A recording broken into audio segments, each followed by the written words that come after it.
salvation. All ye who hear, now to his temple draw near. Join ye in glad adoration. Praise to the Lord who o'er all things so wondrously reigneth. Shielded thee on the wings of his so gently sustaineth. Hast thou not seen how the years has been granted in what he ordained? Praise to the Lord who doth prosper thy work and defend thee. Surely his goodness and mercy here daily attend thee. Wonder are you, what the Almighty can do, if with his love he befriend thee. Amen. Amen. Let's start our Sabbath school with the use of hymn 21. Let's rise as we sing that beautiful song. You have your microphones beside you. Use it to sing to God's glory. Immortal, invisible God. Immortal, invisible God, only wise. Immortal, invisible God, only wise. In light inaccessible, hid from our eyes. Most blessed, most glorious, the ancient of days, almighty, victorious, thy great name we praise. Unresting, unhasting, and silent as light, no wanting, no wasting, thou rulest in might. Thy justice like mountains, high soaring above. Thy clouds which are fountains of goodness and love. To all life thou givest, to both great and small. In all life thou givest the true life of all. We blossom and flourish like leaves on the tree, then wither and perish, but not change thee. Great Father of glory, pure Father of light, thine angels adore thee, all veiling their sight. O Lord, we would render, oh, help us to see. 'Tis only the splendor of light guided ye. Amen. Our most gracious Father in heaven, we thank you for bringing us here to worship you. We thank you for those who have made it from a far distance to this place. Thank you for those who are online who have logged in also to worship you. We have all come in your presence this morning. We say, may all glory and honor be unto you in Jesus' name. Amen. Heavenly Father, we bow reverently before you. We humble ourselves before you. We have recounted indeed how you have led us throughout this week. the challenges that we went through. Some people were in the hospital. Some were sick. We received unwelcome news back home. But above all, Lord, we are still in your presence today. May you receive all glory and honor in Jesus' name. Amen. Father, for those who are still at home, Lord, we pray that you hasten their footsteps to be here. It is good to be in your presence. You are the immortal and invisible God. We have come to behold you. We have come to know you, Heavenly Father. We pray that you fill this place with the power of your Holy Spirit, that our worship service this morning will be acceptable before you. Bless us, Heavenly Father, for we have asked in Jesus' mighty name. Amen. Amen.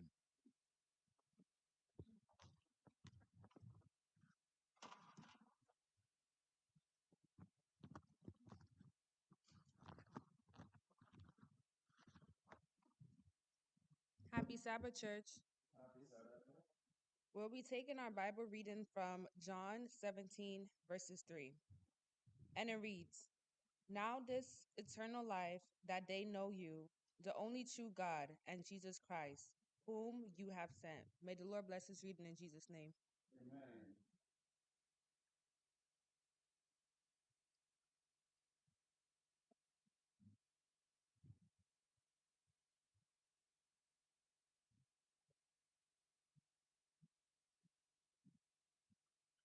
Happy Sabbath, church. Happy Sabbath. All right. So last week we learned about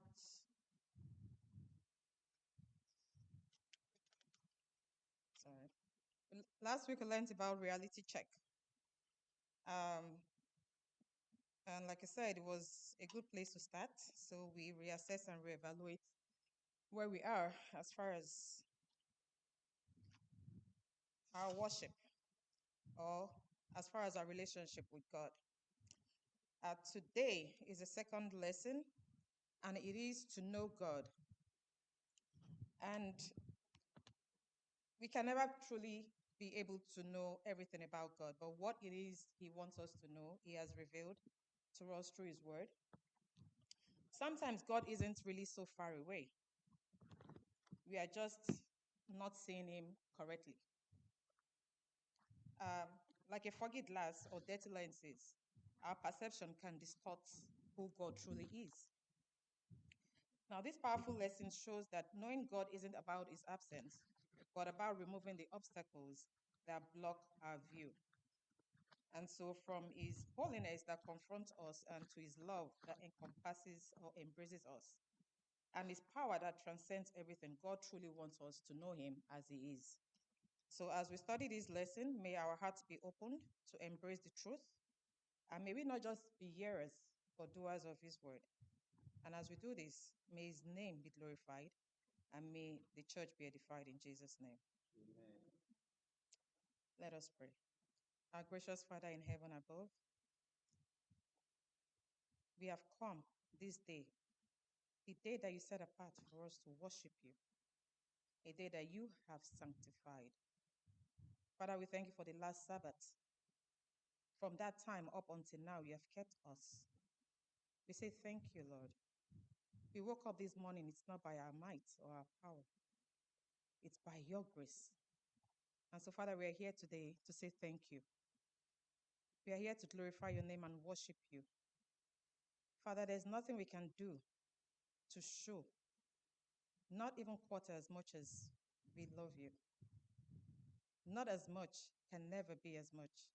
So, Father, all we bring today, all the praises, all the adoration, everything we have come with today, Father, we pray that you accept them in Jesus' name. Our Lord and our King, we thank you for the greatest gift that you gave us, which is in your Son. Father, that exemplified the love, the measure of love that you have for us. We thank you for that sacrifice. Because of that sacrifice, Father, we have hope of eternity. And so, Father, thank you for that gift. And so, Father, we ask that in any way and every way that we have sinned against you, we ask that you forgive us. Father, David said that, search me, O Lord, and know my heart. Try me and know my thoughts, and see if there is any wicked ways in me, and lead me in the path everlasting. So, Father, forgive us, search us, cleanse us, and make us anew this day. We pray in Jesus' name. Amen. Father, we pray for the speaker of today, the one you have chosen to teach this lesson. Father, she's your daughter. She's a daughter who loves you and have faith in you. So, Father, as she speaks, I pray that your word will be put in her mind and in her mouth, that she will not speak of her own, but your words will be spoken, either behind the cross, that Jesus and Jesus alone will be revealed. And as we learn of you today, may our lives change even this minute and this hour and this day. That we will live here as changed people, not the way we came in. That our lives, our hearts will be fully filled with your word this day. And we will begin to live it the right way. In Jesus' name I pray. Amen.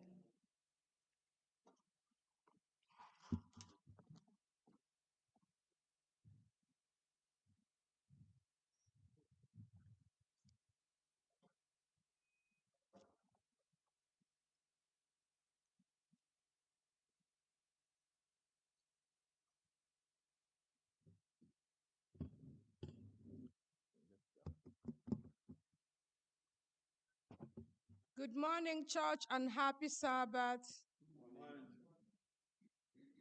People online, can you hear me? Okay.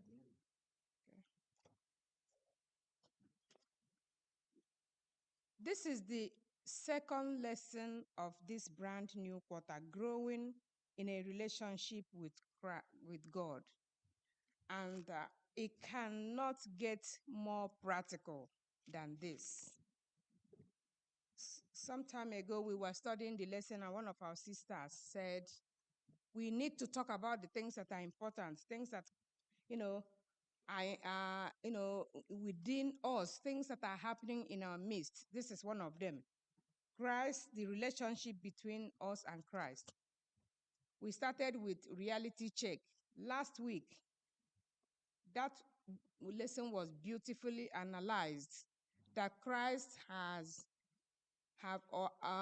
diagnosed the problem that we have by giving us example of the Laodicean church. And now we know what our problem is. We don't want to be lukewarm. We want to take a stand in this relationship. That is why today's lesson is captioned, To Know God. Thank you, Sister Rosemary, for the introduction, and also my sister Chichi for reading the memory test carefully. This memory test is taken from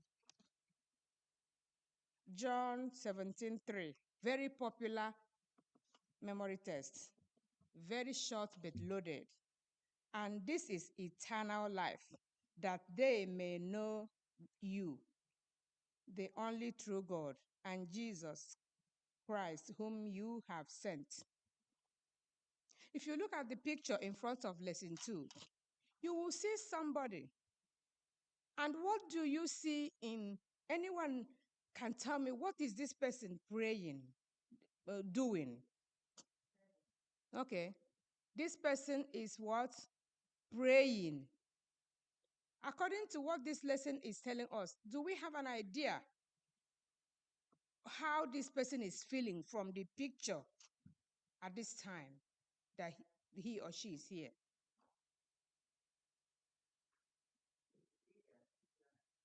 Yes, I see somebody who is really prostrating in the presence of the Lord. Somebody who is deeply clenching her fingers and said, Lord, all I have is you. Teach me how to know you. We need to be like this picture. We need to want to find out, who is this God? Trust me, sometimes doubt creeps into my heart about God, and I push it away.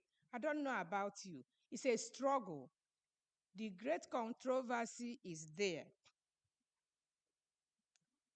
Who is God actually to you or to me? Do we really know God? Or do we just worship him? Satan made sure that he caused a problem, distorted our ideas about God, and this all started in Eden. As we go on in this lesson, you will see these things. It says here, having a clear understanding of God's character is fundamental to having a strong relationship with him. You can't love who you don't know. Sometimes we love people because they are beautiful, they are handsome. Sometimes we love people because they have done something for us. For our own selfish reasons, we love people. And those same people we love, we can also stab them at the back. If you watch Nigerian movies, you can see people carrying syringes. Everybody said nurse now. When their loved one or their person who is about to propose to them is speaking, looking the other way, they're just putting something in that drink. Is that love? And these people are supposed to be in love. And these things, something must have happened for them to be doing this, showing us this. I love you for the word is not what we are about to study today.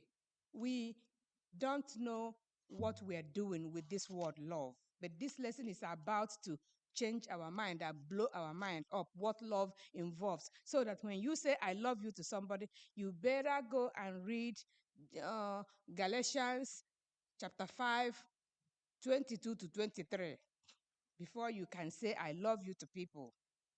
And here it says men are choosing their knowledge of his character. It has been misunderstood and misinterpreted. At this time, a message from God is to be proclaimed, a message illuminating in its influence and serving in its power. His character is to be made known. It's talking to me and you. The character of God is to be made known into the darkness of the world. Did we hear that? It is my character that is going to tell the world who God is, not me saying it.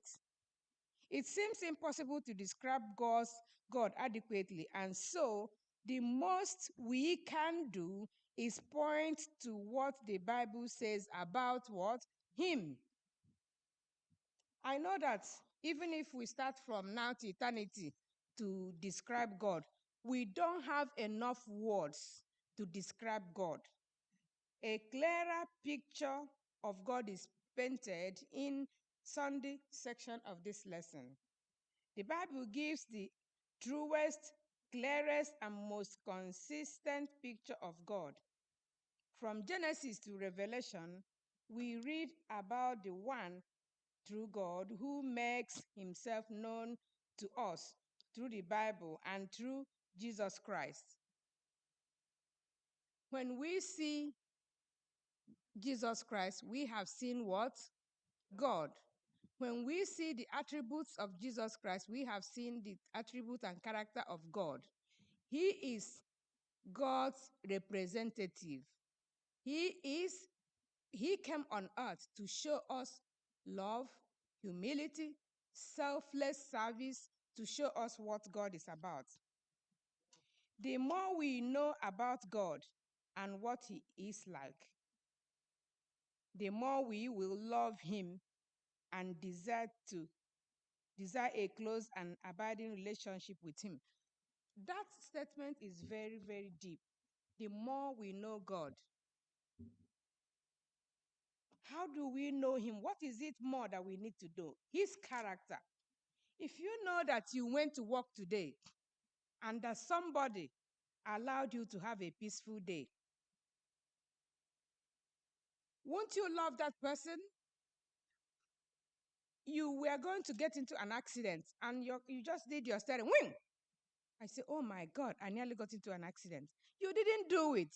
Somebody who you are not seeing is sending a guiding angel going with you all the way, because we can do nothing on ourselves. He is fighting the seen and unforeseen battle. So his character is what? Love. The more we know about God and what he is like, the more we will love him and desire a close relationship with him. Abiding in a relationship with him, God is ultimately led can ultimately lead to greatest but okay, no. Let me see. Sunday section. It is Satan's constant study to keep the minds of men occupied with those things which will prevent them from obtaining the knowledge of God. Ellen G. White is telling us that because Satan has kept us busy with the cares of the world, we cannot concentrate to learn things about God. Because to tell you the truth, if you really bend down and study the word of God and look at his promises and look at what he has done, just look at the cross. Who can do what Christ did on the cross? That will draw you close to him. Sometimes we are so busy. Satan makes sure that we are so busy, we cannot focus on God. That Evelyn said it last night. You just open this phone. It happens to me. From one thing, you see one post, that post leads you to another. By the time you know it, you've spent hours just doing nothing, doing something that is not fruitful to you. At the end of it, you close your phone and people are getting paid for what you're doing. And you're losing salvation because you're so busy doing what you take the word of God.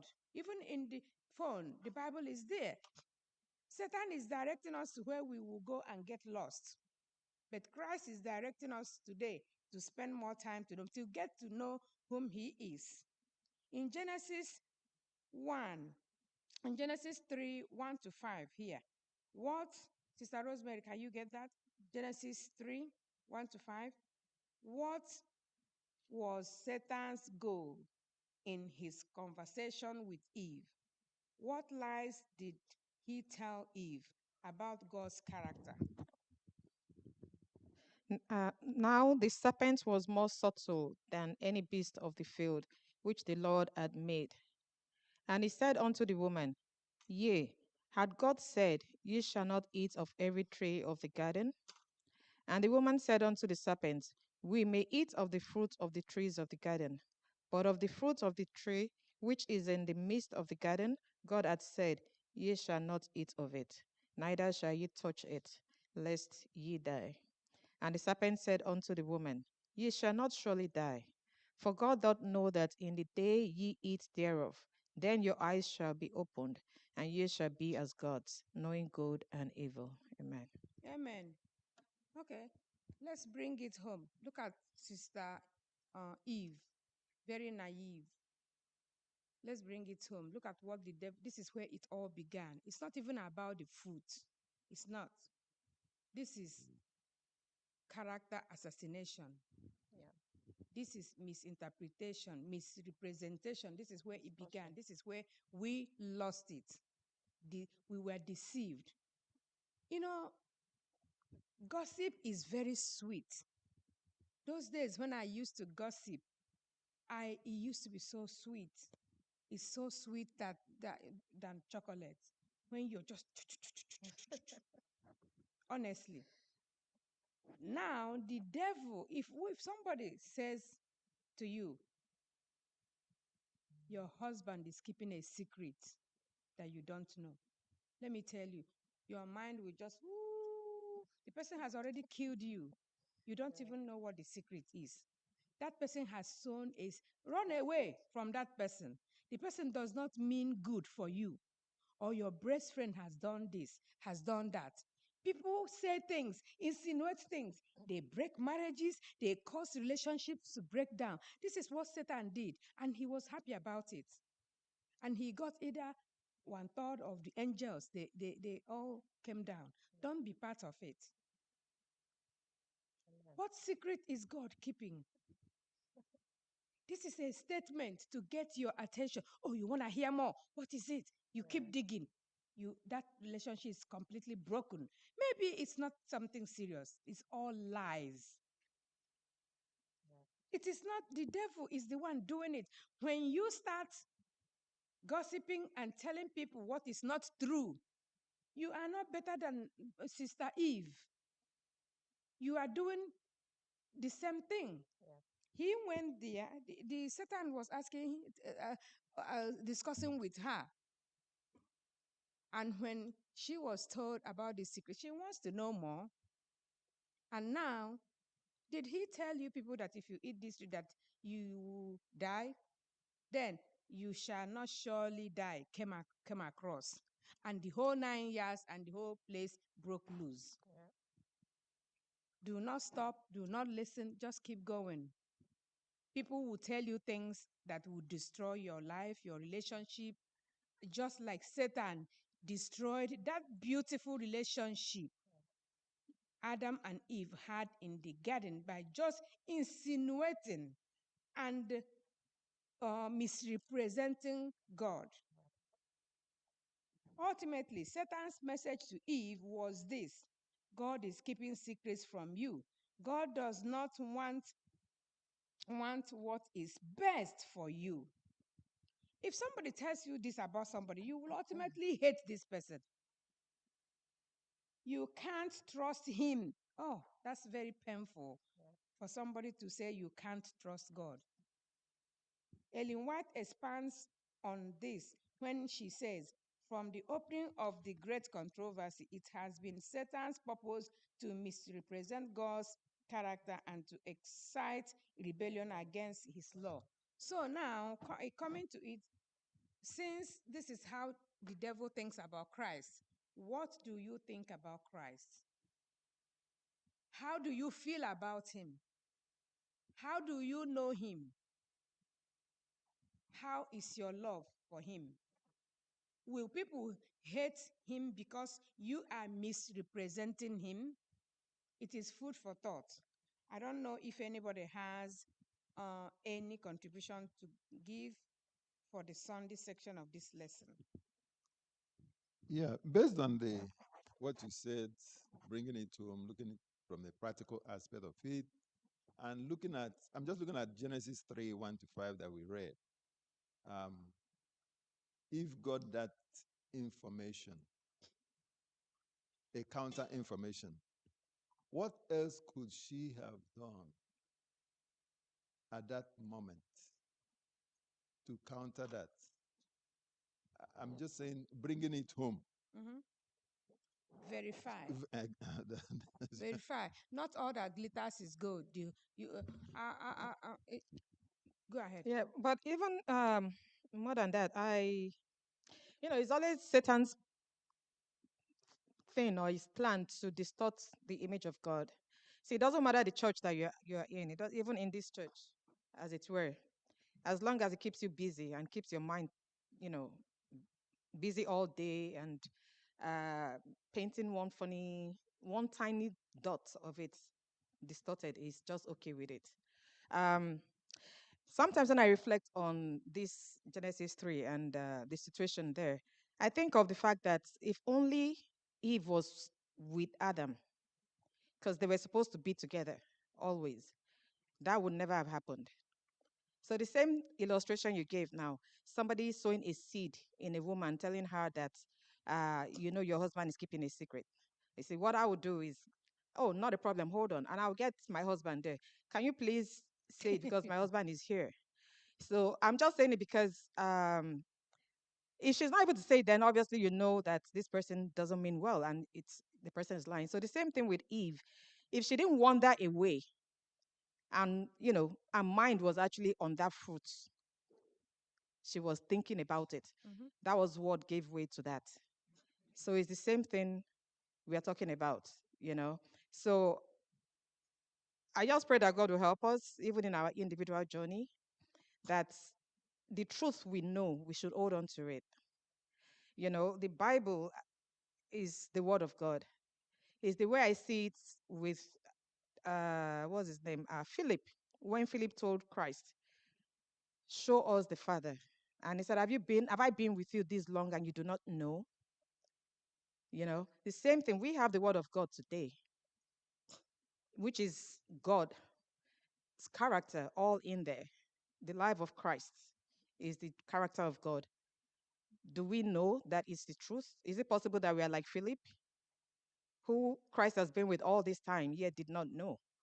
Do we know God even with the word of God that we have? May God help us. Amen. Da. I wanted to say that we can discuss Eve all we want. One thing for sure is that whether she was close to Adam or not, she was interested about that tree. That's why she went around it. She went close. That's why she wandered away. Satan will not tempt you with something you don't like. You have to develop interest in that thing, first of all. But the lesson for us here today, how, like this question, how is God's character being misrepresented by you? What things do you do that some people will look at you and they say, wow, let me, all that you need to do is sow some doubt in people's mind about what you are doing. So I'm saying that we need to be really, really careful in how we behave, the things people see.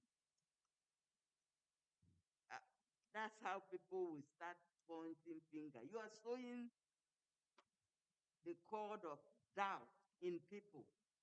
You probably don't mean what you are doing. You probably don't mean bad, but don't sow doubt in people's mind. That is the work of Satan.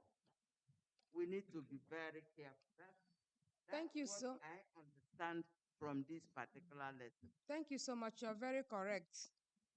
Because of how weak we are half converted. We believe we are Seventh-day Adventists.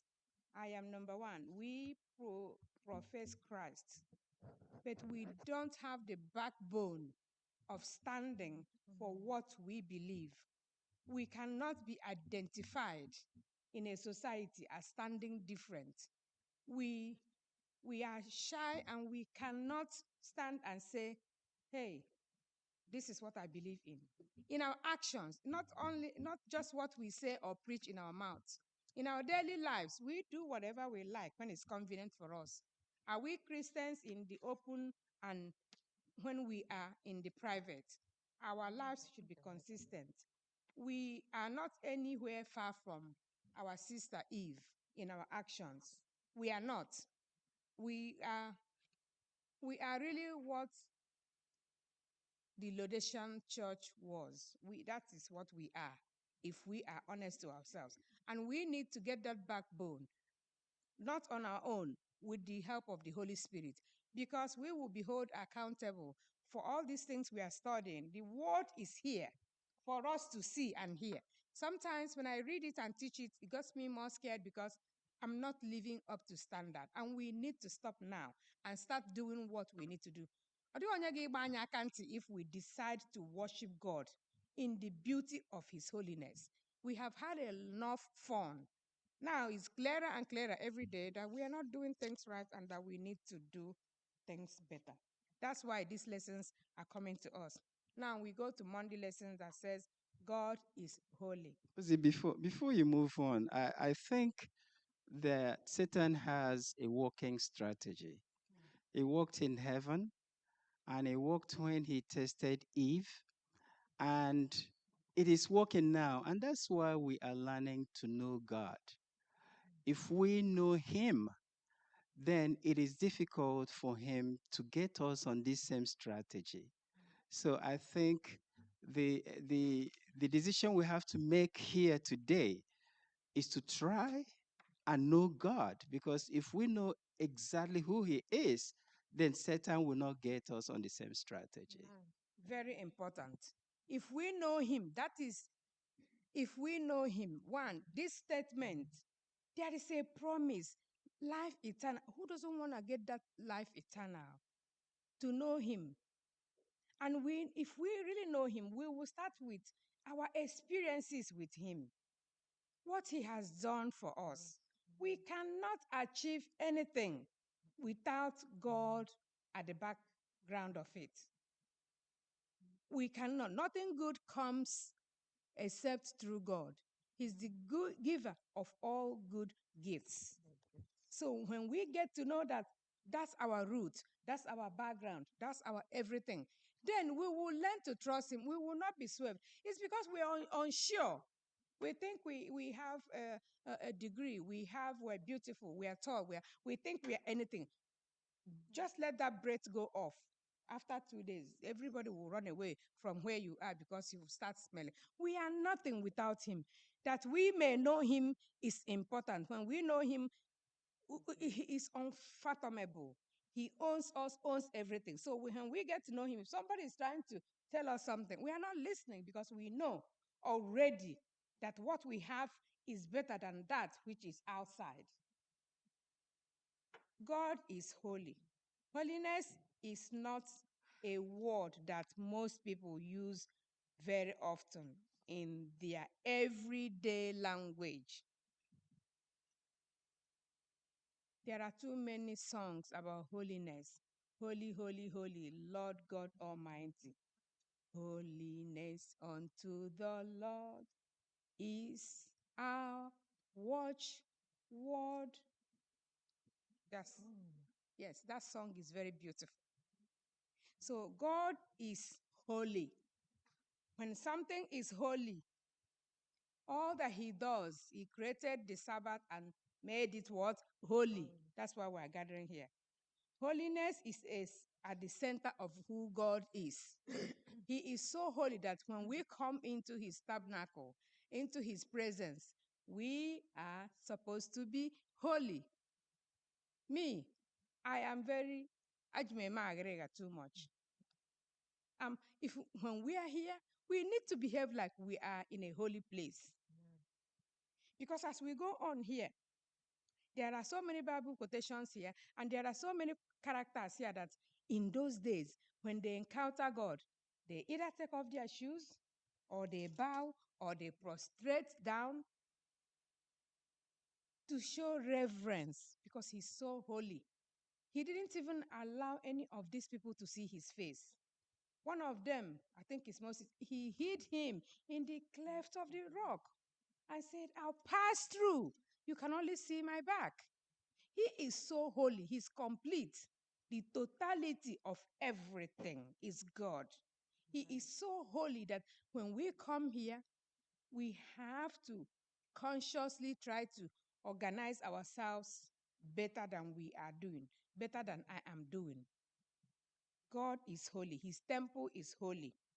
Holiness is at the center of who God is. He is high and lifted up. I don't know whether it's John that saw him and said that he's high and lifted up. Somebody said, whoa. I don't know whether it's Ezekiel. Isaiah, good. Whoa. He saw himself as being, he has a mouth that is what? Guilty or something, sinful. So we are nowhere near holiness, but he wants us to be holy. We can only be holy if we ask him to purify us through his Holy Spirit. How do the following verses describe God? Leviticus 20:26. Please. Leviticus 20:26. 26. Good. Isaiah 2. 1 Samuel 2. One moment, sir. Leviticus, Isaiah, 1 Samuel 2:2, and Miss Ohenia, Isaiah 57:15, and Ezekiel 30:23. Miss Ogaga, let's read. Okay, Isaiah, what is it? Leviticus 20:26. And you shall be holy to me, for I, the Lord, am holy, and have separated you from the peoples, that you should be mine. Amen. God is giving an instruction here. We're talking about what God is holy. Then this holy God went and created us. He owns us and he is telling us. Some versions of the Bible will say, I'm setting you apart. So what does that mean? That means that the Israelites, he set them apart, chosen generation, and they did whatever they did, and they had their consequences. Now, God is telling us today again, I am setting you apart. You are mine. Did you hear that? If you are God's, if God is your father, you have to listen to him. That's what he's telling us. You are mine. He's claiming us and he's setting us apart. We are not supposed to be unequally yoked or go and get mixed up that we cannot be identified. Who has Samuel? First Samuel 2:2. No one is holy like the Lord, for there is none beside you, nor is there any rock like our God. You know, thank you. There is a song like that there is no one like God. So the Bible itself is telling us no one else is as holy as God. He's the holiest of the holy. Isaiah 57. Who has that?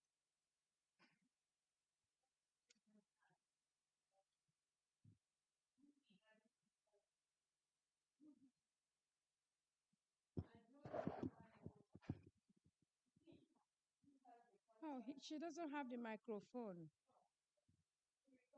Please give to her. Thank you. There is one extra here.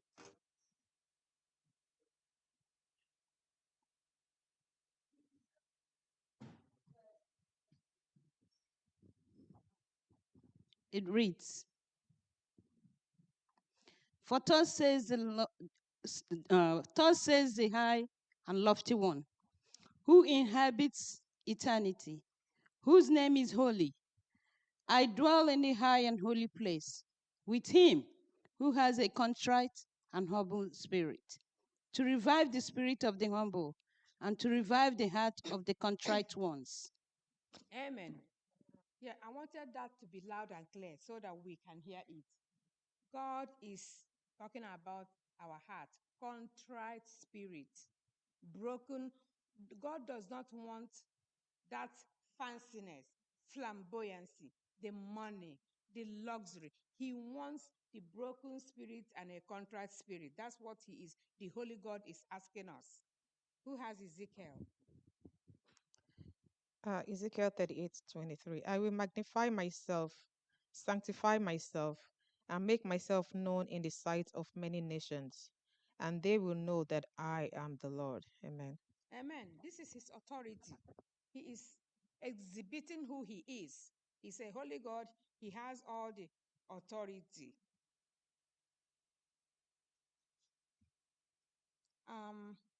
Over here is, let me read what is here. This lesson was beautifully written. God as the epitome of holiness. It means that he is completely void of and completely separated from what? From evil.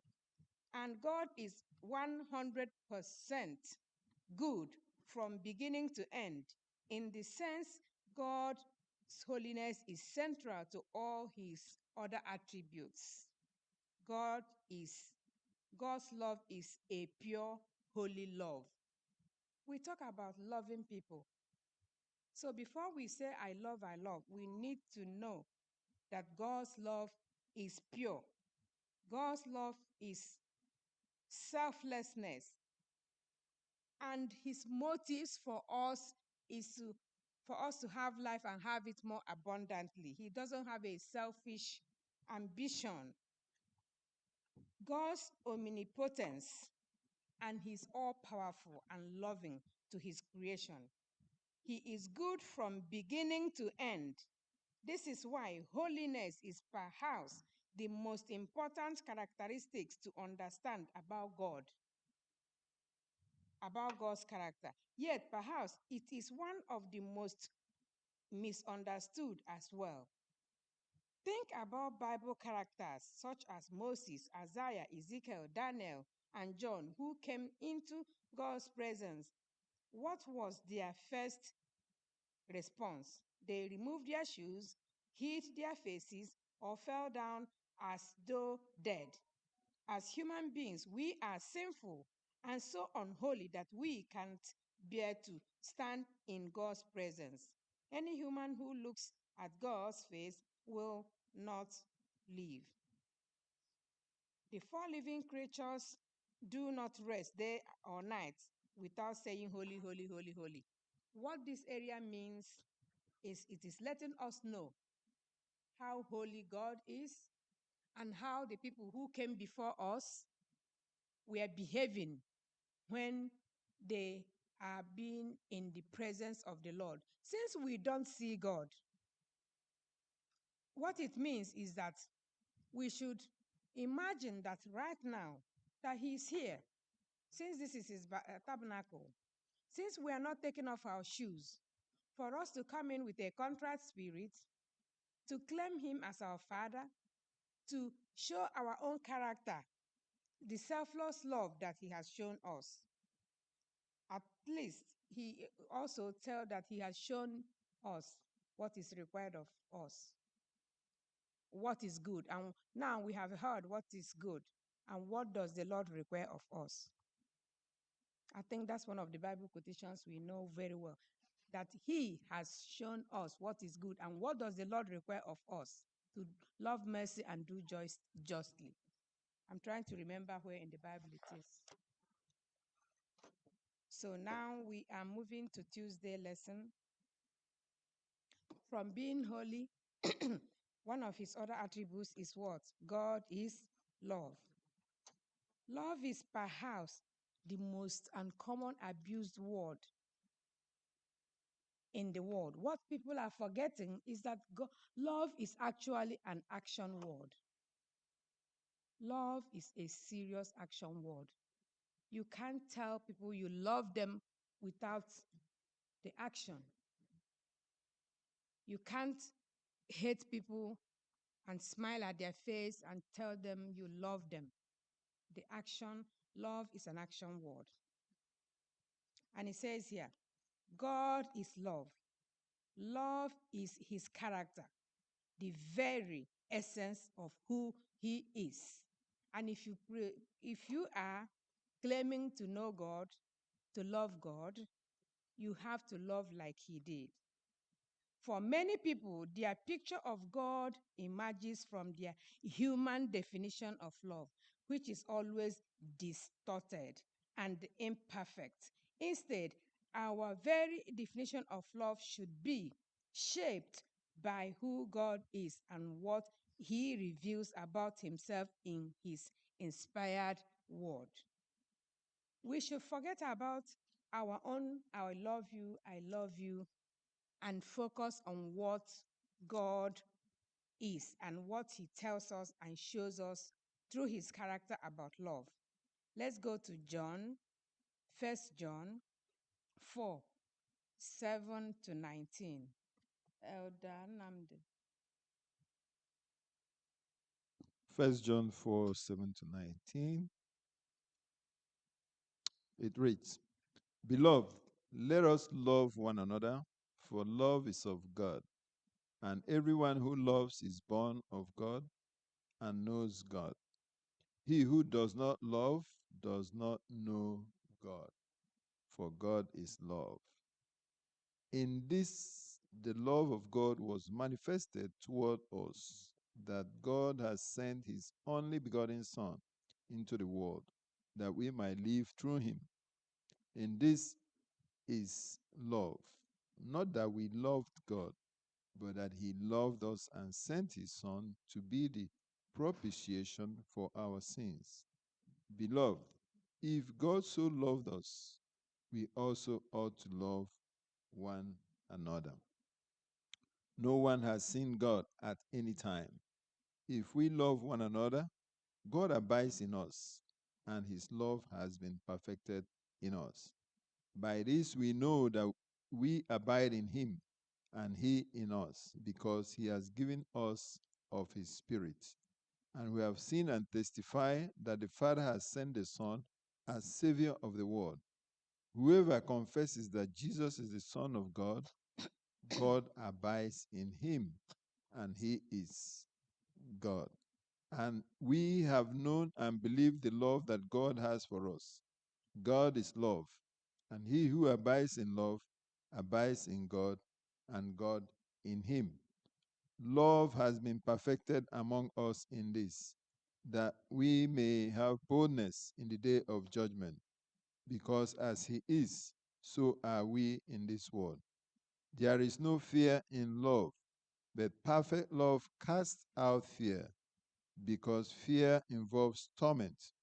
But he who fears has not been made perfect in love. We love him because he first loved us. Amen. Amen.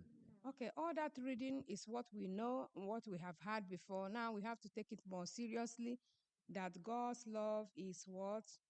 Perfect, 100%, deep, relational, steadfast, protective. His love is everything. And that is what he expects us. If you love me, you should love your neighbor as yourself. When did God start loving us? When we were yet sinners. So you don't have to only love those who love you or those who are doing good things to you. You have to love everybody, because when we were yet sinners, God loved us, and Christ died to redeem us from our sins. Since we cannot die for anybody, what we can at least do is to love others like we love ourselves. Nobody will hurt themselves. No one. So if you can't hurt yourself, don't hurt anybody. Ndị ka anyị si ma ifere ajị ahụ folie ya elu fosie ya ike lee ma ọ ga-efu ya fụọ ofu ma ị mara ọ ga-efu onye ọdọ ma ife onye ahụ. Love people the way you would like to be loved. Do unto others as you would like others to do unto you. This whole thing Elder Nkrumbo, the totality is God is love, and he wants you, me, to love the same way that he has loved us. And also here in about this love, if you go to Galatians 5:22-23, you see the fruits of the Spirit. What you're going to do when you read it, when you get to where it says fruits of the Spirit, put Moses Njoku is love. Moses Njoku is joy. Nnamdi Oriakụ is peace. Nnenenya is long suffering. Elder Wampa at the back is gentleness. And Uche Njoku is goodness. Rosemary is faith. And Mrs. Gogo is meekness. And Chichi is Obonna is temperance. 9. Fruits of the Spirit. When you are loving, put your name. That's what you should be. When you are that, then you representing God, all right. That you want to say something? Yeah, I wanted to make that point so that we will really understand what love. The love of God is not a selfish love. We are very selfish the way we love. For me, I, we have to love without expecting anything back. But if you are loving somebody for what you are getting from that person or what you intend to get from that person, that is not love. That's not the love we're talking about here. Because like the question you asked, Christ died for us, even when we were yet sinners. Yes, he wants to have a relation with us, but his love was selfless. Love should be for others, not for us. Amen. Thank you. Let me. Huh? Go ahead and disagree. I think for every love, there is something that you're expecting. For every love, God Himself expects us to love Him back, right? Mhm. So I don't think. Excuse me. Sorry. I don't want to forget this. And you continue. When he was expecting and we didn't do it, did he stop loving us? Go ahead. Yeah, but if we don't, eventually, if we don't do what He wants, we are going to perish, Okay. right? So I think, yes, He expects us to love Him back so that we don't perish. So for every love, if I love my husband and he doesn't love me back, I'll take the love back.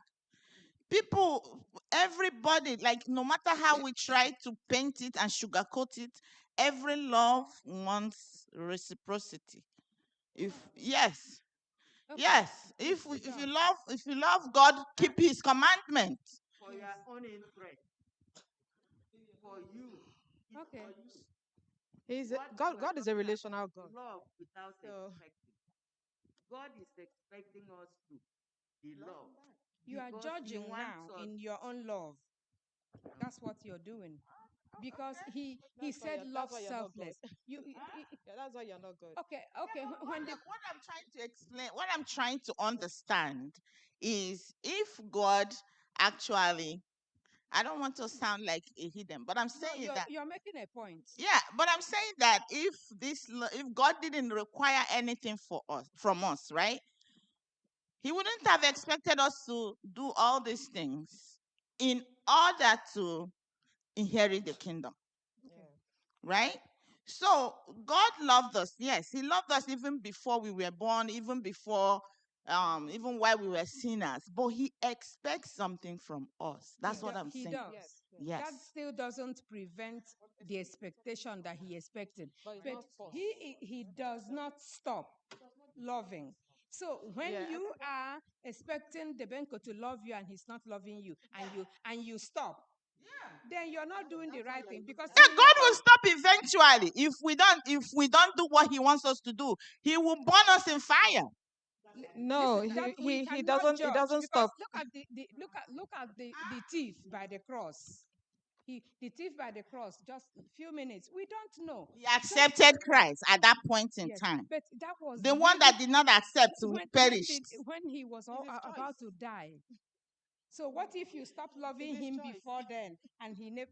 You know what? It's complicated, but it's simple Yeah, too. it's very Because complicated though. yes, but the But thing is that our job is just to love, just like we love ourselves, like he has loved us. Do you think if he stops, everybody will collapse here and die before we even get to the judgment day?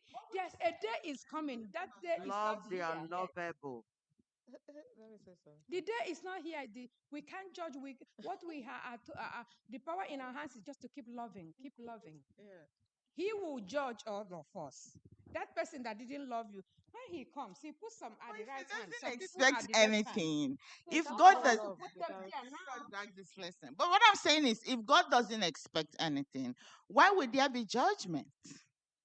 You know, If the love is unconditional, why would there be judgment? Right? Because at the end of the day, there is still going to be judgment for those who do not love God. So we should not come here and say that God loves us unconditionally. We don't, God does not expect, God keeps loving. At the end of the day, that love is going to stop if we don't do what God wants us to do. That's the way I want us to put it. Let people know if you don't love God, if you don't do what God wants you to do, there's judgment waiting for you. yes. Exactly. So God is expecting us to do something. This love is not going to continue. It's not an infinite. It's not going to be indefinite. At the end of the day, there's going to be a pause for this love, and destruction will come. Okay, I hear you. Yeah, that's what I'm saying. But do you want to stop loving those who are not loving you? Okay. That's as human beings, but I'm saying as God that we are preaching that we should also let people know, because people are listening to us preach and people watch these things on YouTube. So I want people to understand that God loves us, yes. But if you don't do what God wants you to do, God expects you to do what He wants you to do. If you don't do it, there is judgment waiting for you. Yes, Yes, that's what I'm saying. What? It's 10:47. We will continue the lesson because we have a lot to go to. So that let's continue. Our time is going. No, you made your point. Thank you so much, and I understand where you're going. God in Wednesday, we have here God in creation. Very important. And what I forgot to say in Tuesday is that we have God Adonai, all powerful, all transcendent. He is most powerful, excellent God. And he's also though he's majestic and big up there, but he's still a relational God. He's the Yahweh God, the God who relates with us, who comes to our level and relates with us. I forgot to mention that in Tuesday lesson. Wednesday says God in creation. And here, there wouldn't have been any creation except God. God is the Elohim and the Yahweh. He created all things. Some of them, he spoke it out. Some of them, like he created us differently. He went down, put us together, and breathed us into us. In Genesis 1:1, in the beginning, God created the heavens and the earth. All we have in this world is heaven and earth. And he created it. He didn't need, we were not there. We didn't help him. Some people are beginning to think that they helped him do anything. We did not help him. I don't know, there's a place where Job came into this lesson. If you read those 2 chapters of Job that came into this lesson, you will find out that he really spoke to you and me and Job at the same time. Were you there? Were you there? Did you do this? Did you do that? We did not. So he is the creator. And also in Genesis 2:7, it says, God formed man of the dust of the ground and breathed into his nostrils the breath of life. And man became a living soul, a living being. They're still the same thing. So it is God who began everything. He did everything else differently. When he came to human beings, he went down from his majesty and his all-powerful, all-knowing God, his eminence and all those beautiful words. He came down and put us together with the earth. That's why we're going back to earth. At the end, that's where we come from. The only thing that is special about us is he just came so close and gave us that breath. That's why he's our Yahweh God. He's our friend. We have a relationship with him. He gave us the breath of life. That's why we are living soul, living being, whatever, different translations. And it's important for us to know that this name, Yahweh, presents more intimate picture of God. But Moses uses both names in the first 2 chapters of the Bible. He uses both names like Elohim, Yahweh. Don't get afraid of his majesty, his preeminence, his all this, all that. Settle with the fact that he came down and created us in his image, and he's a relational God. God's transcendence to us is Elohim, and his immanence, his closeness to us as Yahweh. How good for us to think of both of these aspects of God's character. His overall control of everything and his nearness to us, as Paul said to the Athenians and Mars Hill. He is not far from each one of us, for in him we live, move, and have our being. Amen? Amen. So God can be majestic, can be anything, but He is with us. God with us. And it is only in Him we live. Only in Him we move and have our being. If you put God by the side, you cannot live, move, and have no being. He made you in the first place. We have to do a reality check to know that it is in Him we live, move, and have our being. Now, the Thursday lesson goes like this: Emmanuel, God with us. God with us. Jesus is not only representing God, but He is what? Revealing Him and who He is. If you were looking to share with a non-Christian a description from the Bible about God's character, where would you turn to? Jesus. The best answer, of course, would be to Jesus. Jesus is the answer, the master key. The Bible says that Jesus not only reflects God, but reveals God. There are many Bible passages in the Bible to tell us that. He who has seen me has seen my Father. One of the disciples asked about the Father. He said, I have been with you all this while. You've seen me, you've seen my Father. Can somebody say that about me, about you? That we are truly representing Christ, whom we profess and believe well? If you have seen me, can you think you've seen Jesus or His character or His likeness? That's why I sent you to Galatians 5:22-23. Keep reading it so that you will acquire those attributes of the fruit of the Spirit. The love and care of the Father is most clearly expressed in His Son, Jesus Christ. And over here where we are now, the four Gospels have come into play. Jesus is our Emmanuel, God with us. When He calls His Son Emmanuel, He means, I'm God. My Son is Emmanuel. What does Emmanuel mean?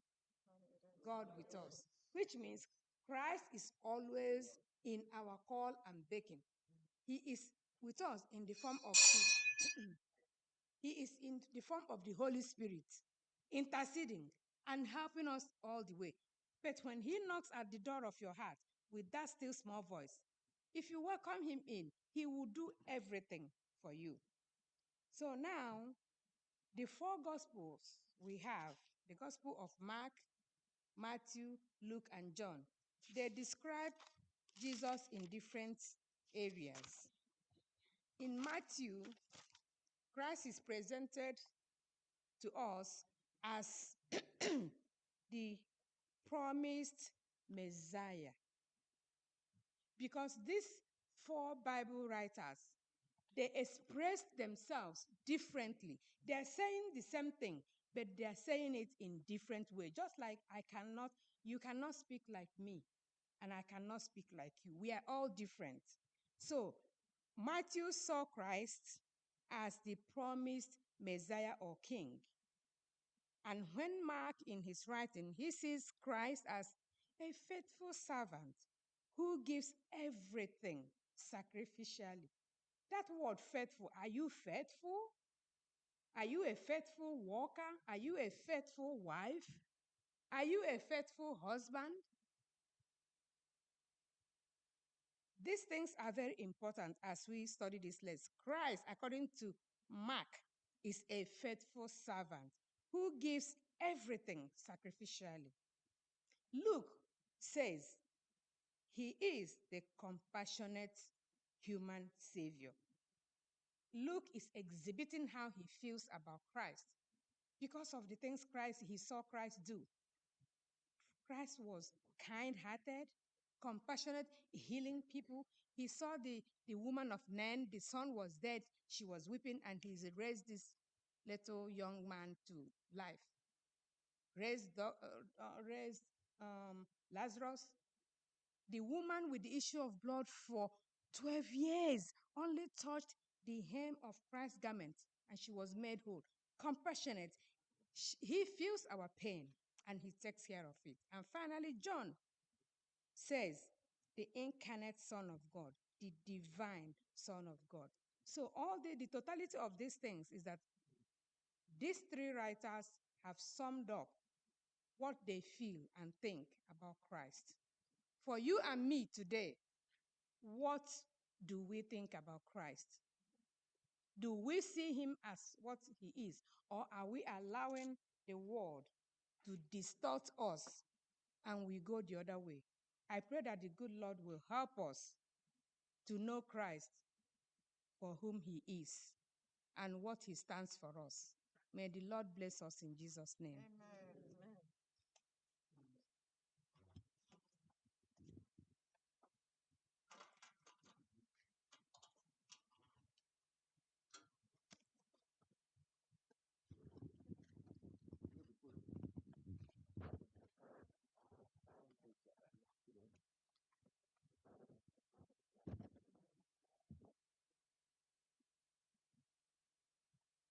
Amen. Amen. Are we happy? Oh, we're going to review this now.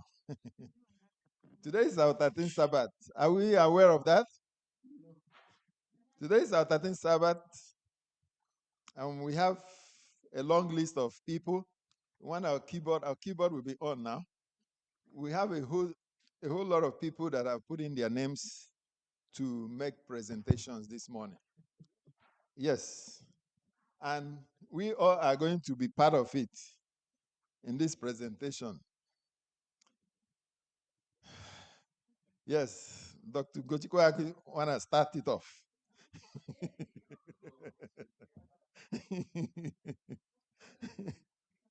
Okay, I will start off the presentation. We'll start from the adult section to do this presentation. 340. That's my presentation. Please get your own ready. I'll call on you. Please get your own ready. 340. We have had a joyful sound. 340. The children are getting ready, and the adults will do their presentation first before the children. And I'm doing the first one. 340.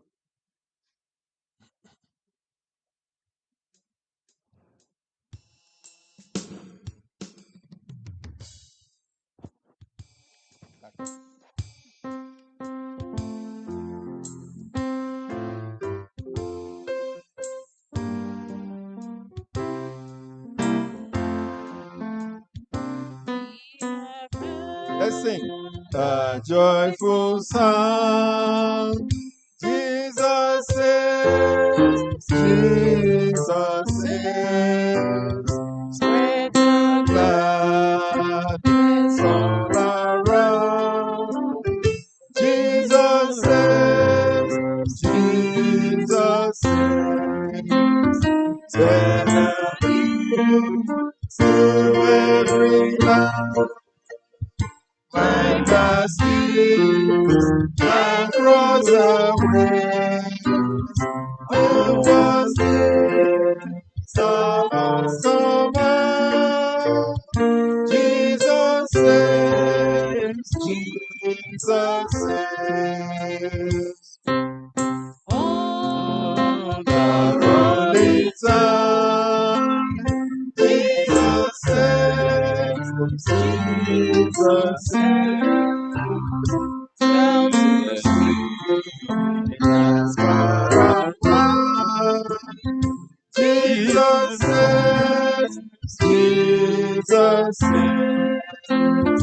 See the banks of the sea. Echo back the ocean. And shall keep a jubilee. Jesus saves. Jesus saves. Above the battle's line. Jesus saves. Jesus saves. By his death, endless life. Jesus saves. Jesus saves. Sing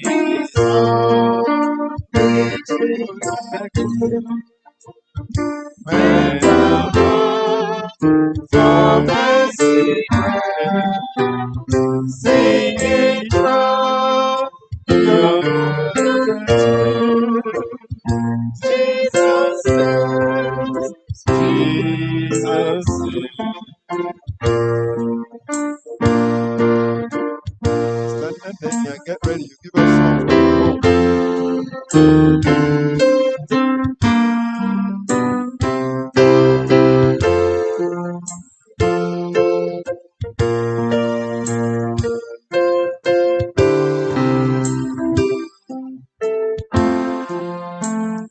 Feel the winds, the mighty voice. Jesus saves, Jesus saves. When the nations are rejoiced, Jesus saves, Jesus saves. Shouts of shouts to and free.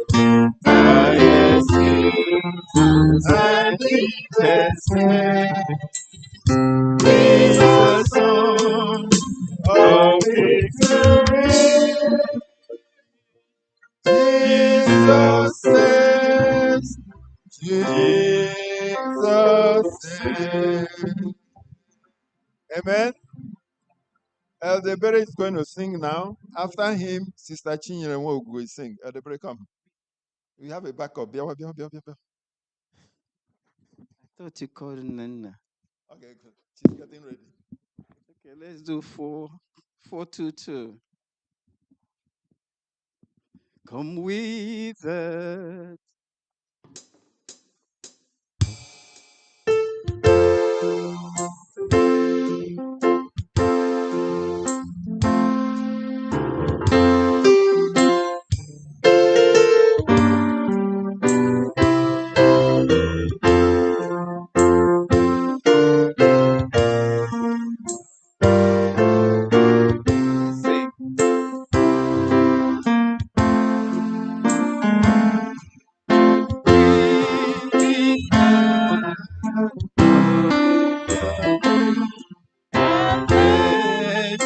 Joys be known, joining the song with sweet accord, joining the song with sweet accord, and also round the throne and thoughts around the throne.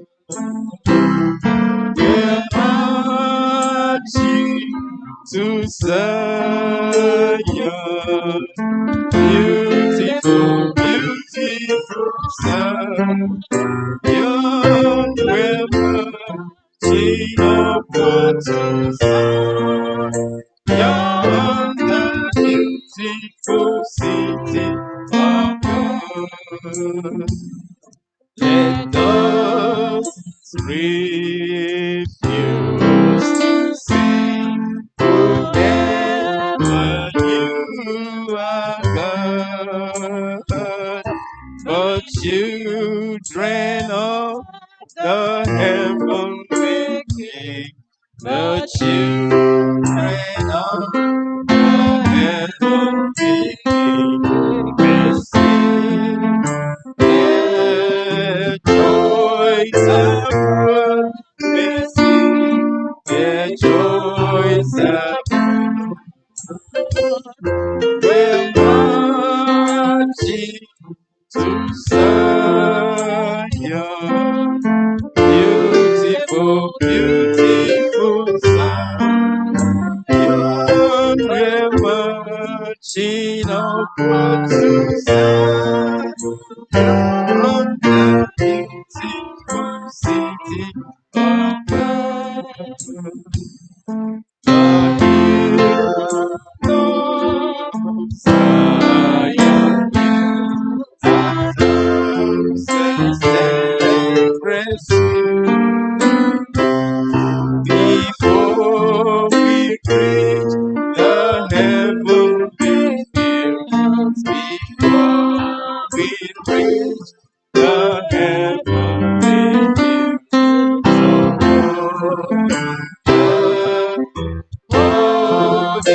streams of water, golden streams. We're marching to Zion. Beautiful, beautiful Zion. We're marching over to Zion, the beautiful city of God.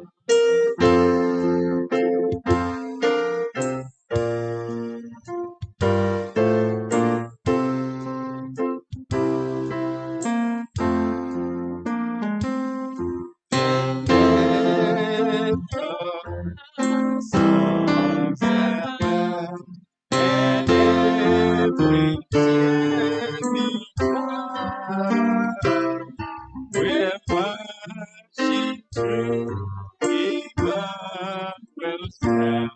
We're marching through Emmanuel's town. Where was on high to where we're marching to Zion. Beautiful, beautiful Zion. We're marching upward to Zion, the beautiful city of God. Amen. We are marching to Zion, the beautiful city of God. Sister Chinyere Nwogu, are you there? If you are not there, Sister Nena, please come. Nena.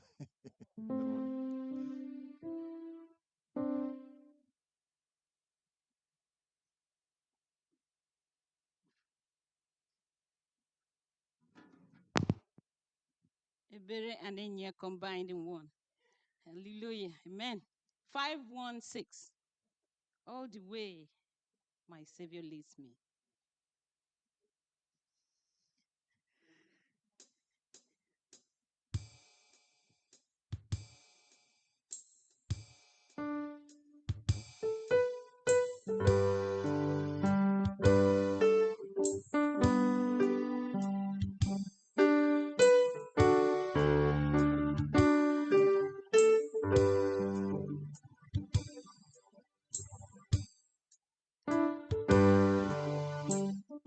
Savior leads me. What have I to ask beside? Can I not step above sin? The true life has been my guide. Help me be my comfort. Hear my faith, begin to God. For I know what can be taught me. Jesus dwell on this well. For I know what can be taught me.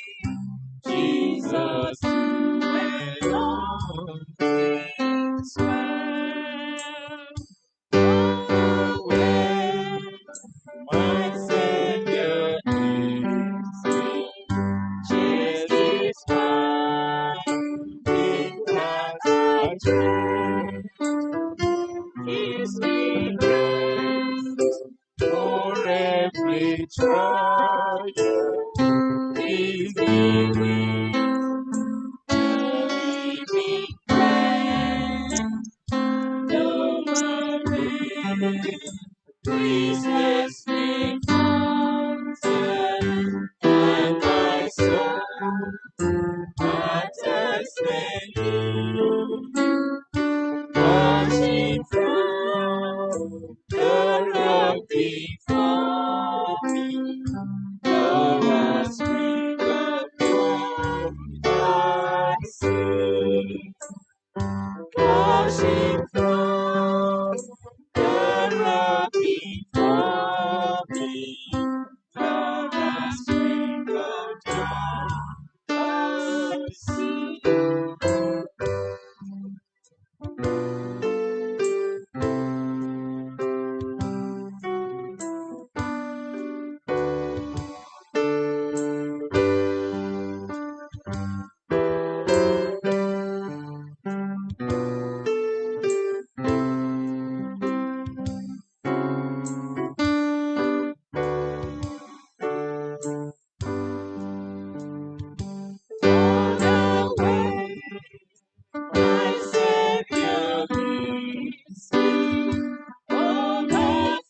bring my song to realms of heaven. Is my song true and acceptance? Jesus, let me go the way. Is my song true and acceptance? Jesus, let me go the way. Amen. Amen. Thank you, Sister Nena, for that beautiful song. Amen. That's one of my favorites. Yes, Sister Chinyo is there now. So let's get ready. Yes. Happy Sabbath, everyone. Happy Sabbath. Happy Sabbath. Yes, I was going to sing this song when Sister Zichi was moderating the Sabbath school lesson. This is from 1 Samuel chapter 2, verse 2. It says, there is none holy as my God. There is none holy as my God. There is none beside thee, neither is there any rock like my God. There is none holy as my God. He is the Lord. He is the Lord. He has risen from the dead. He is the Lord. Every knee shall bow, every tongue confess that Jesus Christ is the Lord. Amen. Amen. Amen. Thank you for that beautiful number. He's the Lord. He's the Lord. There is none holy. Those who studied the lesson, did you see that in our lesson today? Beautiful, beautiful. Thank you for that. Sister Chichi Ogbonna, today is a special day. That's why I want to call you on to come and give you a special song too. Sister Chichi Ogbonna, Biawa. You can't miss this day. Amen.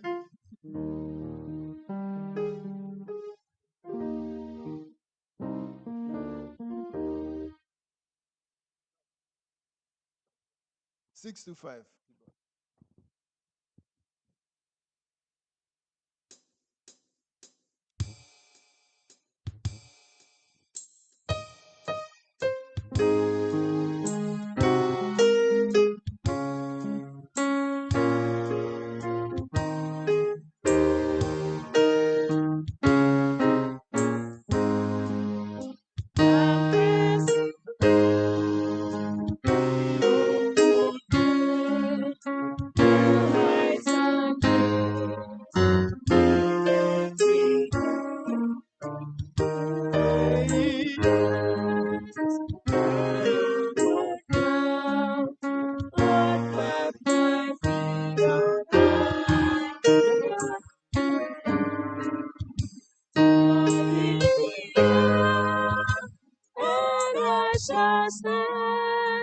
By faith on earth, the stable higher place. Can I come? Lord, plant my feet on ground.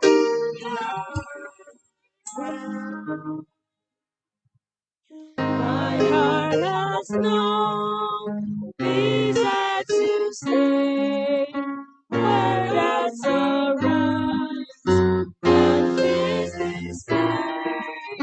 Go somewhere down where these are found. My prayer, my aim is higher ground. Lord, lift me up, and I shall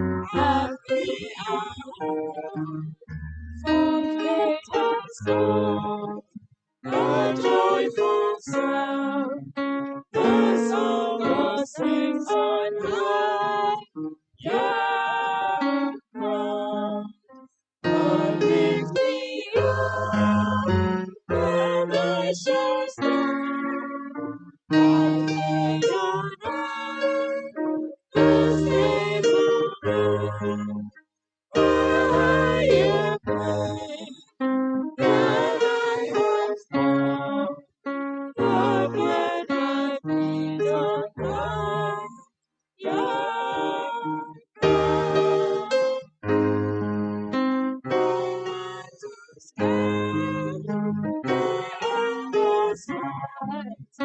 and capture me, a glory bright, the still I pray, till heaven I found, Lord lead me unto higher ground. Lord lift me up, and I shall stand by faith on earth, the stable ground, a higher place than I have found. Lord, plant my feet on higher ground.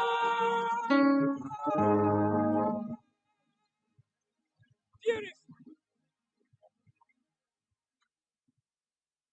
I want my feet to be planted on higher ground. Amen. Amen. Amen. As we are waiting for the children to come, Sister Loma Biko bia kaneba. Bia ka enko ka ugbu a. Yes, our feet will be planted on higher ground. Let's keep singing.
Man, thank you, Sister Loma, for that beautiful song. That's a reminder, right? Old time song. Thank you so much. We want Sister Elena Kogo and Steve Joma come and do your presentation now. Steve Joma, Chamonubia.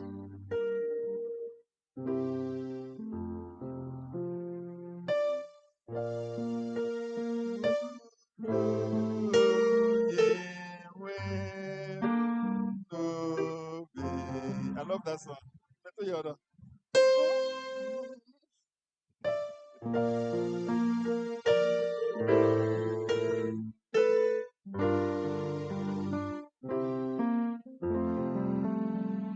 Sabbath, everyone. Happy Sabbath, church. You all know that in this church there is a singing group known as Seed Sowers. I'm here to represent them. The song we're about to sing is, I'm dedicating it to Seed Sowers members. You know, they are not here. Most time when we have 13 Sabbath, they always come here to present song. And Dechika is our patron. I know he's here with us in spirit. There are others too. I'm dedicating this song on behalf of the seed sowers and those who have been supporting them. The title of our song is Close to Thee. I want them to know that God is close to them. Wherever they are, whatever they are passing through, they should remember that God is always close to them and close to each and every one of us in Jesus' name. Happy listening.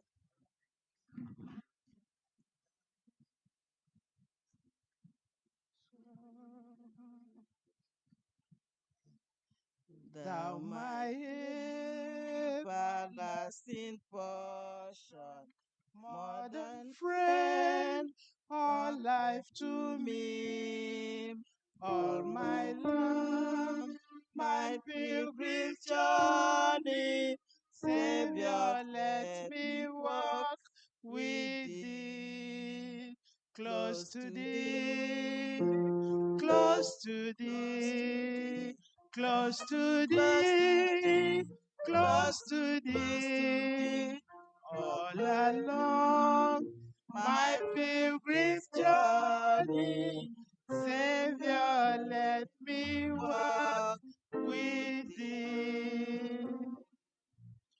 Not for ease or worldly pleasure, nor for fame, my precious be. Gladly will I toil and suffer, only let me walk with thee, close to thee, close to thee, close to thee, close to thee, all of my pilgrim journey, Savior, let me walk with thee. Lead me through the vale of shadows, bear me, oh life's wishful sea. And the gates of life eternal, may I enter, Lord, with thee. Close to thee, close to thee, close to thee, close to thee. And the gates of life eternal, may I enter, Lord, with thee. Close to thee, close to thee, close to thee, close to thee. In the gate of life eternal, may I enter, Lord, with thee. Amen. Amen. Close to thee, close to thee. For us to know God, we need to come very, very close to Him. Thank you so much for that special number. To God be the glory. The adult section, they have given us their presentation. That's part one of the adult presentation. It will still continue. I want to give the little ones the opportunity to make their presentation now. Children's Department.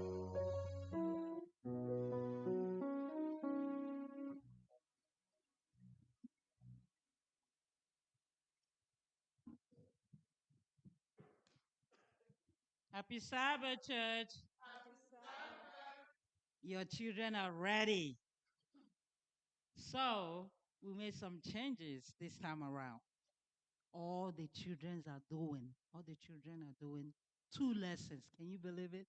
Not 1, 2. Amen. My children have been at work and they will impress all of you. So I am going to request parents, please get your money ready. We need all the help. You know we don't work. We need all the help we can get from you. All right, let's start with the kindergarten. Ellie goes first. Adu go. Oma, then Adoma. Come on, organize yourself. You already went through this, right? Ellie, Adu go. Oma, and then Adoma. You ready? Amen. Amen. Happy Sabbath, church. My lesson review is lesson 12 and 15. Lesson 12. A brave rescue. Memory verse. Proverbs 17 verse 17, and it says, "A friend loves at all times." Message. God is loving. He can help me to be a loyal friend. Lesson 13. Baby Isaac. Memory verse. Know that the Lord your God, He is God, the faithful God. Message. God is loving and He is always faithful. Amen. Happy Sabbath, everyone. The title of my message is Noah Built a Boat. Memory verse Jeremiah 42, verses 6. It says, "We worship God when we obey Him." The message. God asked Noah to build a big boat. Even though it had never rained before, Noah trusted God and obeyed Him. Because Noah listened, he and his family were prepared for what was coming. We show love to God when we obey Him. Amen, everyone? Amen. Good morning, everyone. Good morning. Today, my lesson is lesson 7 to lesson 8. Lesson 7. Noah builds an ark. Memory verse. Hebrews 13 verse 5. It says, Matthew 13 verse 5. It says, You, well done, good and faithful servant. You were faithful in over a few things. I will make you ruler over anything. Amen. Message. God is loving. I can always be there for them. Next lesson. Lesson 8. Memory verse. Hebrews 13 verse 5. It says, I will never leave you nor forsake you. Message. God, He is loving. He is always there for me. Lesson 9. Topic. Abram follows God. Bible text. 1 Corinthians 22 verse 1. Follow the way of love. Message. Christian family follow God. Lesson 10. Topic. Abram's altars. Bible text. Psalms 100 verse 2. Worship the Lord of gladness. Message. Christian family worship God together. Amen. Amen. Amen.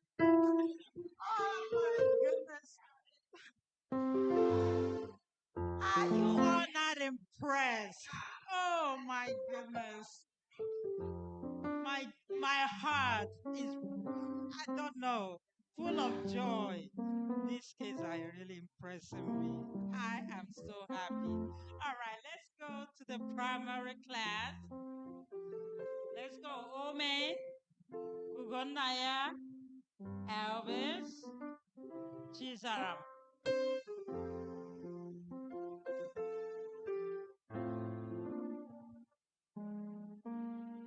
Ome, Ugonaya, Elvis, and Chizaram. Happy Sabbath, church. Happy Sabbath. I'm reviewing primary. Primary, lesson 3 and 4. Topic. Lesson 3, the Sabbath. The memory verse is taken from Exodus 20, verse 8. It says, "Remember the Sabbath day to keep it holy." The message. God gave us a Sabbath and blessed it as a very special day for us to spend with Him. Moral lesson. The moral of this lesson is that we should remember the Sabbath day and we should do what God says on that day, which is praise and rest. And He declared that day to praise and rest because of what all the marvelous things He's done creating our universe. Amen. Amen. Lesson primary topic. What happened to God's beautiful angel? Lesson 4. The memory verse is taken from Job 34, verse 4. It says, Let us choose justice for ourselves. Let us know amongst ourselves what is good. The message. God gives us freedom to choose because He is love. The moral of this lesson is that we shouldn't be like Lucifer and we shouldn't be jealous and we should be grateful of what we have on our own. Amen. Amen. Happy Sabbath, church. Happy Sabbath. Lesson 5. Topic. The fall and a promise. The memory text. Psalms 86, verse 5. And it reads, "For you, Lord, are good and ready to forgive, and abundant in mercy to all those who love you." The message. I should trust God through under no circumstances. Lesson 6. Topic. Cain and Abel. Memory text. Philippians 4, verse 13. And it reads, I can do all things through Christ who strengthens me.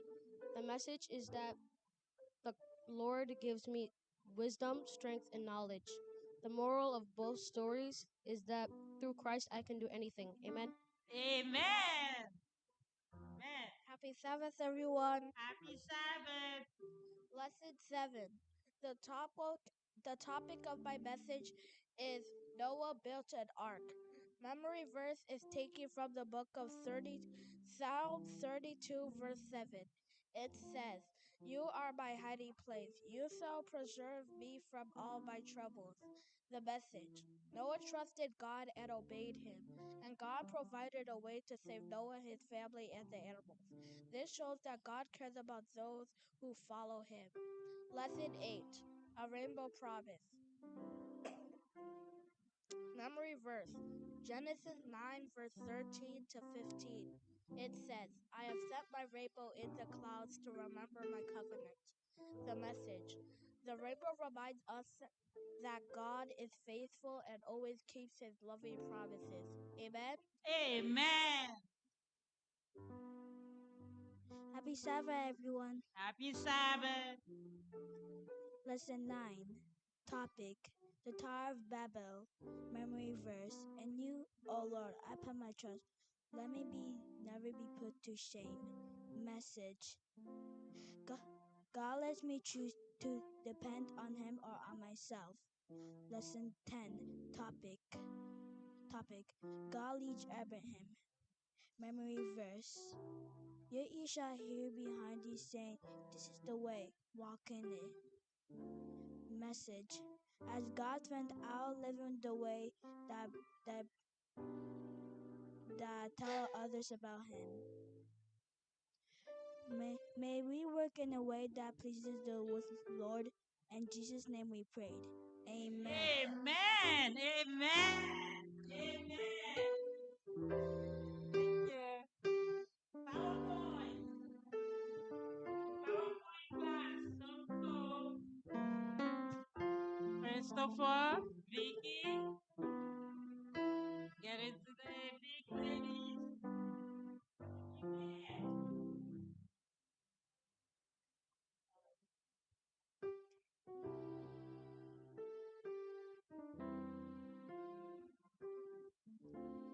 Happy Sabbath, church. Lesson 7 and 8. Lesson 7. Topic: My new neighbor. Power text. Luke 10:37. And he answered, Love the Lord with all your heart, and all your soul, and all your strength, and all your mind. Love your neighbor as yourself. PowerPoint. When we love God, we help each other love our neighbor. Lesson 8. Topic: A sign of royalty. Power text. Luke 6:35. And it says, Love your enemies, be good to them, and lend to them without expecting anything back, for you will be children of the Most High. That's what He does. PowerPoint. As sons and daughters of God, we can choose to love one another. The moral of both stories is to love one another and be good to them and be kind to them, because that's the greatest gift anyone can give. Amen. Amen. Happy Sabbath, church. Happy Sabbath. Lesson 5, Finding Friends. Power text. I have called you friends, for everything I learned from my Father, I will also give known to you. John 15, verse 15. PowerPoint. We can share Jesus with friends. Lesson 6, Best Friends. Power text. I have made you known in them, and will continue to make you known, in order that the love you have for me will be in them, and that I myself will be in them. John 17, verse 26. PowerPoint. Our friendship with Jesus grows stronger when we pray. The moral of both lessons is that we can find a friend in Jesus. Amen. Amen. Amen. Happy Sabbath, church. Lesson 3. Topic: From prophet to prisoner. The power text, Matthew 11, verse 10, and it reads, I will send a messenger ahead of you to prepare your way before you. The PowerPoint, we can bring our doubts to God and He'll understand and answer. The moral of the story is, even when you're struggling and you think that you're alone, God is always here to help. Lesson 4, topic: Clear headed or beheaded.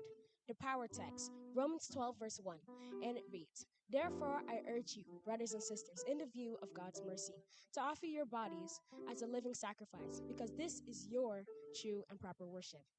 The PowerPoint, we worship God when we offer our bodies and minds to Him. Amen? Amen.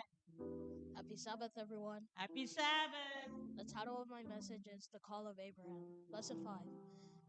My memory verse is taken from the book of Hebrew 11, verse 8. It says, By faith Abraham obeyed when he was called to go out, and he went out not knowing where he was going. The message. God told Abraham to leave his home to go to a place where He would show him.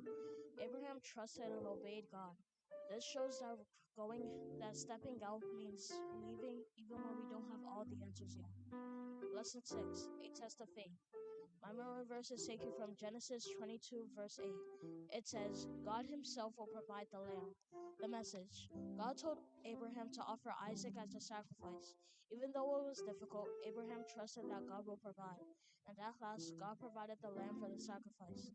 This shows that God sees, cares, and will always provide even in our toughest moments. Amen. Amen. Amen. Thank you. Thank you.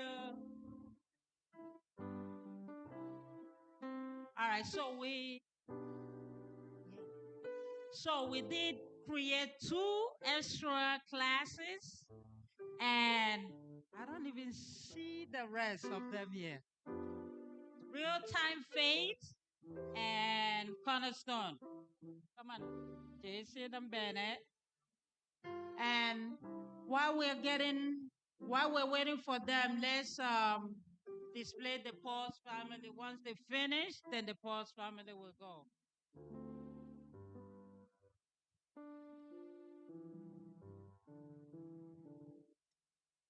Happy Sabbath, church. Happy Sabbath. Lesson 1, The Two Kingdoms. Memory text. You are of God, little children, and have overcome them, because he who is in you is greater than he who is in the world. 1 John 4, verse 4. The main keystone of this lesson is to not judge people from your own perspective, but see them through their own personalities. Lesson 2, Christian character. Memory text. But the fruit of the Spirit is love, joy, peace, long-suffering, kindness, goodness, faithfulness, gentleness, self-control. Against such there is no law. Galatians 5, verse 22 and 23. The main keystone of this lesson is that with God's help, we can be more like Him. Amen. Amen. Happy Sabbath. Sabbath. Lesson 3. Reflecting Jesus. Key text. Now that they saw the boldness of Peter and John, and perceived that they were untrained and uneducated men, they were marveled, and they had realized that they had been in the presence of Jesus. The main moral of this story is that you can do amazing things when you reflect Jesus' image. Lesson 4. Truth and you. Key text. There was a man named Ananias, and together with his wife Sapphira, they sold a piece of property. With his wife's full knowledge, Ananias withheld some money for himself and put the rest at the apostles' feet. Acts 5, verse 1 to 2. The main moral of this story is that you should not be greedy and you should be honest your entire life. Amen. Amen. Amen. All right, we're waiting for the pause, family. You coming? All right.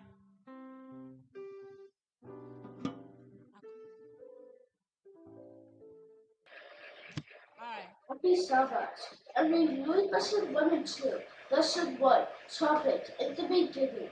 Very first. God saw all that he made, and it was very good.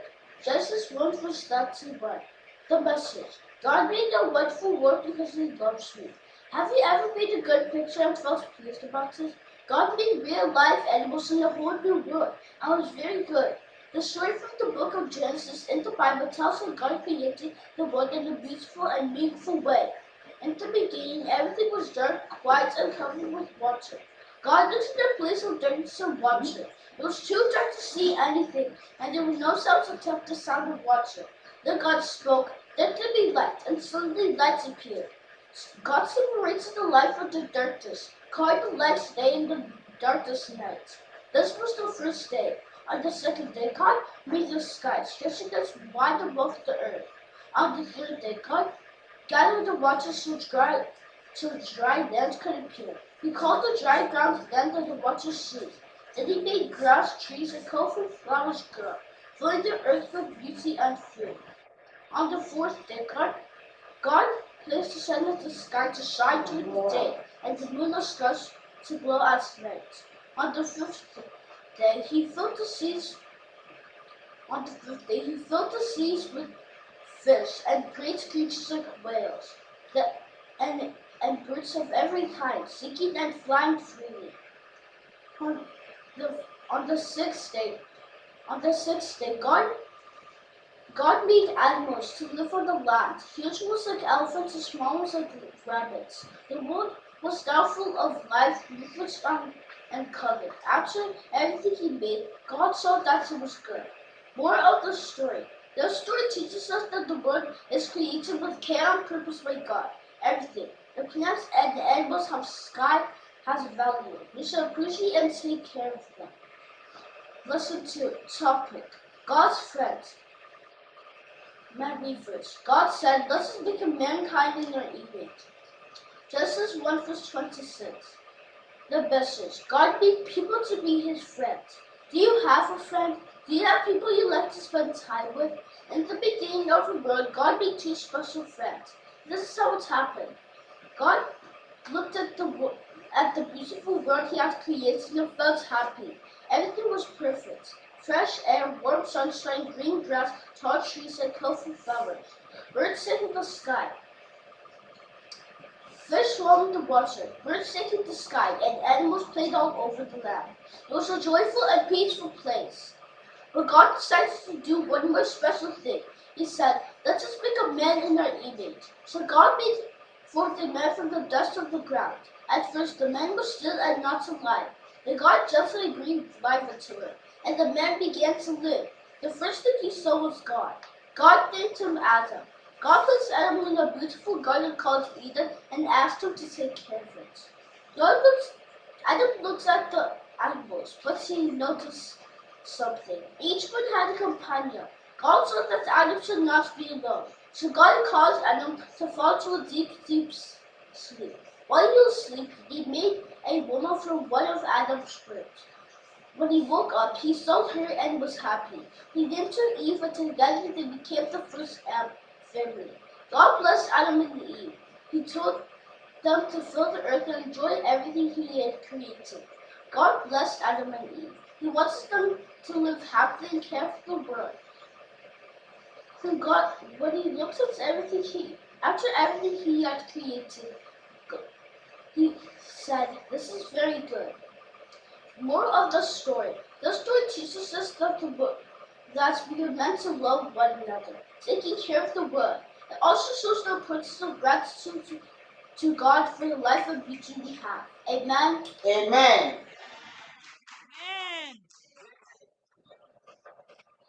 Happy Sabbath, everyone. I'm reviewing lesson 1 and 2. Lesson 1, Stronger Than Egypt's Idols. The memory verse. You are great and do marvelous deeds. You alone are God. Psalms chapter 86, verse 10. The message. God is working to reach my heart. Tara didn't want to clean the bird's cage, but she decided to obey her mom. Throughout the day, Mom gave her many tasks, giving her many chances to obey or disobey.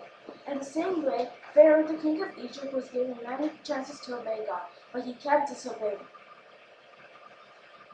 God sent Moses and his brother Aaron to tell Pharaoh to free Israelites from slavery.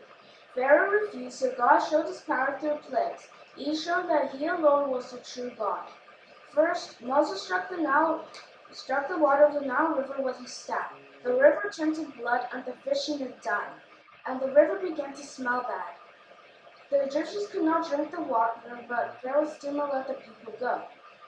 Next, God sent frogs. Moses told Pharaoh, "Millions of frogs will be everywhere."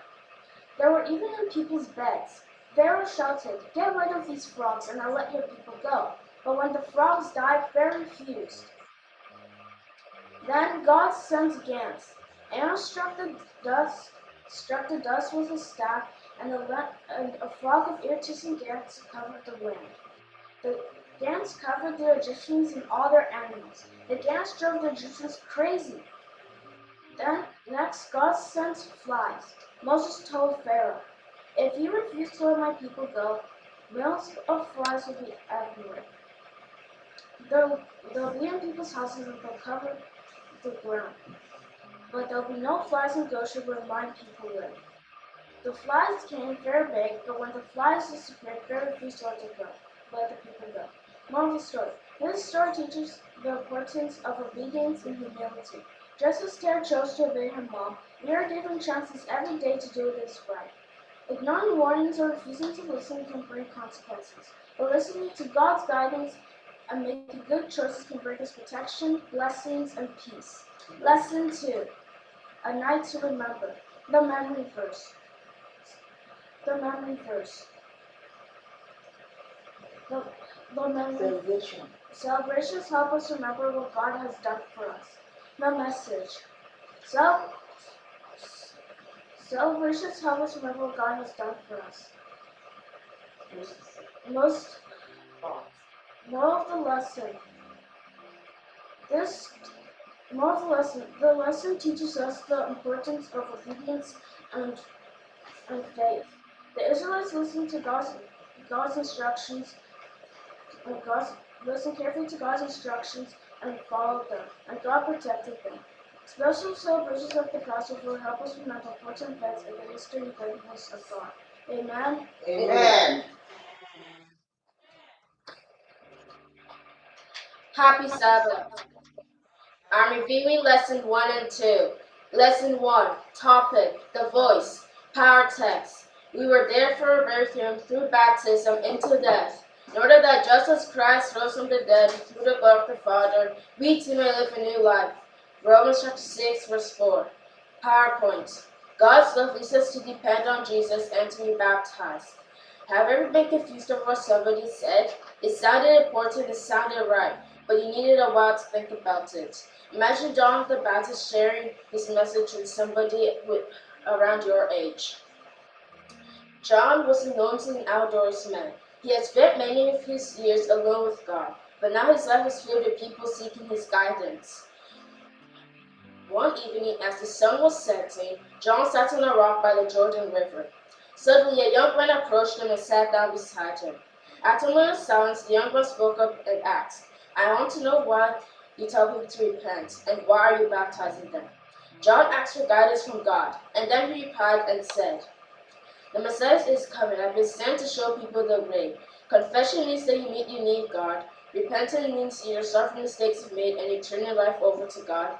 And baptism shows that you depend on God every day." Then the young man asked a question about the Pharisees and Sadducees. He asked, "How could you say such leaders were ready to be baptized, and weren't you afraid?" John replied and said, "I speak what God tells me to speak. When I call you to repent and to be baptized, and tell you to change your hearts for God's guidance, so you can change it from the inside out." Then the young man asked a question even deeper. He asked, "How could you call such leaders such deadly serpents?" John replied and said, "Not everyone that comes to hear the word of God is served because they haven't changed in heart. Some people aren't ready to accept God into their lives, and some people only come to get out of trouble. But God knows who's ready for his kingdom.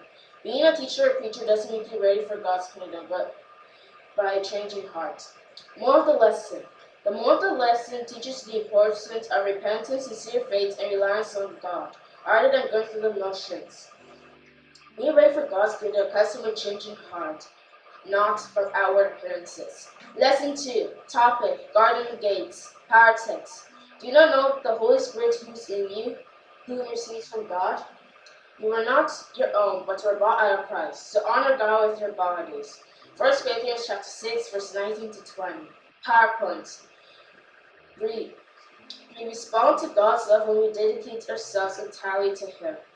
Imagine John the Baptist sharing why he lives so simply to someone with your lifestyle.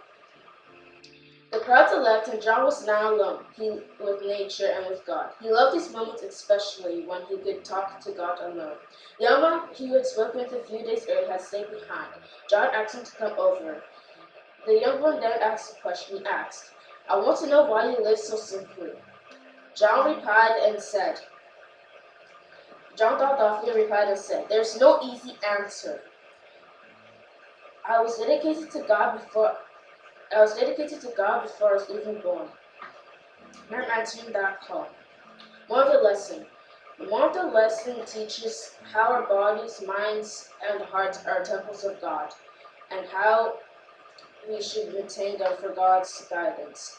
From eating healthy food, having good sleep, and guarding what we see, hear, and do. Amen. Amen.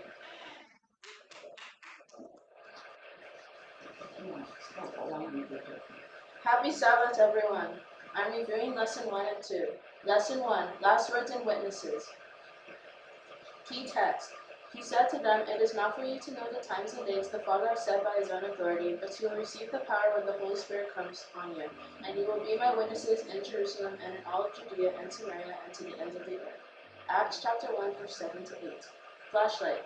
The church is God's appointed agency for the salvation of men. It was organized for service, and its mission is to carry out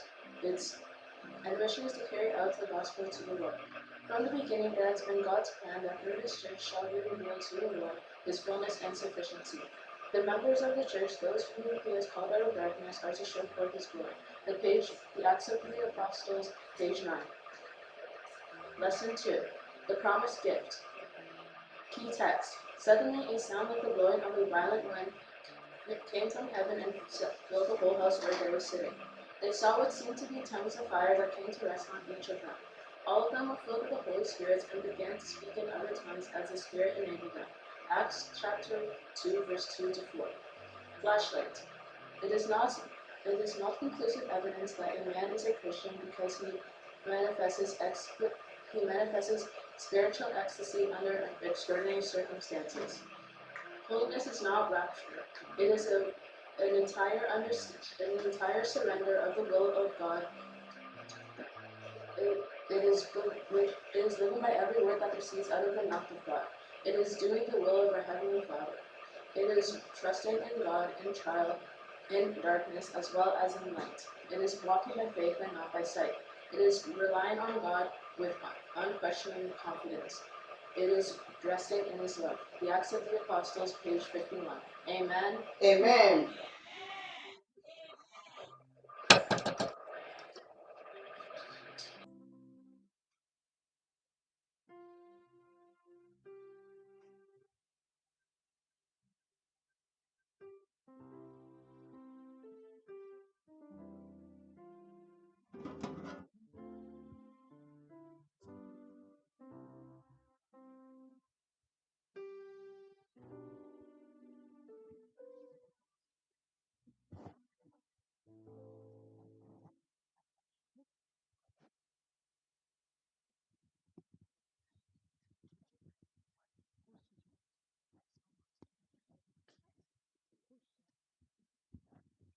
Chichi, not yet.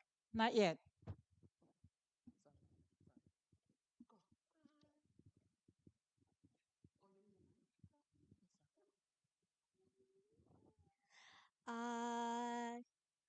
I am the Alpha and Omega.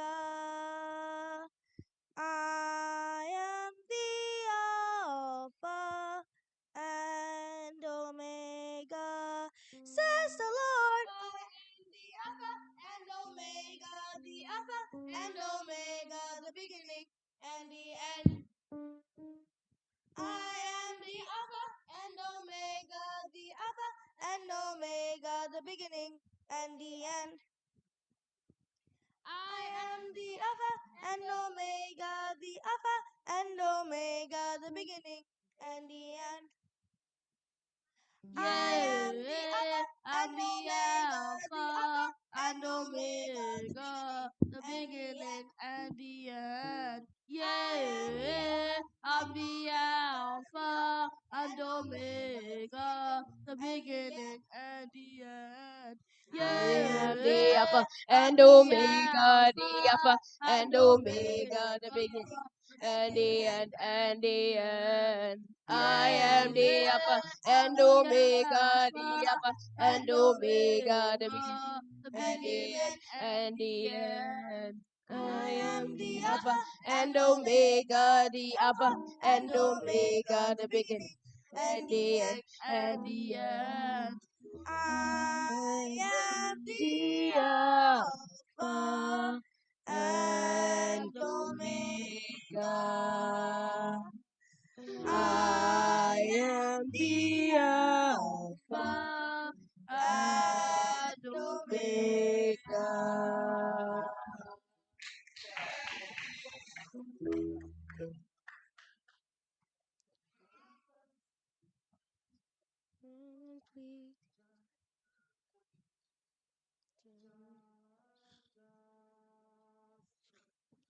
Just as I am without one plea, but that thy blood was shed for me, and that thou bidst me come to thee, O Lamb of God, I come.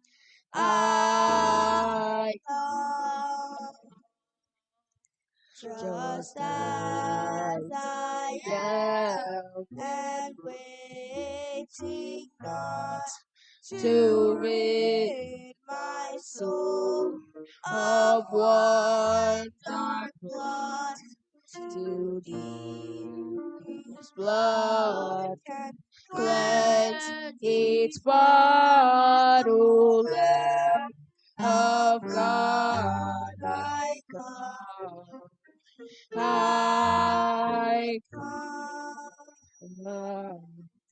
I come broken to be mended.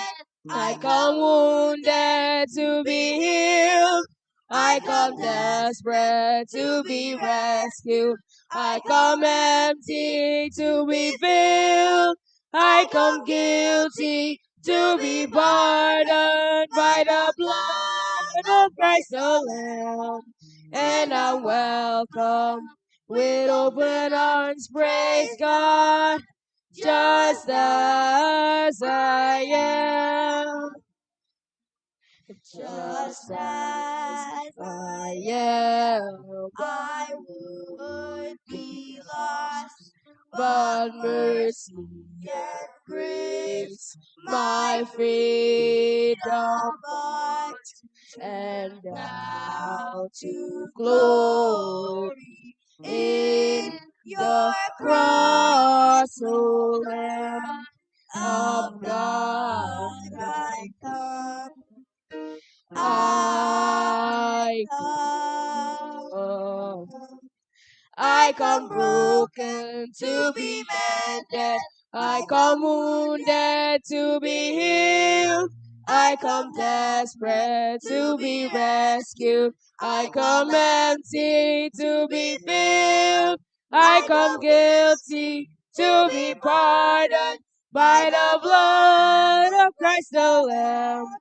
And I'm welcome with open arms, praise God, just as I am. I come broken to be mended. I come wounded to be healed. I come desperate to be rescued. I come empty to be filled. I come guilty to be pardoned by the blood of Christ the Lamb. And I'm welcome with open arms, praise God, just as I am.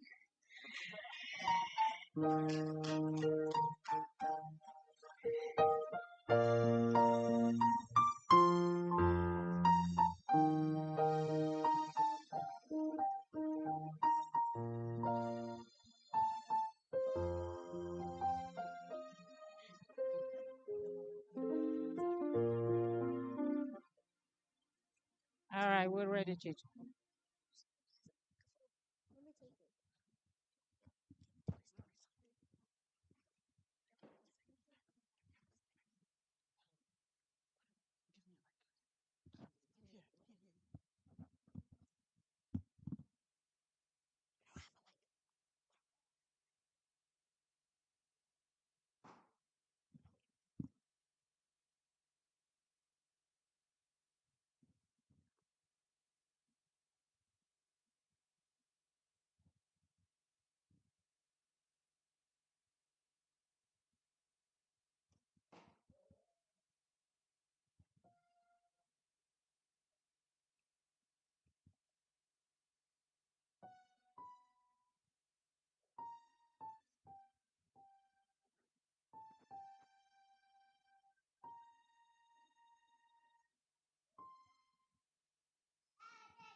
Jesus, my Savior, Lord, there is none like you. All of my days, I want to praise the wonders of your mighty love. My comfort, my shelter, tower of refuge and strength, let every breath, all that I am, never cease to worship you. Shout to the Lord, all the earth, let us sing. Power and majesty, praise to the King. Mountains bow down and the sound of your name. I sing for joy at the work of your hands. Forever I love you, forever I'll stand. Nothing compares to the promise I have in you.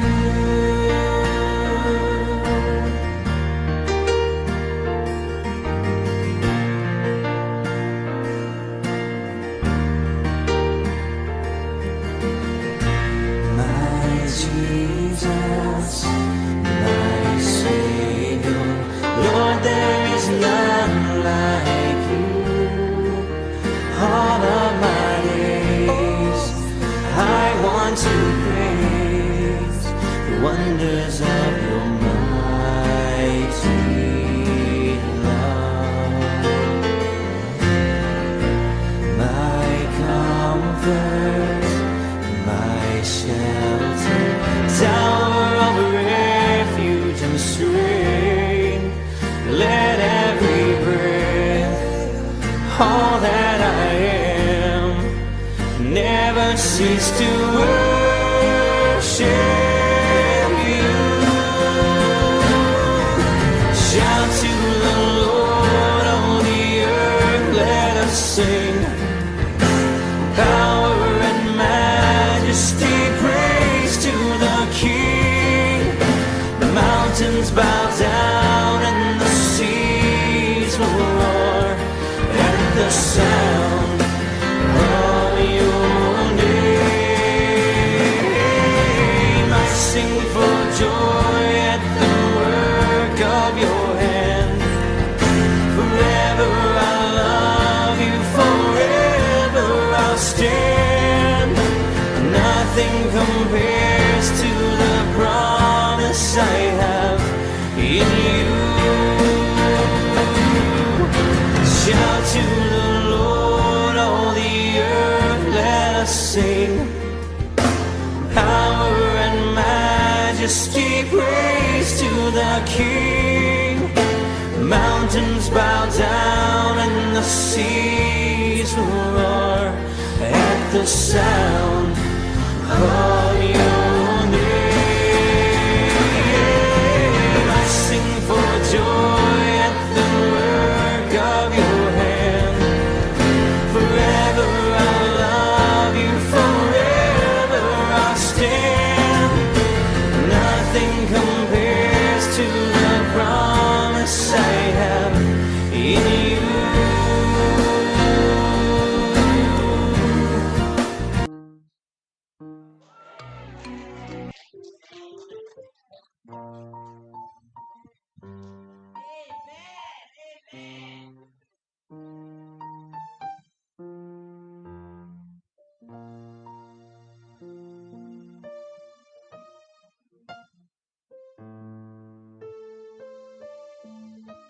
We can do louder than that. Amen? Amen? Come on now. I'm so happy. Amen. I pleaded with you to give us just 10 minutes so that the children can do their presentation. And we thank them so much for what they have done, the adults, their leaders, and also the little ones. And even from those from Canada too. To God be the glory. Amen?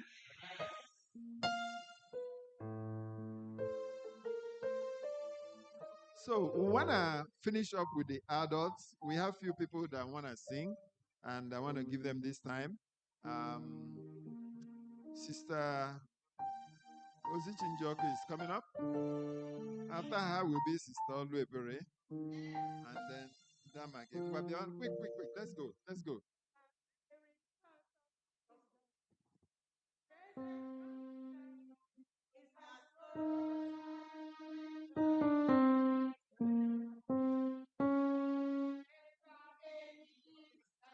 Between my God and I, He is close as the mention of His name. He is as close as the mention of His name. Jesus,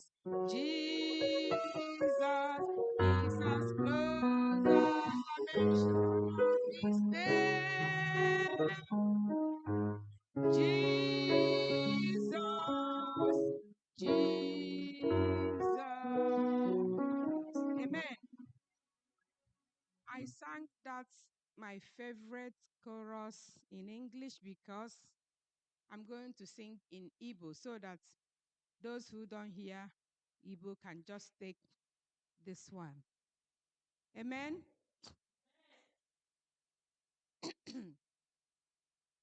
Jehovah bihem nanzabum obonye kam gatwegu Jehovah bebem siri ke onye kam gatu ebu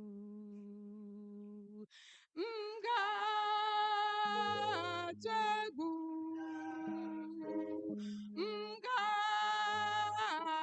Mgatwegu Jehovah budike onye kam gatu ebu obi m agaghị adakpụ ọ bụrụ na m ebilie edola m n'aka ọchịchọ inye aka m ka ibuworo m ga-atụ egwu m ga-atụ egwu Jehovah bụ dike onye ka m ga-atụ egwu aga m achọ ihe nke gị onye nwe m duzie m ụzọ agala m n'ebe dị anya ụzọ nke m gị buworo m ga-atụ egwu m ga-atụ egwu Jehovah bụ dike onye ka m ga-atụ egwu m ga-atụ egwu m ga-atụ egwu Jehovah bụ dike onye ka m ga-atụ egwu.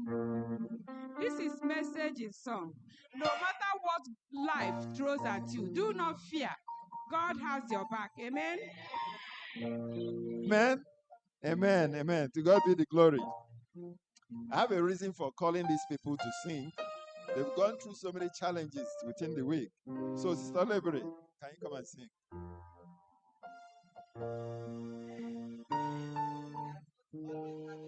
In our hearts, even when we are not prepared, because God is good to us all the time. Like my sister said, no matter what we are going through, we should not be afraid because our God is ever near. So we are going to sing Standing on the Promises of God. Number. Amen. Number. 518. Standing on the promises of Christ, my King. Standing on the promises of Christ, my King. Through eternal ages, let His praises ring. Glory in the highest, I will shout and sing. Standing on the promises of God.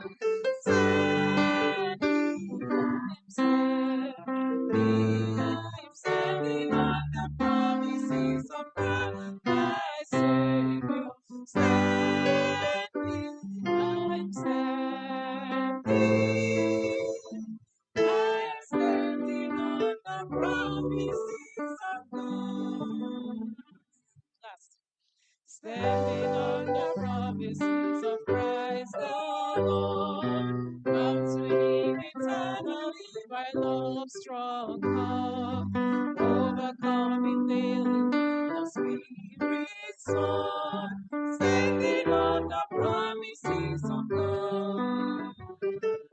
I'm standing on the promises of God, my Savior. Standing, I'm standing. I am standing on the promises of God. Amen. Amen. Tama Gibewa. Standing on the promises. Tama, come. Let's do it quick. We keep standing on his promise.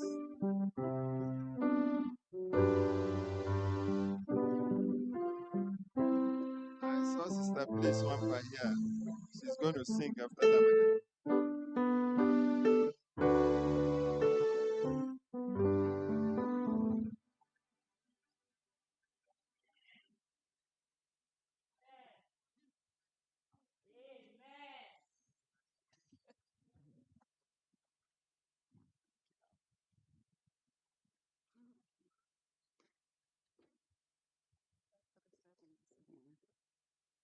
Happy Sabbath, everyone. The Lord is good.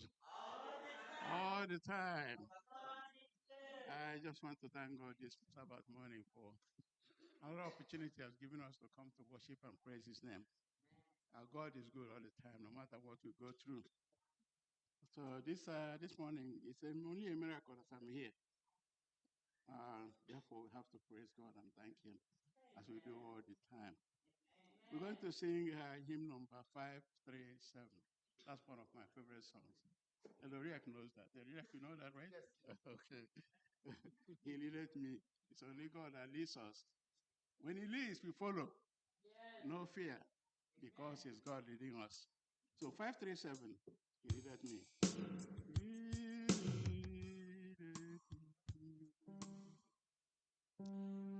He leadeth me. Oh, blessed stars, oh, words with heavenly comfort from what I do, where I be, cities, constantly lead me. Leadeth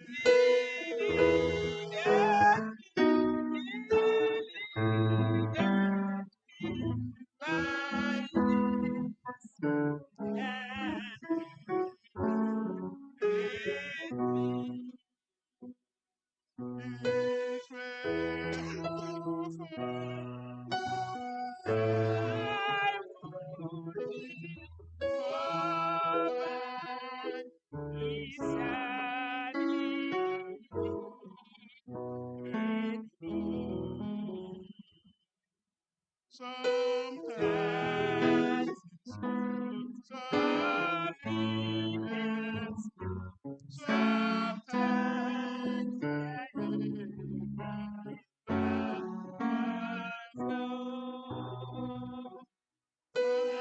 want to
Hallelujah. Okay, Sister Bliss, we are waiting for you. Sister Bliss, Wampa, waiting for you. I saw Sister Olamide. You have to get us something too. Sister Bliss, the one.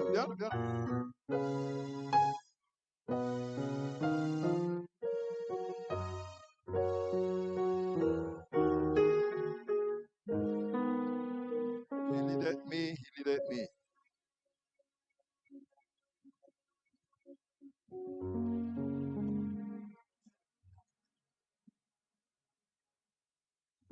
Take your burdens to the Lord and leave it there.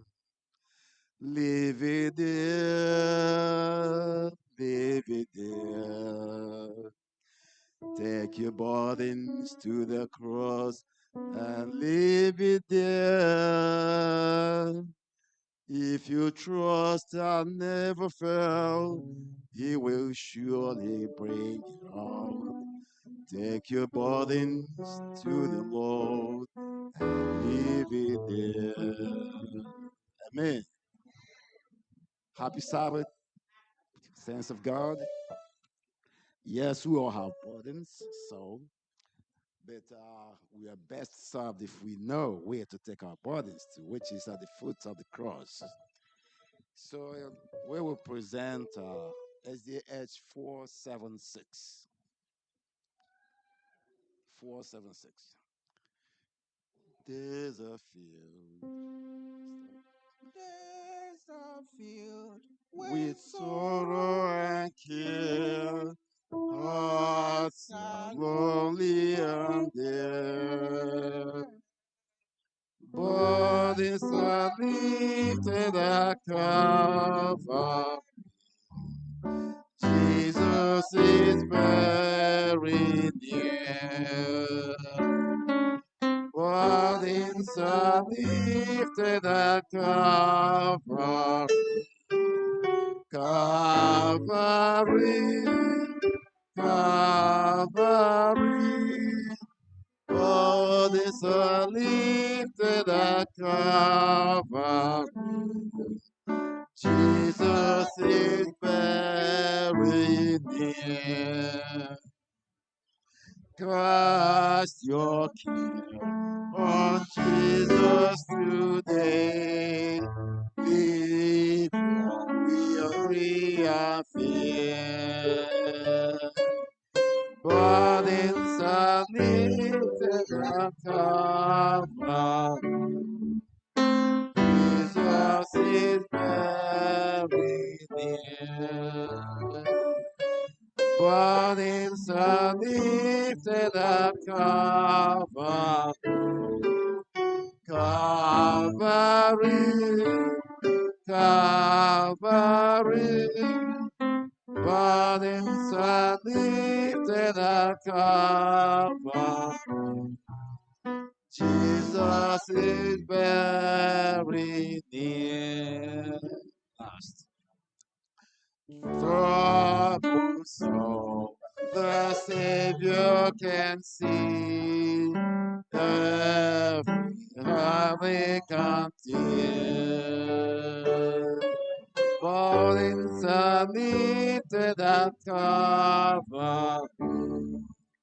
Jesus is very near. Burdens are lifted at Calvary.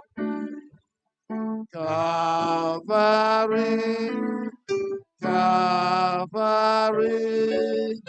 Burdens are lifted at Calvary. Jesus is very near. Amen. All our burdens have been lifted at Calvary. Amen. Amen. As the burdens have been lifted, I want all the classes to see Sistozichi Njokubikuno Hianya very, very quickly so that we can conclude this session. Okay. Maxwell O'Hara. Woo, we can't miss him. Yes. We can't miss you. Come.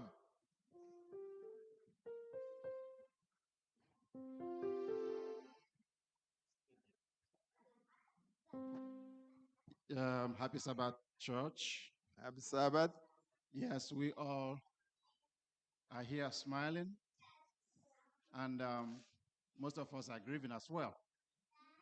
This song, I will dedicate it to my co-in-law, today Chika, and those that are grieving today. Amen. Whatever happens, we know that by and by, our joy shall be full. Let us turn to SDH 430. I would like everybody to sing this song. Let us dedicate this song to these two families that I have mentioned. Oh, there'll be joy when the work is done. Joy when the reapers go down. 430. Blessed, O Son, in the new Jerusalem. Jerusalem, joy, joy, joy. There'll be Joy by and by. Joy, joy, joy. When the joy is joy, joy, joy. Growing up when the walkers gather home. Pay attention to stanzas 2 and 3, please. Sweet are the songs that I'm home to sing. Grateful the times our hearts shall bring. Reigning forever, Christ our King, in the new Jerusalem. Jerusalem, joy, joy, joy. Joy by and by. Joy, joy, joy. When the joy is done. Joy, joy, joy. Going on when the workers gather home. You better join us. You better join us. Pure are the joys that wait on there. Many the golden mansions there. Jesus himself, the deliverer in the new Jerusalem. Jerusalem, joy, joy, joy. Joy by and by. Joy, joy, joy. Where the joy comes. Joy, joy, joy. Forever growing down when the waters gather home. Joy, joy, joy. Happy joy by and by. Joy, joy, joy. And the joy, joy, joy, joy. Forever growing down when the waters gather home. Amen, amen, amen. Amen, amen. To God be the glory. While we were singing this song, I got messages from those online that we've not called them. So I want one person from online to please sing a song for us. I just want to use one person, please, to reach out to all others who are online. We are not yet done with those, yeah? Those online, can you do that quickly? Anybody want to sing from online? Okay. Okay, Sister Lami, they come. Sister Lami.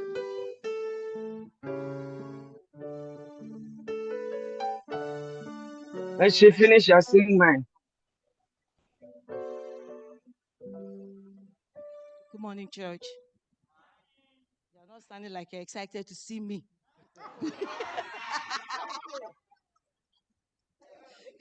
Good morning, church. Happy Sabbath.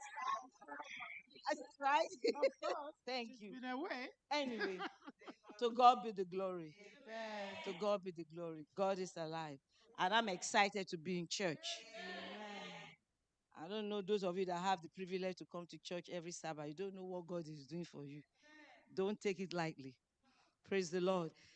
I want to thank God because I had a surgery and I thank God it was successful. Everything is good. God is faithful. So I love this song. I know Dr. Hagu will know the song that I want to sing already. 86.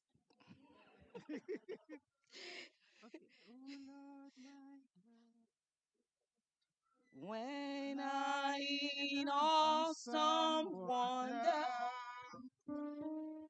consider all the world's hands have made, I see the signs, I hear the rolling thunder, thy hands throughout the universe display.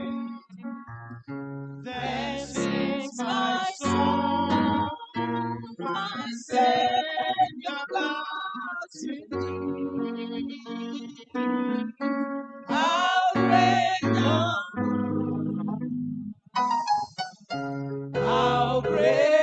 thou art. Then sings my soul, my Savior God to thee. How great thou art, how great thou art. When through the woods and forest glades I wander, and hear the birds sing sweetly in the trees.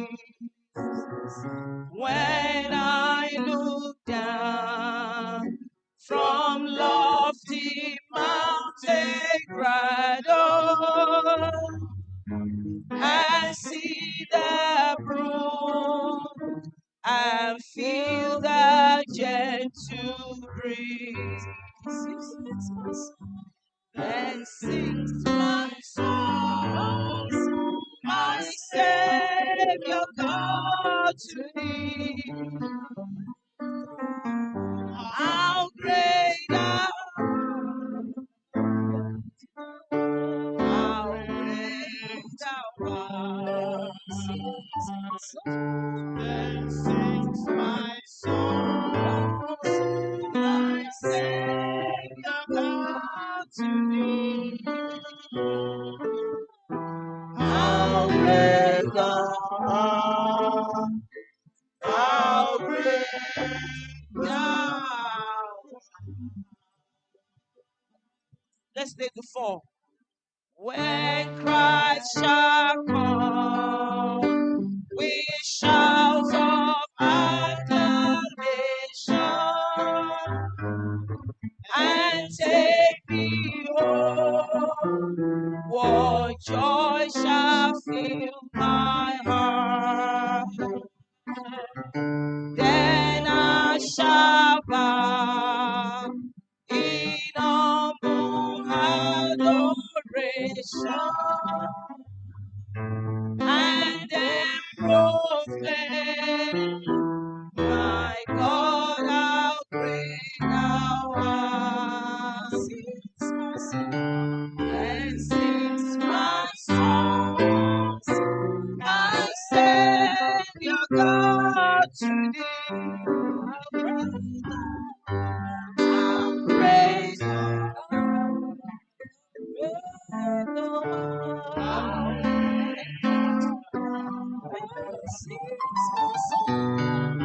sings my songs, my Savior God to thee.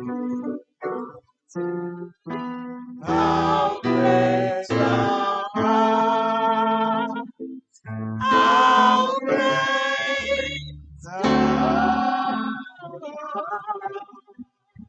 Amen. Amen. Hallelujah. Hallelujah. These are songs of experiences that we've been singing today. Most of the people coming out, they have stories to tell you. That's why they are standing here to sing. I want to give Mama Alozie opportunity to sing now.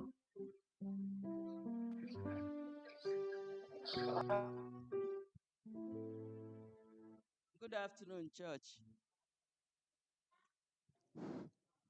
Does anybody know what today is? Your birthday, ma. Oh, okay. Your birthday, ma. Okay.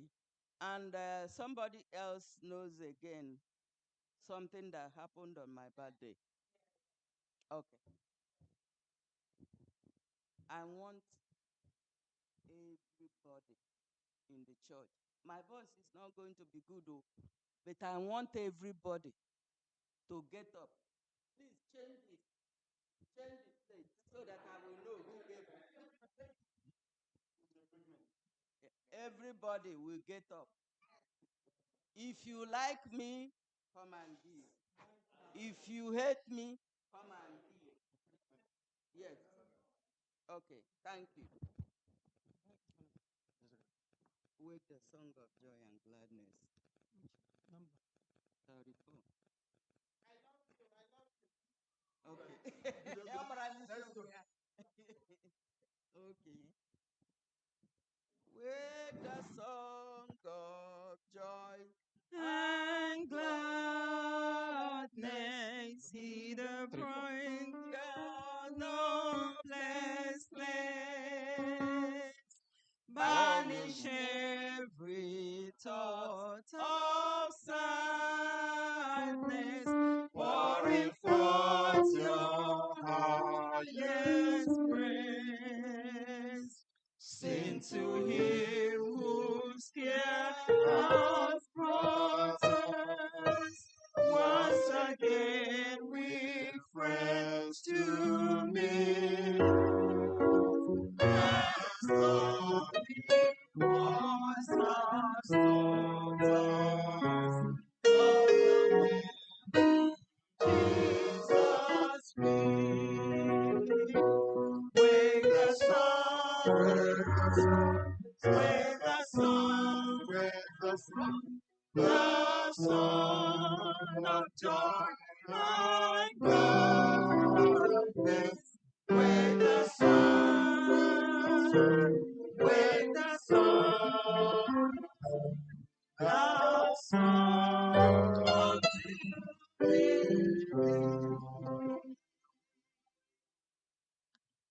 joyfully songs and bells, we will ring the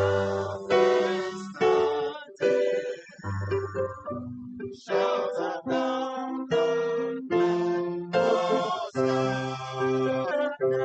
glad and grateful moments be.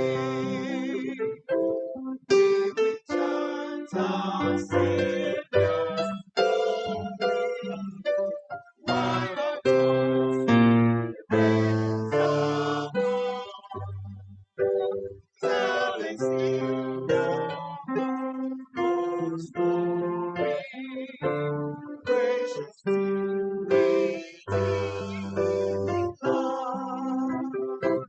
Wake the sun, wake the sun, wake the sun,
Amen.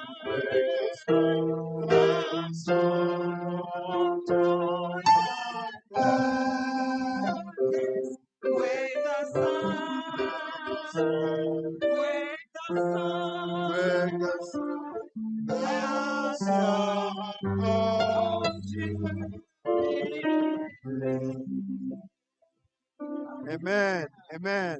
Amen. You know, most of our songs are also sermons. So I don't want you to bother yourself concerning the next segment of our program because we are already doing part of it. At this time, I want to call. You're here already. Well, go ahead. Go ahead. Happy Sabbath, church. As you know, she have already introduced herself. Today is my mom's birthday, so I'm going to sing for her. I did not rehearse, I did not practice, but I believe in the power of the Lord. Amen. Just wait, Chichi is going up to put the music on. And if you know the song, you can join me, God and God Alone. That's what I'm going to sing. If you know it, please join me here.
That reminds me how Elder Ugago used to sing in those days. Yes. Sister Adema, let's go. Sister Adema, let's go now. After I'm ready. Okay. I'm ready. Sister Adema, Oh Lord. Okay, I want to sing just one. Can you hear me, Edoria? go ahead. Can you hear? Go ahead. Okay, up one stanza. The subject of love has been very big, and there is no reason why God should love. And love doesn't have a reason. If it has a reason, then it's not love. For while I was yet a sinner, Christ died for me. One verse of God sees the little sparrows fall, it means his tender view. But let me sing it in Igbo language. Chukwu hụrụ dara o metụ ya n'obi ibe ọhụrụ n'anya ọ hụkwara m n'anya ọhụrụ m n'anya ọhụrụ m n'anya nọ ọhụrụ ihe dị m n'anya ọhụkwara n'anya. Amen. Amen. Amen. Biko adị m ready. Achọrọ m ịgụkwa ka m onye asụ m lọta Sabat. Very good. Ebe onye kwanu? Aha Abụ Chioma Paul, Happiness Paul. Go That's right. ahead. Go ahead and sing. After you will be Sister Chinyere Nwogu. Sister Chioma. Happy Sabbath. Happy Sabbath. I want to sing from SDA 216, but aga m ege ya Igbo. Hem si da agụ abụ na ama iji okwu Igbo. Hem si da agụ abụ na mbụ. This week, mgbe m bịara ele ndị Artemis 2, m fụrụ from this earth gaa to the airspace. Pictures esendịrị weziri anyị how small this world is. Ide ya gave along a small ball. This small ball contains everything, all the countries, continents, and every races, white, black, whatever color we are. But that was hung in the air. The moon beside it, the sun beside it. That shows how wonderful this God is. Ye meme nwe ntụgharị uche sị, ọ bụrụla Chineke nkiri ụdịrị ka ihe na gụwara anyị, gwere ihe nye anyị, gwere anyị asị nye anyị. That shows that God loves us so much. Therefore, today I will sing to my best of knowledge. Ndị nwere ike isoro m gụọ wee soro m gụọ la abụ otuto 216. Eze mgbego onwe gị ga-abịa, ịkpọrọ ndị ga-agbatarala,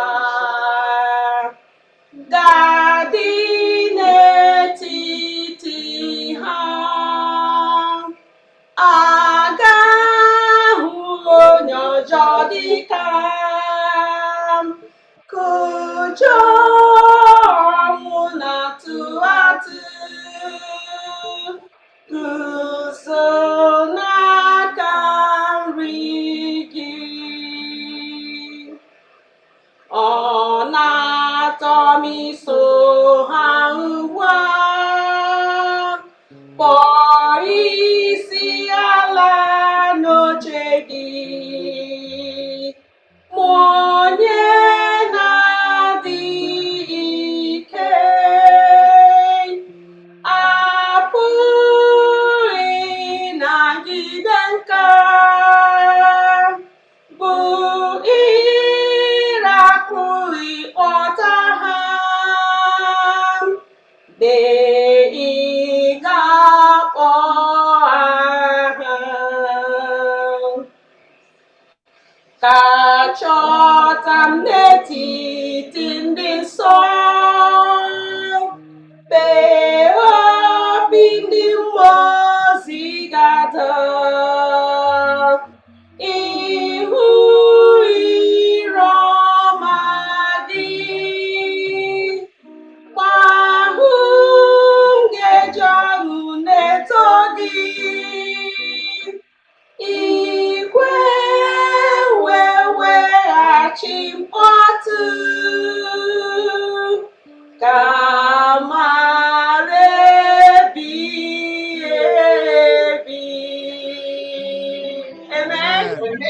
Amen. Amen. Amen. So, to accommodate the few people front, 2 or 3 people front, I would like us to sing only one stanza if you are making any presentation at this time. I want Sister Chidima to sing. Then after you will be Sister Chinyere. There's a special request coming from her now. So, Sister Chidima, go ahead. Okay. Happy Sabbath, everyone.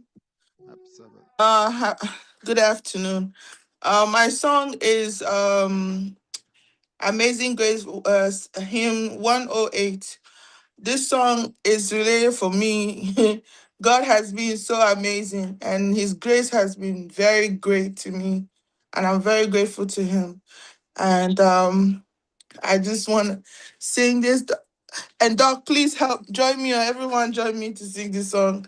Um, Amazing Grace, how sweet the sound that saved a wretch like me.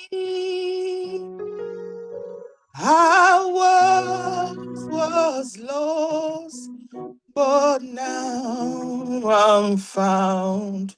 Was blind, but But now now I I see. see. Amen. Amen. Amen. Okay, Sister Chinyere, go ahead. Amen. Amen. Amen. I'm singing from SDH 185. This one is dedicated to my husband. Jesus is all the world to me, my life, my joy, my all. He is my strength from day to day. Without him, I would fall. When I am sad, to him I go. No other one can cheer me so. When I am sad, he makes me glad. Is Is my my friend. Amen. Amen. friend. Amen. Sister Rosemary, can you come? After you will be Sister Mobu and then Sister Onyi.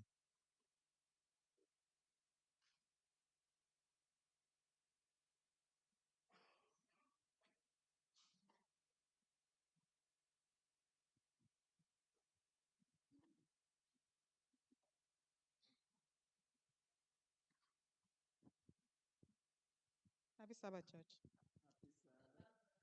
So, my story lately is different. My sister decided to sell their house and move to Spain. So it's been very depressing for me. She's the only sister I have, and to actually leave, not seeing her next to me is hard. But I'm comforted with the story of Jesus, so I am singing 152. Tell me the story of Jesus. Write on my heart every word. Tell me the story most precious, sweetest that ever was heard. Tell how the angels in chorus sang as they welcomed his birth. Glory to God in the highest, peace and good tidings to earth. Tell me the story of Jesus. Write on my heart every word.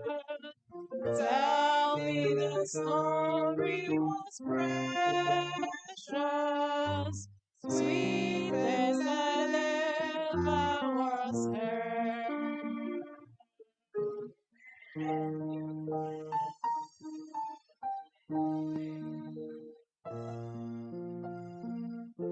Sister Ogbo, Sister Onyi, and then the Agro family. Then we round up.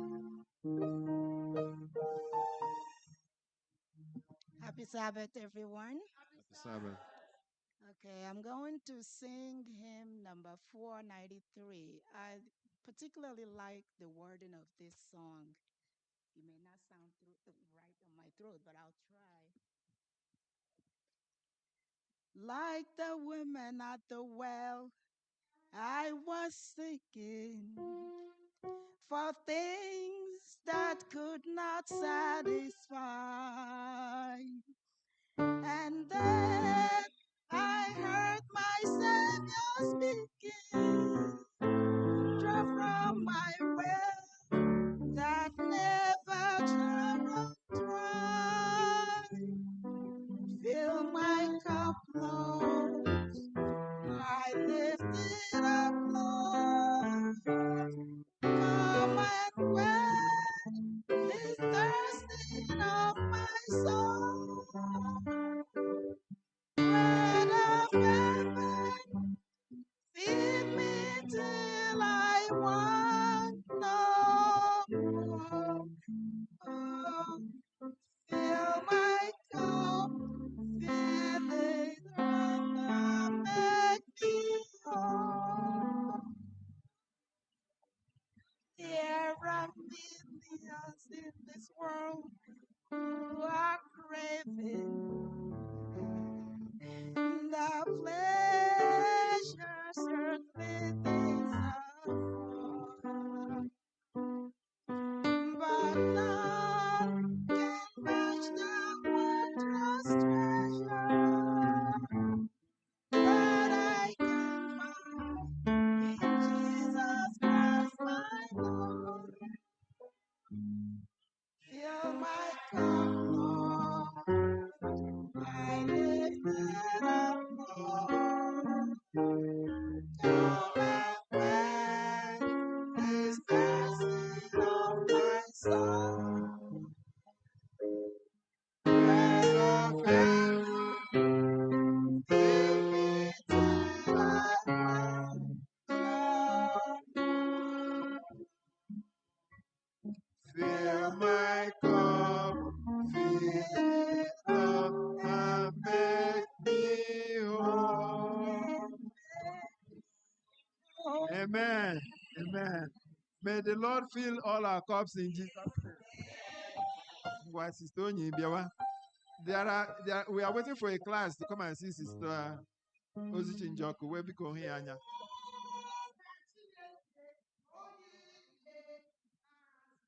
Mama Imela.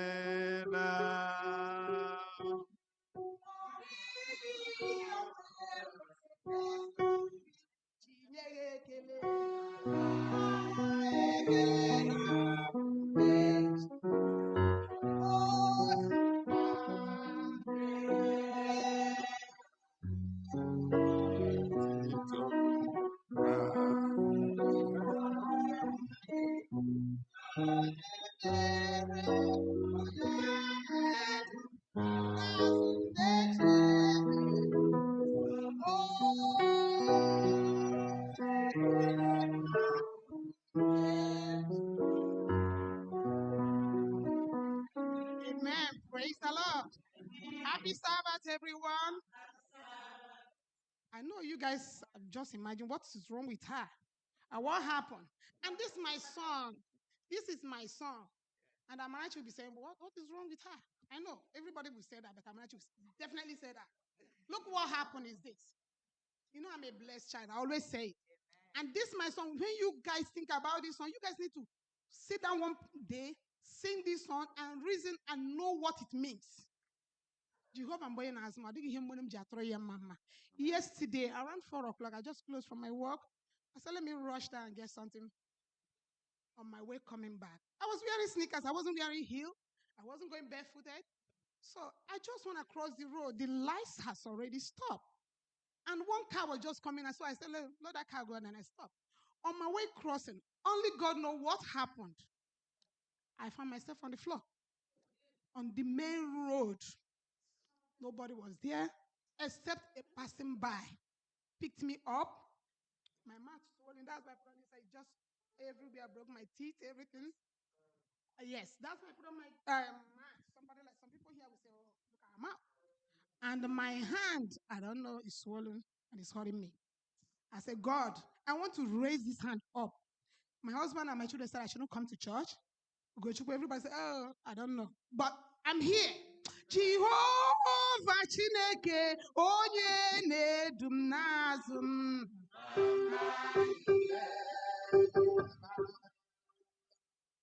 Ọ dịghị ihe nwere ga-ezuru iji nye gị ekele.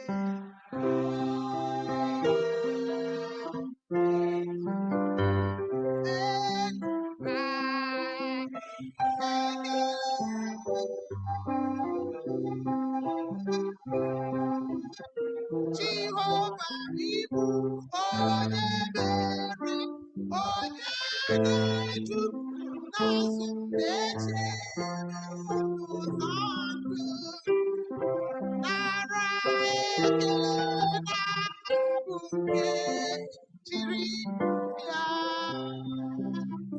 Amen. My husband wants to sing one verse of All the Way Our Savior Leads Us.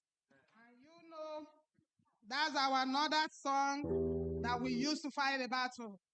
And when the devil is fighting us, we say, all the way, my Savior leads me. It's 516. Can we sing that, please? All the way, my Savior leads me. Want to go? All the way, my Savior leads me.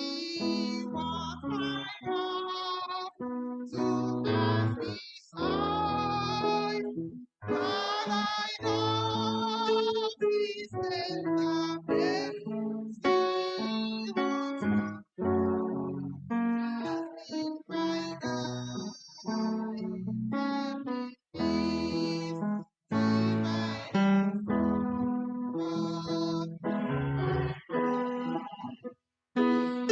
divine.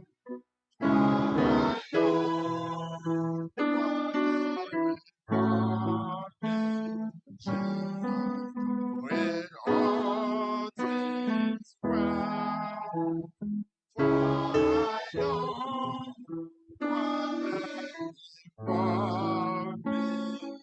Jesus, when all things well. Amen.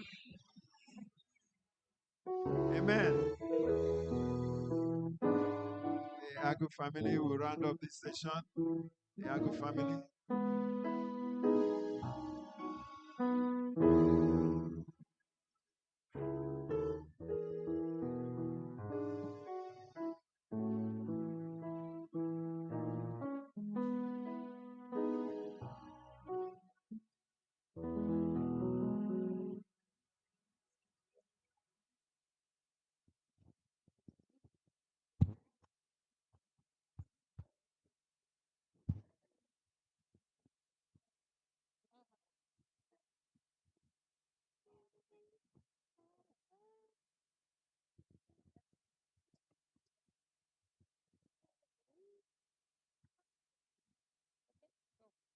Holy Father, grant us peace.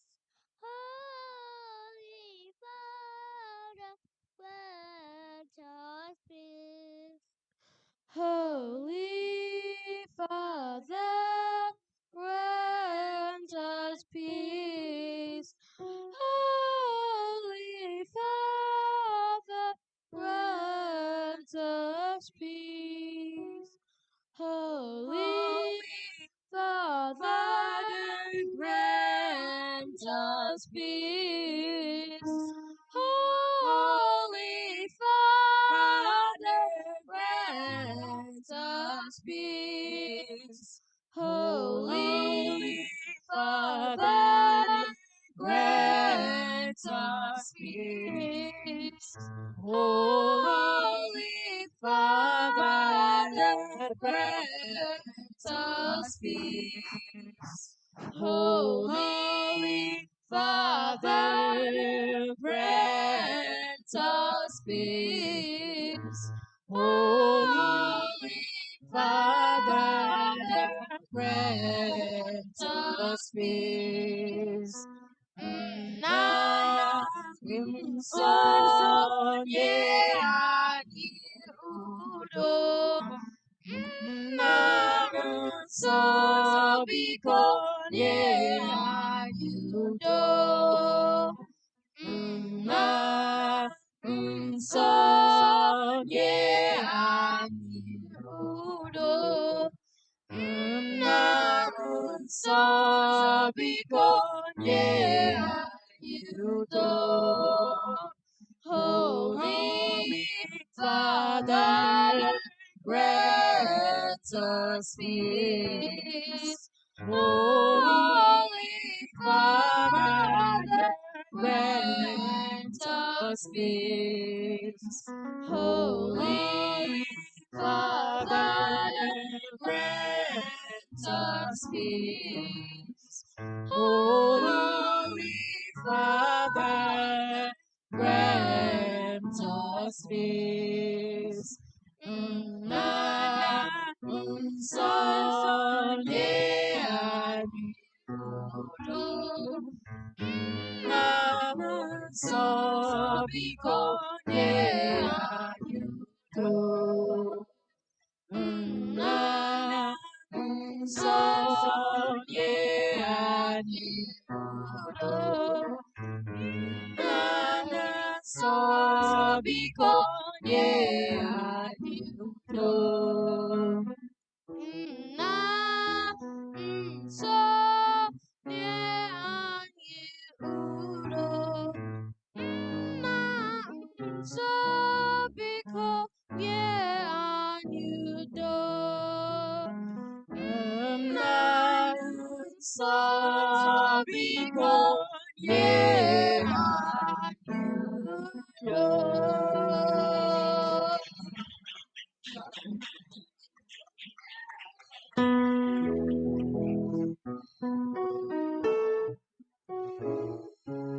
Anyị lawa. Na biko onye anyị udo. That's enough for today, amen. Sister Osi, we want to round up our 13th Sabbath, the recognition and the goal. Can you come and announce the general support, the moral support, financial support that we have received from the membership of this church?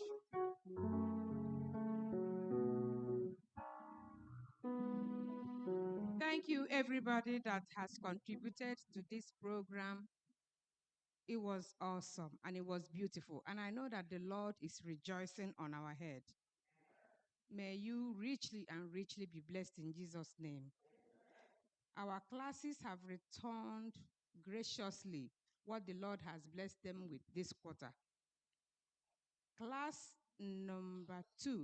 number 1, presented their gift of love, $2,150. Can we say amen? Amen.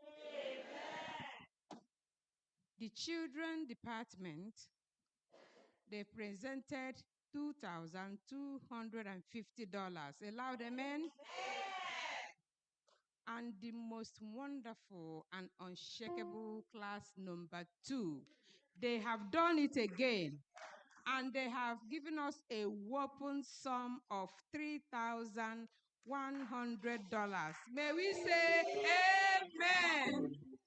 Amen. Amen. And we have a total of $7,500. Amen.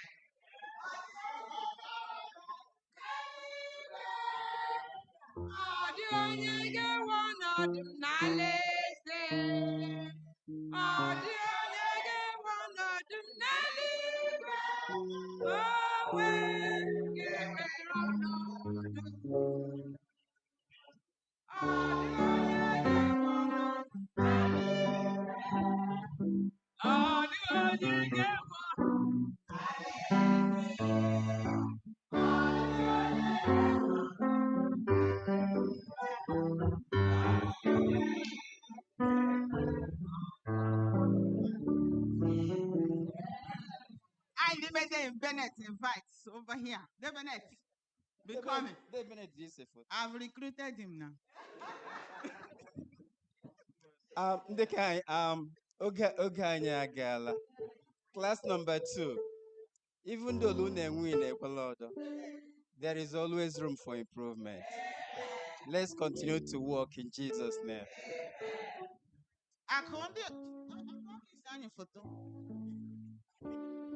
Sister Akuna Akogu.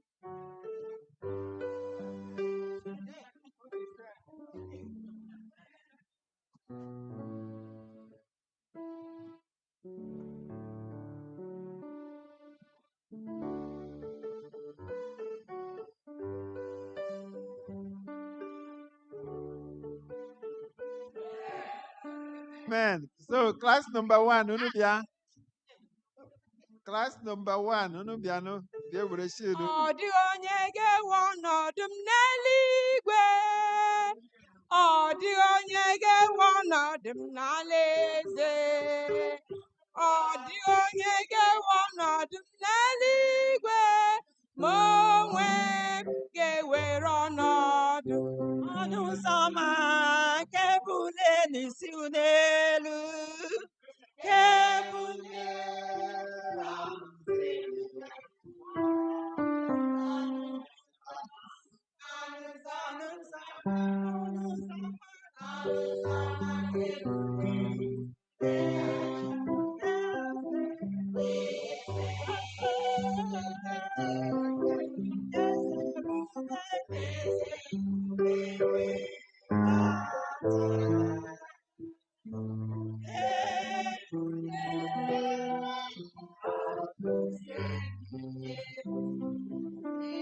Amen. Because class number 2, because you don't let you go. The church need more money. You know, more money.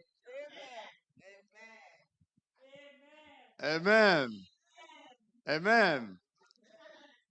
Class number 1 did very well. We are just very close. You know, class number 1, they just got some of their members back. You can see Sister Nenye is here. That makes a lot of difference. Maybe next quarter we're going to shovel the classes. But we are heading ahead. Okay? May the Lord bless all of you. Amen. Where the children's? Children ministry. Children of a better children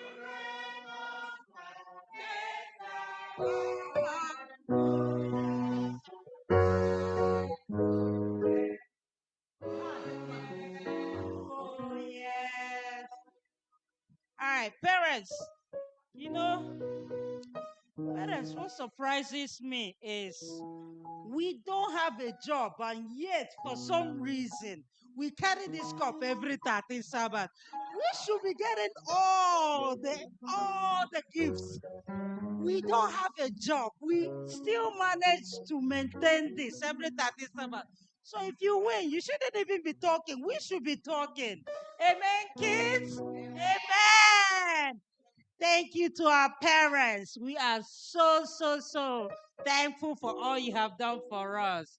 God bless you all. Amen. Thank you.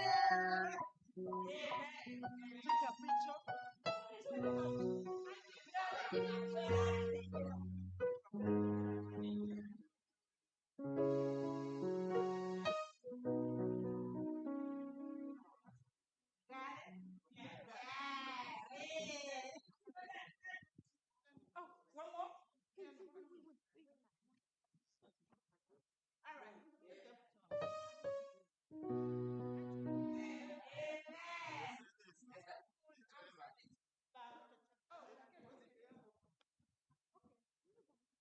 Yeah, number 2, please. We want to take the official. You're going to do that?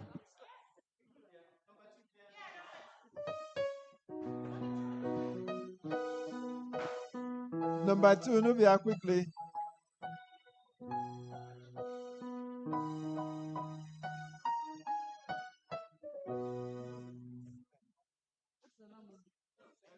Yeah, I'll make sure.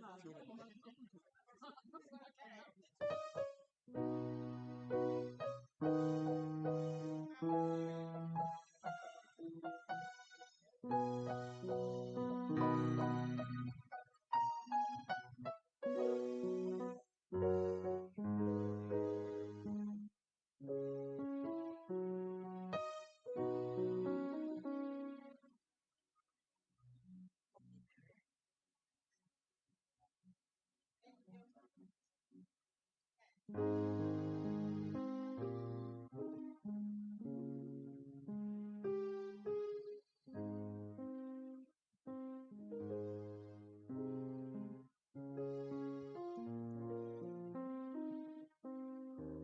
have really had a high Sabbath.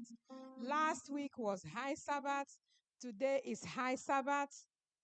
Please, let's keep the momentum. The Lord is good. We are studying relationship with God this quarter, and I can see everything turning around for our good. We are happy. The people online are so happy to participate. May we carry on with this spirit. And I want to thank everybody that donated one way or the other, that the Lord will richly bless you and will make your cup overflow.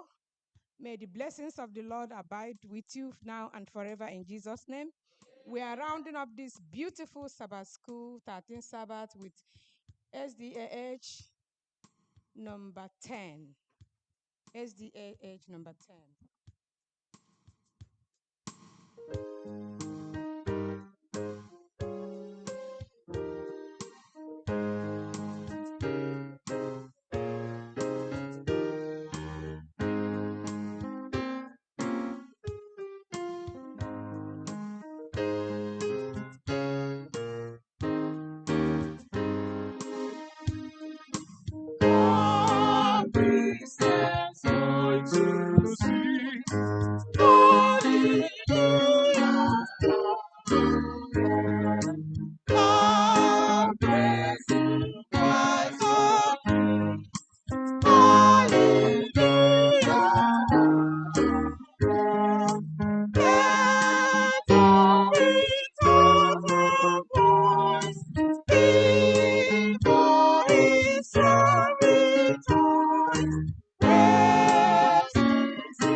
Amen.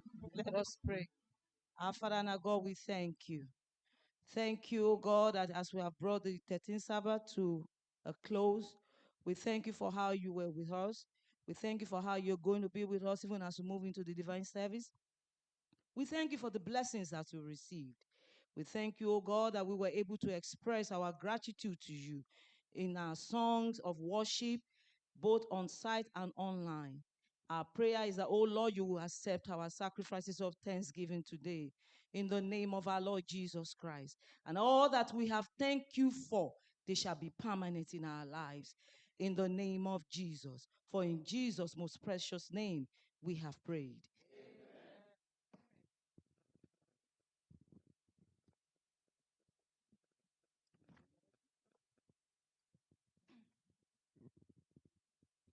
Thank you so much, everyone, for joining us in the Sabbath School today. We really appreciate you from the Sabbath School Department, your contributions, your participation, and everything you have done. I pray that the good Lord will continue to be with you and continue to provide for you in Jesus' name. Amen. Next Saturday, we'll be studying lesson number 3, and it's titled Pride versus Humility. Pride versus Humility. The memory test is taken from the book of Luke, chapter 14, verse 11. Join the pastor on Friday. He'll be bringing this lesson to us so that when we come here on Saturday, you will come with your questions, your contributions, and also you participate in the Sabbath School. We thank you all, and we pray that the good Lord will continue to be with you till we meet you again next Saturday. Those who have joined us in person today, we really appreciate you. And those who have joined us online, thank you so much. May the good Lord continue to be with you, provide for you so that you can give us again next starting Sabbath. In Jesus' name. Amen. God be with you. Happy Sabbath. We welcome you to Sabbath School. We are happy that you are here. Happy Sabbath day. Happy Sabbath day to you all. Till we meet again. The choir gone a little bit.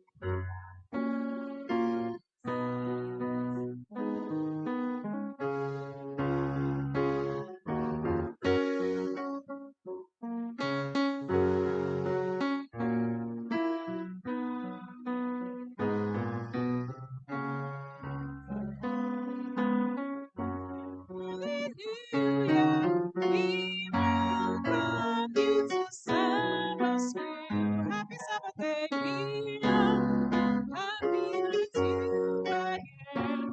Happy Sabbath day. Happy Sabbath day to you all. Till we meet again. Happy Sabbath once again, church family. Sabbath. Happy Sabbath. Let us prepare for the divine service. Hallelujah, hallelujah, hallelujah, hallelujah. Praise ye the Lord. Hallelujah, hallelujah, hallelujah, hallelujah. Praise ye the Lord. Hallelujah. Praise ye the Lord. Hallelujah. Praise ye the Lord. Hallelujah. Praise ye the Lord. Hallelujah. Praise ye the Lord. Amen. Let us pick up our hymns, SDH 189. 189.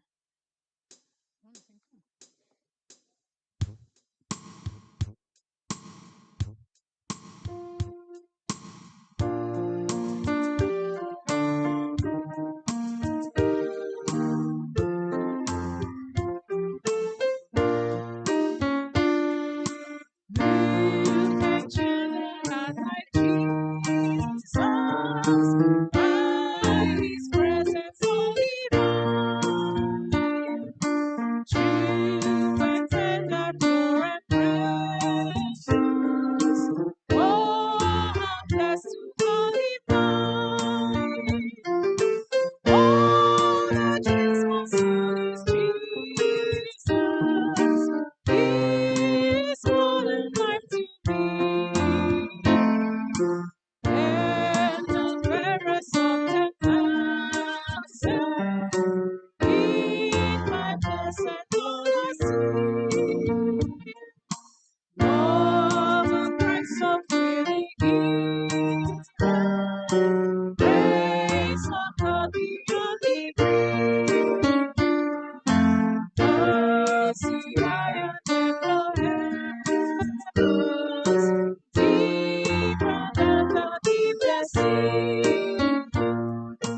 All that fills my soul is Jesus. He is more than life to me.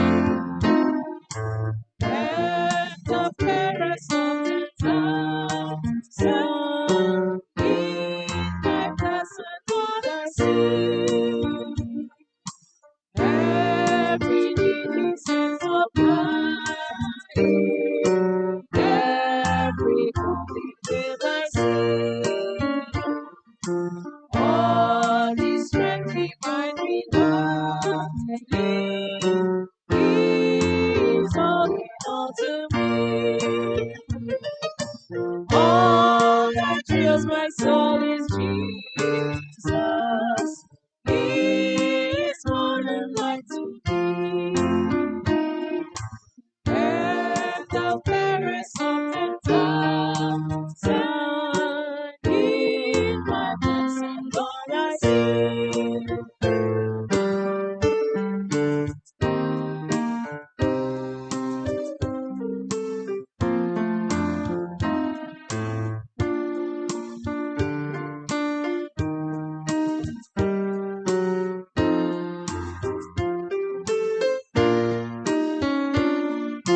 By the priest of knowing grief, with the rest of my sin, and forever and forever, praise and glorify the King.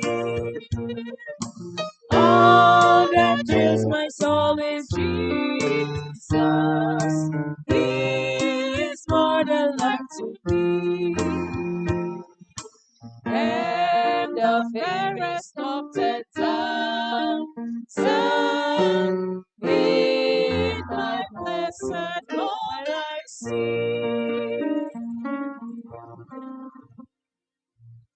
Amen. Does anyone have a special number? 186.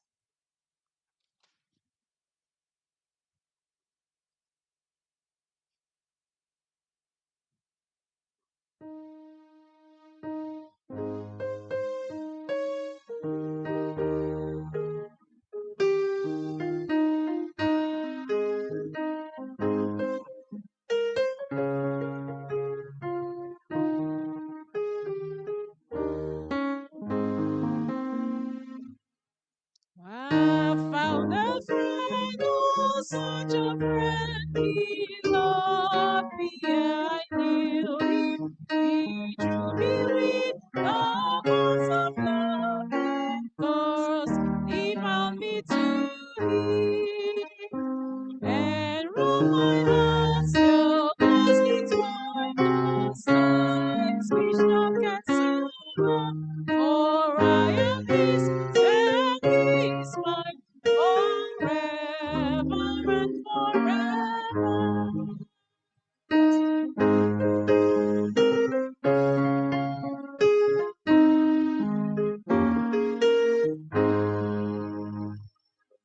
I found a friend, oh, such a friend, so kind and true and tender, so wise, so long, so pure and kind, so mighty and defender.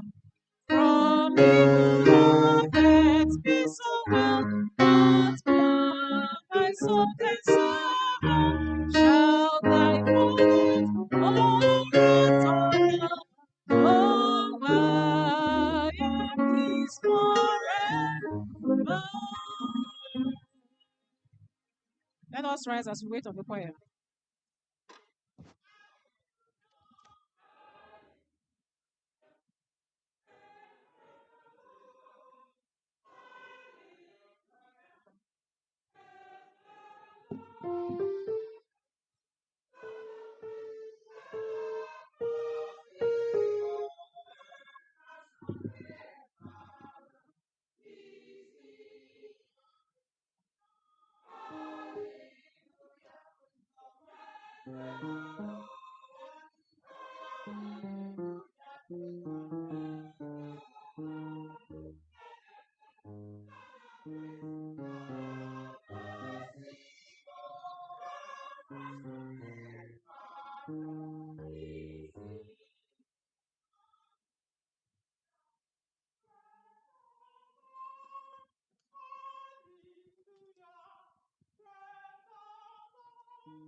Let's be seated.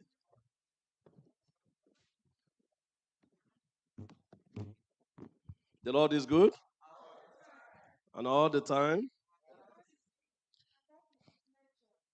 and that is his nature. So these are the few announcements we have today. Pastor is specially welcoming everybody to the joy of the service today, and he is praying that the Lord will continue to show his mercy upon us in Jesus' name. Who will remember the theme for this year? The theme for this year. He must increase, and I must do what? I must decrease. And today we had a very beautiful 13 Sabbath program. And our appreciation to all the class members for your devotion and commitment to the success of Sabbath School program. And we're praying that the Lord will replenish your pockets in Jesus' name.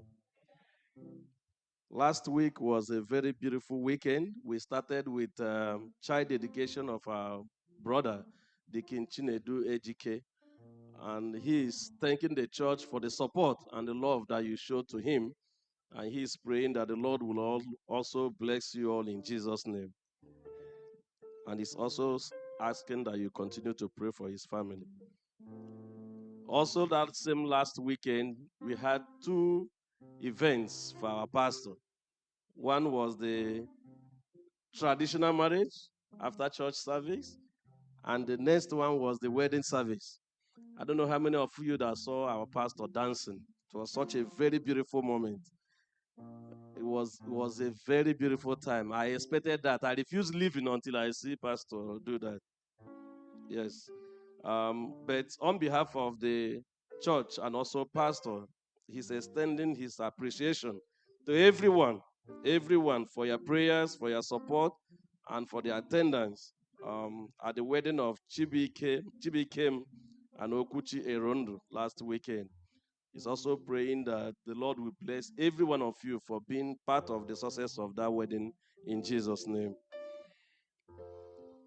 We continue to remember the families that are bereaved.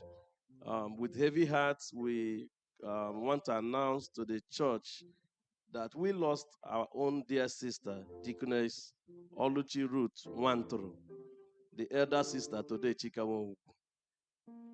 She passed during the early hours of Monday, April 6th in Nigeria. That route was not only connected to us through Eda Wogu, but was a cherished part of our church. During her time here from 2015 to 2019, while visiting her brother and family, she worshiped with us faithfully, consistently participated in our programs. In this moment of loss, we ask that you please keep the family lifted in prayer and extend your love and condolences to them. May the Lord comfort their hearts and strengthen them and grant them his perfect peace in Jesus' name. On the same vein, we also want to remember, or we continue to pray for the family of late Pastor H.I.C. Oriak as they lay to rest their sister, our dear sister, Joy Oluchi Oriak, popularly known as Ochi. That ceremony will be on April 14th. Sister Joy was the fourth child of Pastor Oriak. She was a sister to our own current head elder, Edanamdi Oriak, and our other members, our sister, Eileen Akogu, and Deacon Ebere Oriak. And the Lord called her to rest on Monday, February 23rd. We pray that the Lord will also console all the Oriakos family and everyone affected by this death in Jesus' mighty name. The Stewardship Week of Prayer will start on April 26th through May 2nd. So we encourage everyone to attend and receive the outpouring of the Holy Spirit. The annual Women's Prayer Conference, that's for General Greater New York Conference, will be held at Stanford Marriott Hotel, Connecticut from April 24th to April 26th. All women are encouraged to register. The flyers are outside at the table, and you can get more information from there. Our apps are still there. If you've not downloaded, if you've not been using it, please visit that and download the app. The church anniversary, the uniform, if you have not picked yours, either for your immediate use, your family, or for friends as a gift or souvenir, make sure that you reach out to Eda Chigo Ebere. The cost is only $30, so you can pick 10 and give it to others at $300. And the Lord will continue to bless your pocket. So we are asked to pray for one another and be one another's keepers. Let us not forget, especially the month of April, Elder Matthew is in charge of the elders and all the celebrants. There are quite a number of them. I will not mention them today. Maybe by next week, we'll be able to mention all the celebrants. But if we've not got your name, please send your name so that we know that you are celebrating. I have about 16 of them here with me. But I pray, because April has not finished. So April, we're still gathering more names. So the Lord will continue to bless our celebrants and bless the church and place testimonies in our mouths in Jesus' mighty name. Amen. No, just Let us wait. rise, church. Wait. Yeah. Desert.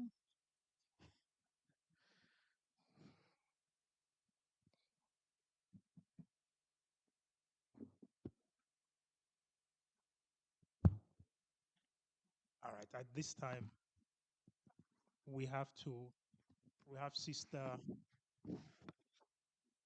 Olamide Caston Martin. She was not ordained during the ordination of deacons and deaconesses. So, Sister Olamide, please, now that we have you in church, please could you join us here?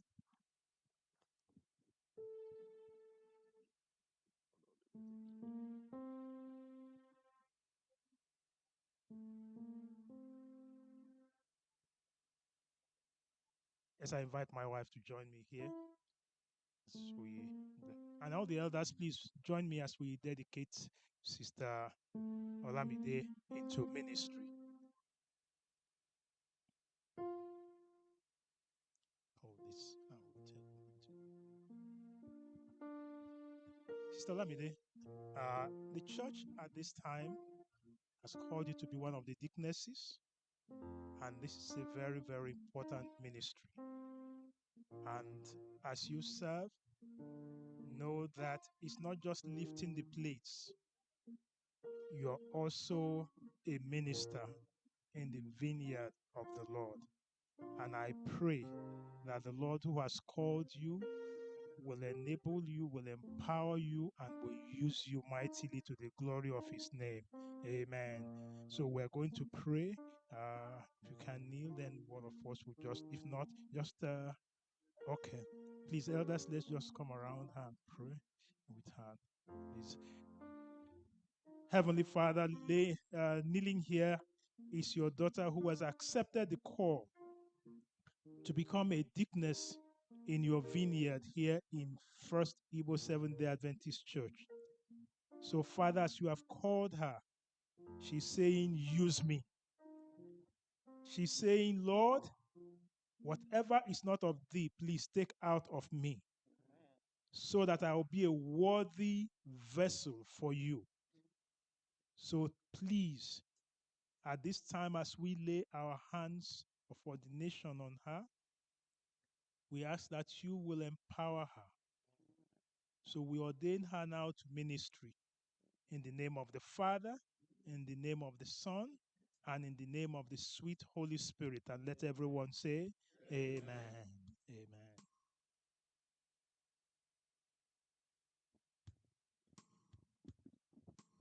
You are welcome to ministry, and this is your certificate of ordination, and that recognizes you as an ordained deaconess of the church. Amen. And my wife will, at this time, pin you with your insignia of office.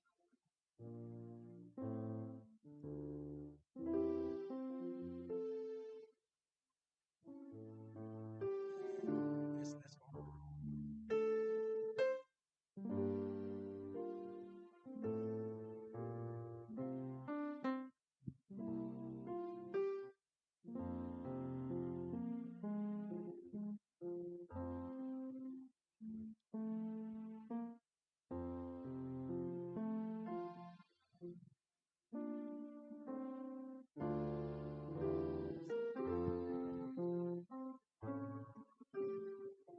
And on that note, you have seen that it's been a very challenging week. The program today, you can see everybody voicing the challenges they've gone through. We have Mrs. Matthew saying, the Lord delivered me when I fell right on the road.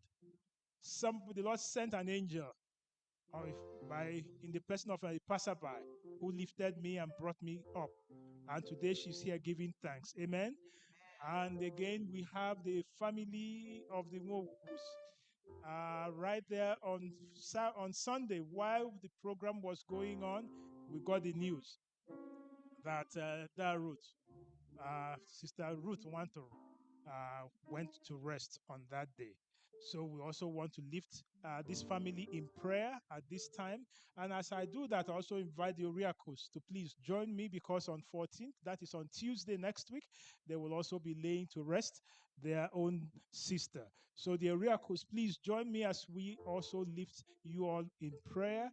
And I also hear your own brother is Sister Njoku, that your brother is not doing, your immediate senior brother is unconscious after an accident.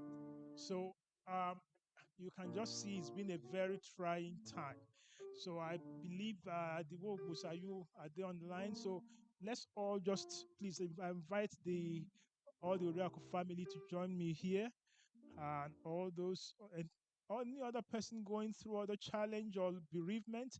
You can also join us here as we pray this prayer of consolation, and ask the Lord to see you through this time. The elders, please join me as we lift all these families in prayer.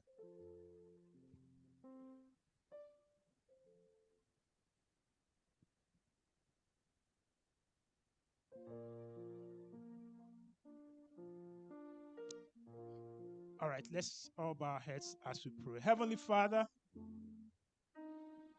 to you we lift our hearts, and to you we call.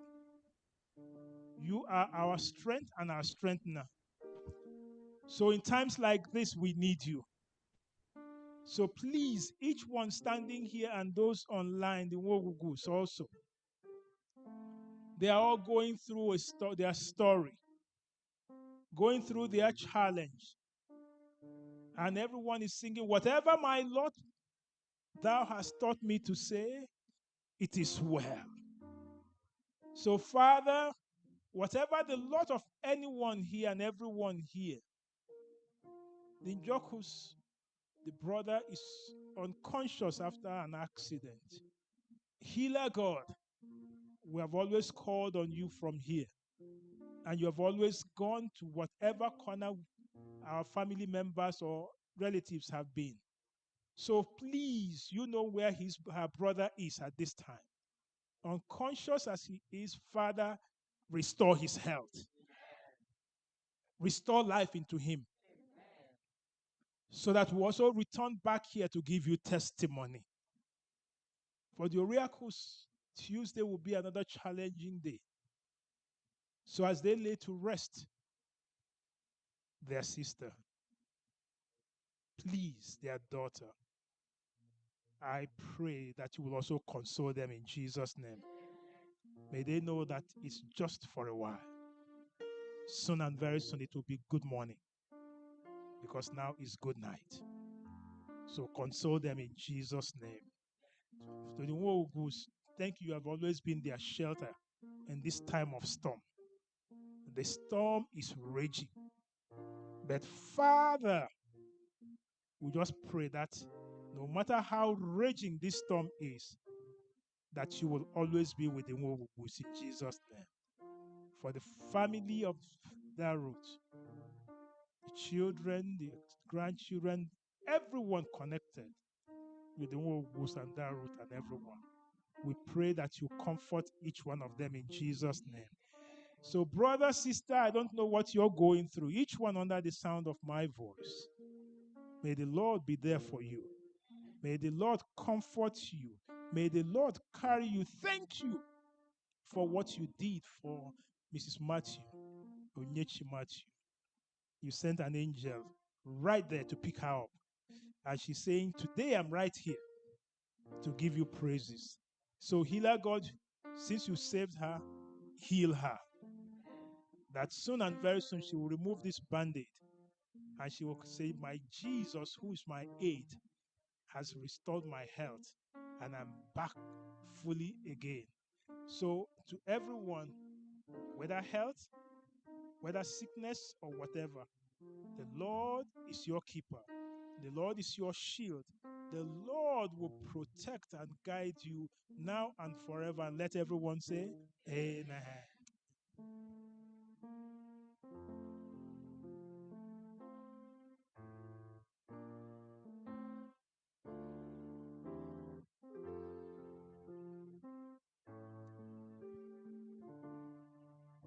Please, I just forgot. Everybody is reminded of the evening program. I think the baby shower for our sister Chidima Emenike, will be holding here by 8 p.m. today. Please, everyone, remember that. Thank you. And I invite the church to rise as we take the opening hymn, the first and last stanza.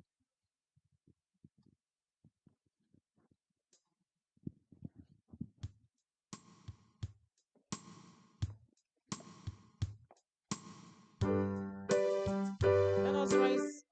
SDA 524. 524.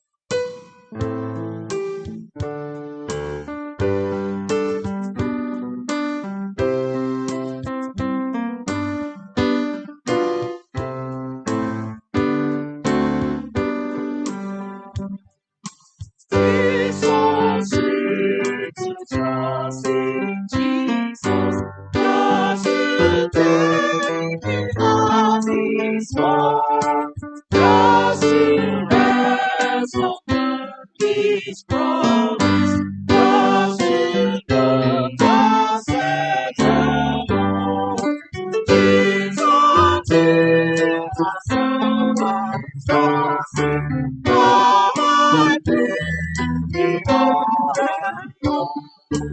Jesus, Jesus, precious Jesus, oh, for grace to trust Him more.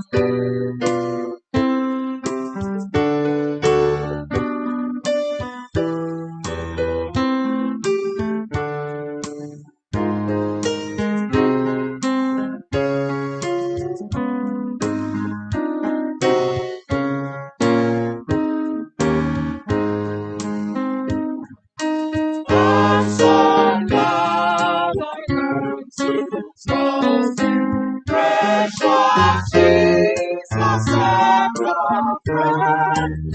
And I know that now at Him will bring me to the end. Jesus, Jesus, so I trust Him, now I praise Thee forever. Jesus, Jesus, precious Jesus, oh, for grace to trust Him more.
Almighty Jehovah, our King of kings and Lord of lords, the great I am, we join the angelic host this afternoon to usher you into our presence. That you come down, Lord, and bless your people.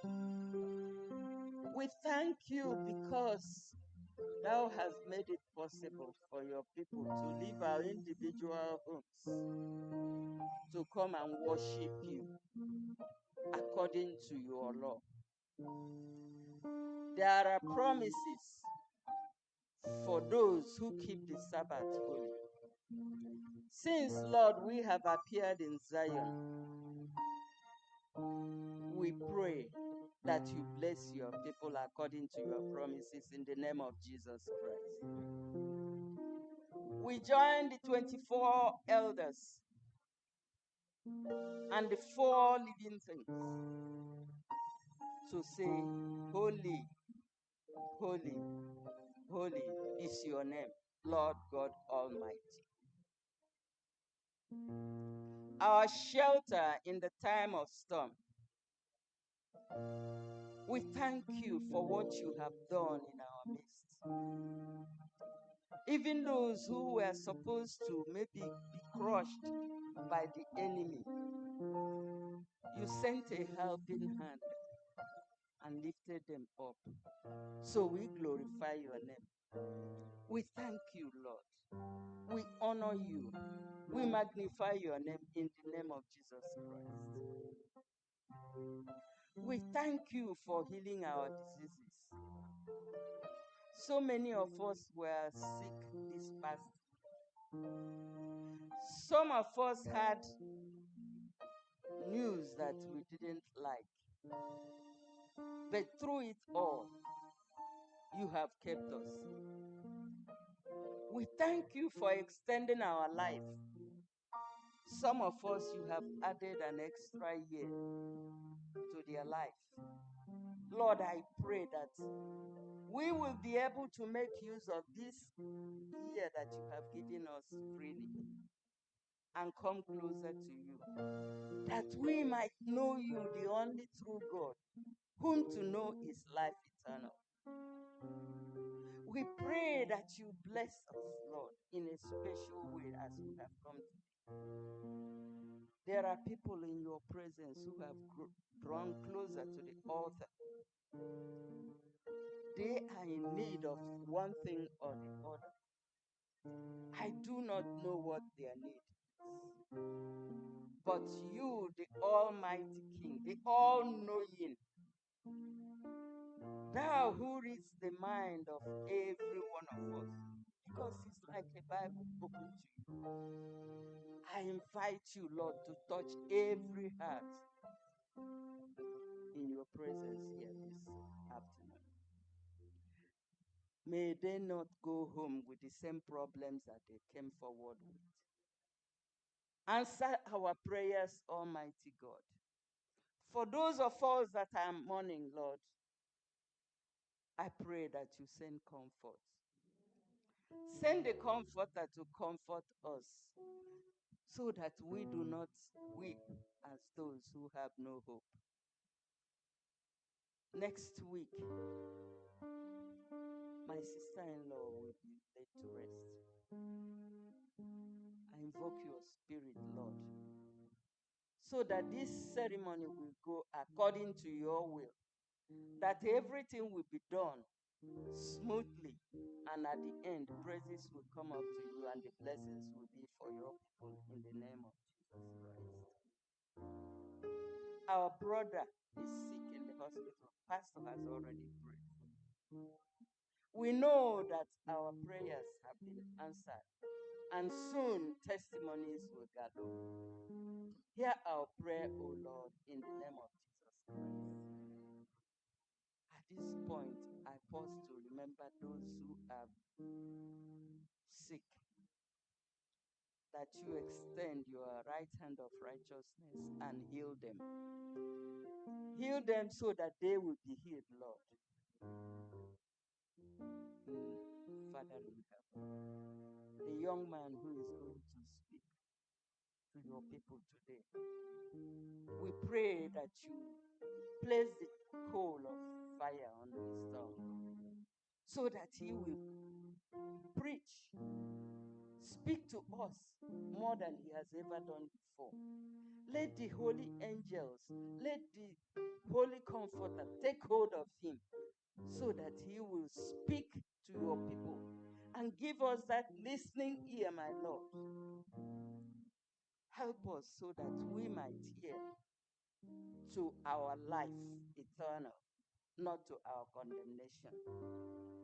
When all things are said and done, Lord, when thou shalt appear in the clouds of heaven, when time shall be no more, Father, we ask that you remember us on that day.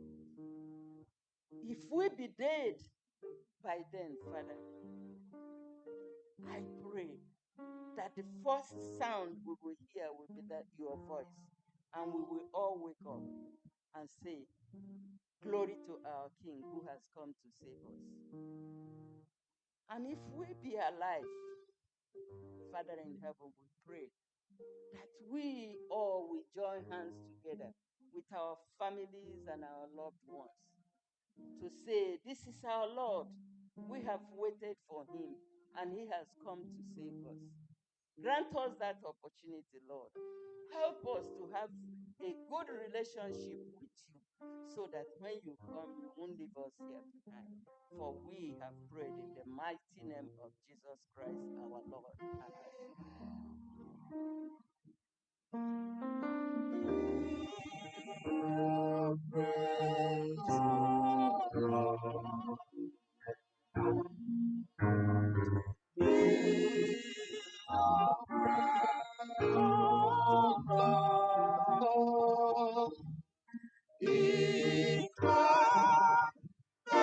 Is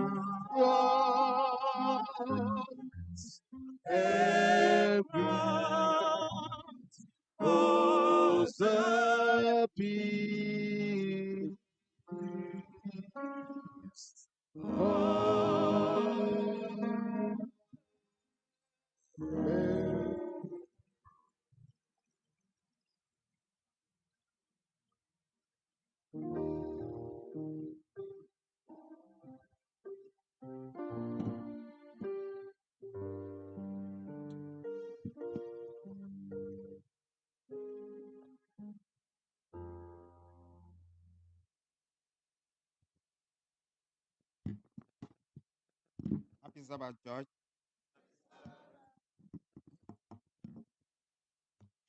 This is the time we return our tithes and offering to the Lord. We know for me, an offering time is always a blessing time for me. I don't know about you. So we call on the deacons and the deaconesses to come and collect the tithes from our brethren.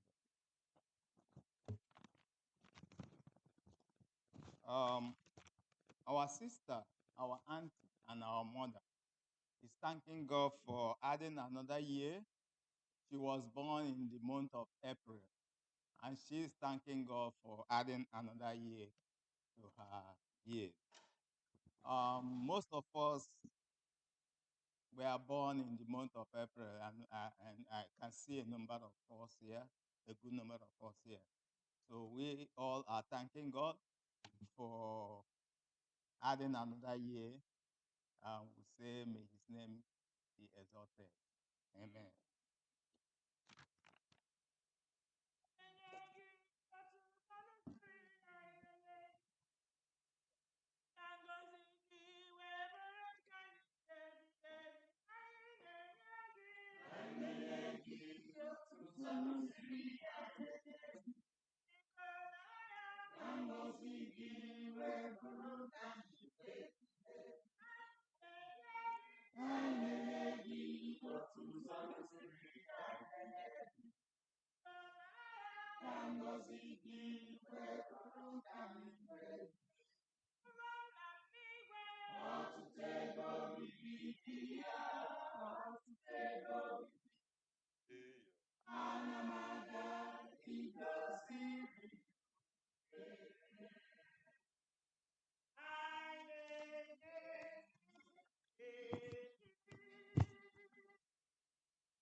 Let us pray.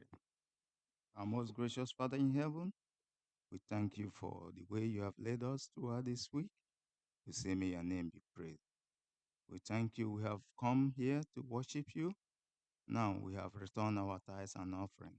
Any way we have given that is not acceptable unto you, Father, we pray for forgiveness. Accept our worship today. Accept our thanks and praises today, for we have asked in Jesus' name. Amen.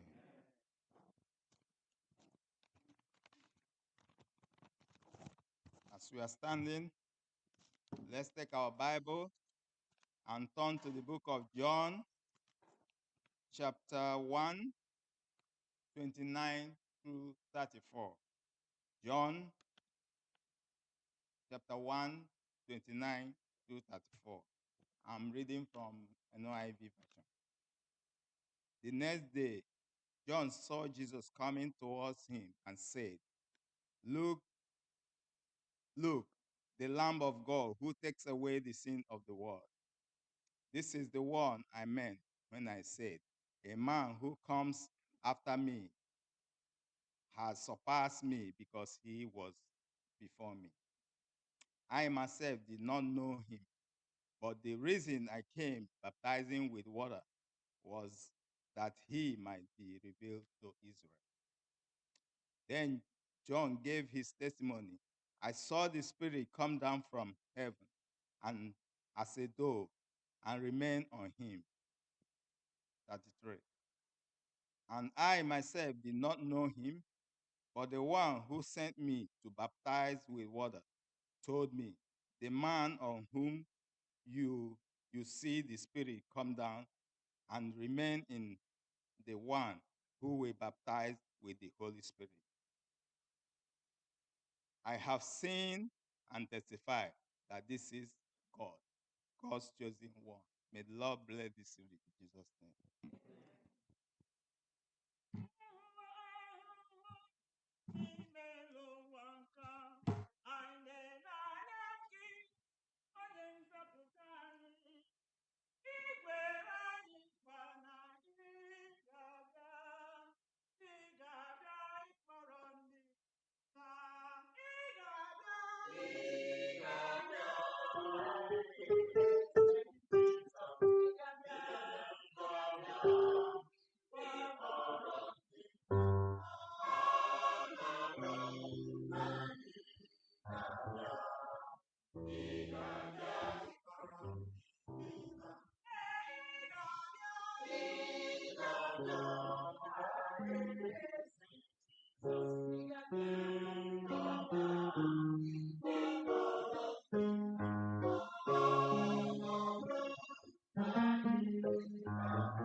Heavenly Father,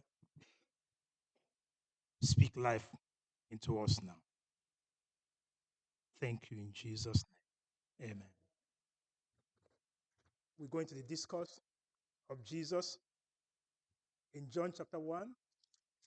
John chapter 1, verse 35. John chapter 1, 35. And it says there,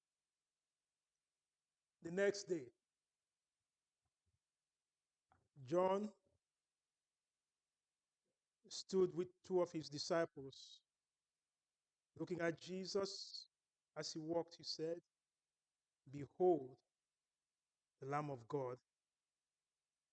The two disciples, these were disciples of John, heard him speak and they followed Jesus. Jesus then turned, seeing them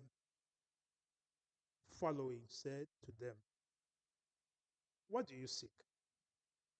Or, "Who do you seek?" He said, "Rabbi," which is to say, when translated, "Teacher, where are you staying?" He said to them, "Come and do what? See." They came, they saw where he was staying. They remained with him that day. Brethren, it has come to the point where we have to define our calling. It has come to the point where we have now to decide who we are following. The two disciples of John had Jesus. John declared, "This is the Lamb of God, the Son of God." They left John. They followed Jesus, a new master. And Christ was now to ask them, "Who are you seeking?" That is, who are you following? And they said, "We are following you, Lord. Where are you staying?" And that call is what I bring today. Christ is asking the question, what do you seek? All this while, have you come to know the Savior? They said, "Master, we're following you." And he now answered, "If you're following me, then come." That is, follow me. And that is another side. The discourse is, who are you following? Then the second thing now is, if you're following Christ, it's not an easy road. As I sat here today listening to all the testimonies, it appears, yes. Because if we're to follow Christ, go with me, because it's just going to be a question on this, to the book of Luke, chapter 9. Luke, chapter 9. If you're following Christ, this is what he says about following me. Luke chapter 9, verse 23. He said to them, if anyone desires to come after me, he should do what? Please, church. If anyone desires to come after me, what should he do? Take up his what? Cross. How many times? Daily. And do what? Follow. For whoever desires what? To save his life will do what? Lose it. But whoever loses his life for my sake will do what? What will it profit a man? Verse 25. If he gains the whole world and is himself destroyed or lost, will it profit us? So following Christ means it comes with a cost. It comes with sometimes pain. It comes sometimes with sorrow. But he says what? Please take up that cross and do what? Follow. Don't drop it by the way, because he will enable you. Finally, what is the cross? What is the pain?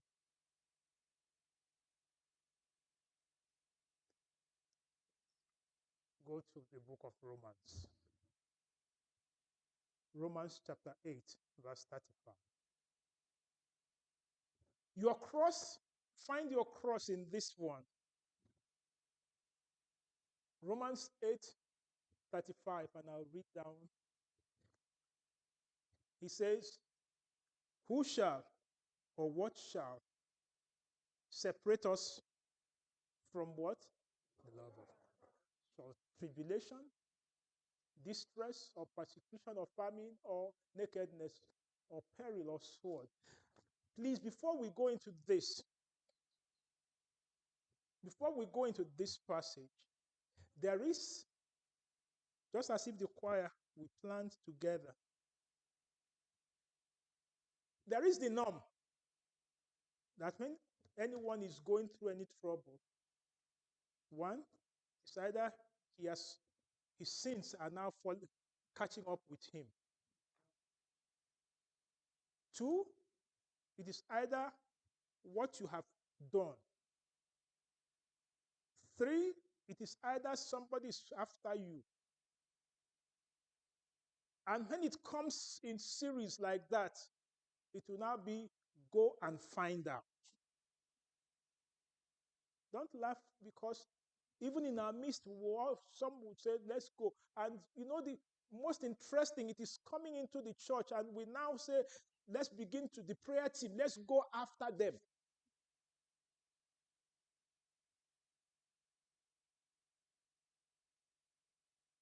Please, as you pray after them, be careful that you don't stray into the enemy's territory. This passage, Paul is making a very, very important assessment. And he is saying, the love of Christ is constant. It is not shaking. Rather, you are the one who can separate yourself. Because look at what Paul enumerates here. He says, what shall separate me? Tribulation, distress, because he had gone through all these experiences. And he's using these experiences to now say, it is my cross that I've been bearing for Jesus. And this my cross, I know my master will not leave me. He will see me through. So whatever your cross is, go to the next, let's finish the first 35. What shall separate me, or who shall separate me from the love of Christ? Remember the first question, the first statement of Jesus in John chapter 1, verse 35. He says, what are you seeking? Who are you seeking? And he says, come and see. And then they followed and they remained. Remember Andrew, John, all the disciples, almost all of them, how did they die? They died the martyr's death. So letting us know that following Jesus is not an easy road. So when you now come, because he says in Luke 8:35, 9:23, he now says what? What did he say right there? Take up your cross. How many times? Daily. Follow me. So, which means each day there is another mistake. So, put it in the Igbo, it will be Chibwo, I'm again, Anozo. Every day, each day you hear, the other one is one day, one trouble. I mean, 1 week, remember that book, 1 week, one trouble. Chibwa Anozo. So, what are you going to hear tomorrow? Then he comes in Luke, in Romans now, 8:35. He now says this. Paul says, what is it that will separate you? I have been through them. Who shall separate us from the love of Christ? Shall tribulation or distress, persecution or famine, or nakedness or peril or sword? Verse 36.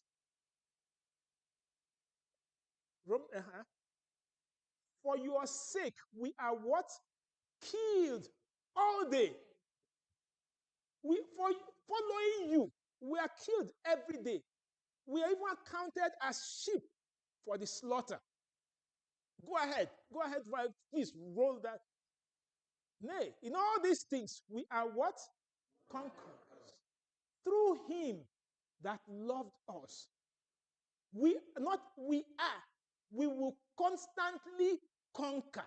That thing there is not we are. It is we will continue to conquer. So as it comes daily, ask the Lord for strength for what? The day. One day at a time, sweet Jesus. That's all I'm asking from you. As it comes, then go ahead to the next verse. Then he said, I am assured, I'm persuaded that neither what? Death. He starts from where he stopped. He says, neither death, go ahead, nor life, nor angels, nor principalities, nor powers, nor things present, things to come. Go ahead to the next verse. Please finish that. Go ahead, please. Nor height, nor depth, nor any creature shall be able to what? Separate us from the love of Christ, which is in Christ Jesus, our what? Our Lord. Amen. So instead of you cry, yes, tears will come, pain will come. But remember the first question in the discourse. He says, what? What do you seek? And they said, we're seeking you, Jesus. And Jesus said, what? Come, follow me. And if you're following me, remember Luke 9:23. Don't forget that. 9:23. And he says in 9:23, what? Take up your cross daily and do what? Follow me. And if you are to follow me, then go to Romans 8:35. What does Romans 8:35 say? Who shall what? Separate me. That is your cross that you are bearing. Brethren, the cross you are bearing now, please don't put it off yet. The cross you are bearing now. Paul says his own is tribulation, distress, persecution, famine, nakedness, peril, or sword. He had not suffered the sword yet. He was to suffer that later.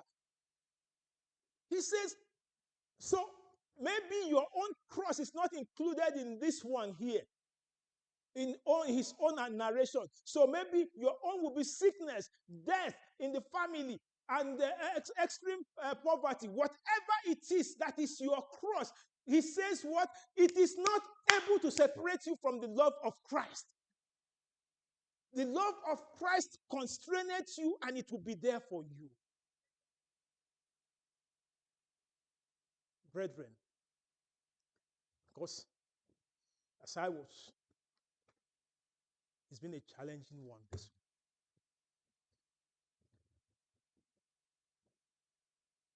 week. I asked a preacher to preach for me last Sabbath in my other church. He preached in the church. I was at the funeral for the come as on Thursday. And at that funeral, we got the call. The elder who preached on Sabbath in emergency. By the time I got to emergency, I met the dead body right there in the emergency. He preached on Sabbath. Thursday, he's gone. Remember, Thursday, the program on Sunday, we got the news of that route. Through the week, it has been one. And the wife of this man, I left her in the hospital. Okay, meet me at home. The next thing is she has been admitted into emergency again. So she managed to get home this morning. Whatever you are going through, anyone under the sound of my voice today, whatever, remember, Christ says what? Who are you seeking? If you are seeking me, take up your cross. This is the time now for us to make our calling an election sure. You don't know the next minute. You don't know tomorrow. Drop tomorrow. We don't know the next minute. Because this man had his phone in his hand because he had a meeting for 10:30 a.m. He still had the phone in his hand. By the time the wife got there downstairs, the phone was on his chest. He could not join the line for his meeting. What shall separate you? Is it the tribulation you're going through? Remember, Christ will not leave you. Christ is there for you. Christ, and don't let anybody say it is your sin. It is my sin that is this. They sang Zam Jehovah Zam that the choir sang. Yes, much. Whatever they like, let them say. But Jesus knows your stand. Jesus will be there for you. So, but don't lose your faith. That is the essence of this message. Don't lose your faith. Don't go asking questions. God who permitted it, your cross might not be my cross. Whoever and whatever cross you are bearing, let's bear it joyfully. Remember that song. I will follow thee, my Savior. Wheresoever my lot may be, where thou goest, I will go. Yes, I will follow you. Yes, I will follow you. If you are today under the sound of my voice online anywhere, that you want to say, yes, my cross is so heavy, it's so painful, I can't bear it anymore. I bring you Jesus who will help you to carry the cross. Remember, Jesus will not leave you. Jesus will see you through. Let's bow our heads as we pray. Heavenly Father, I don't know the cross of everyone. All I can talk about is the ones we know. Others have not spoken. But whatever your cross, and no matter how bitter your cup, because Christ, even it got to a point, he said, Lord, if it be your will, let this cup pass over me. So if your cup is so bitter that you are saying, Lord, let it pass over me. Christ also said, not my will, your will be done. So brother, sister, the God who gave Christ the strength to drink that cup, even to the dregs of it, give you the strength to drink your cup and still remain steadfast in faith. Carry your cross to the finish line. Let nothing separate you from the love of Christ. Thank you that you said we're more than conquerors So thank you for the victory in Jesus. So may we remain victorious in the midst of our crisis. In Jesus' name we have prayed, and let everyone say, Amen. I will follow thee, my Savior. SDA 623, closing hymn 623. Let's hear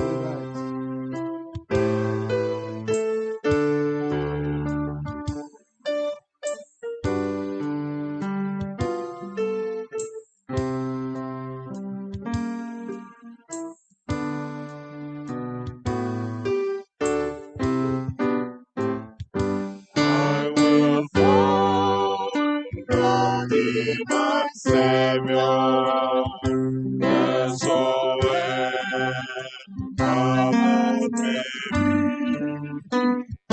Where thou goest, I will follow. Yes, my Lord, I'll follow thee. I will follow thee, my Savior. That is shed the blood for me, and the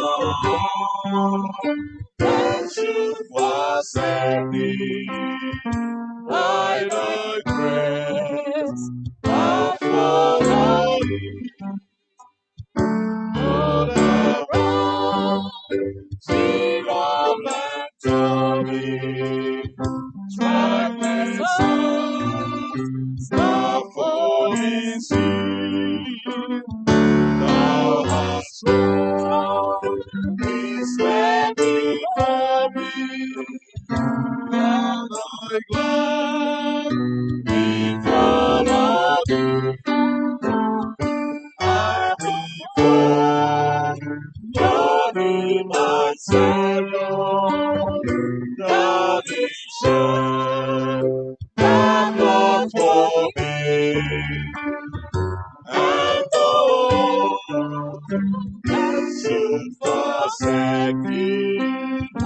By thy grace I follow thee. Though I meet with tribulations, sorely tempted, though I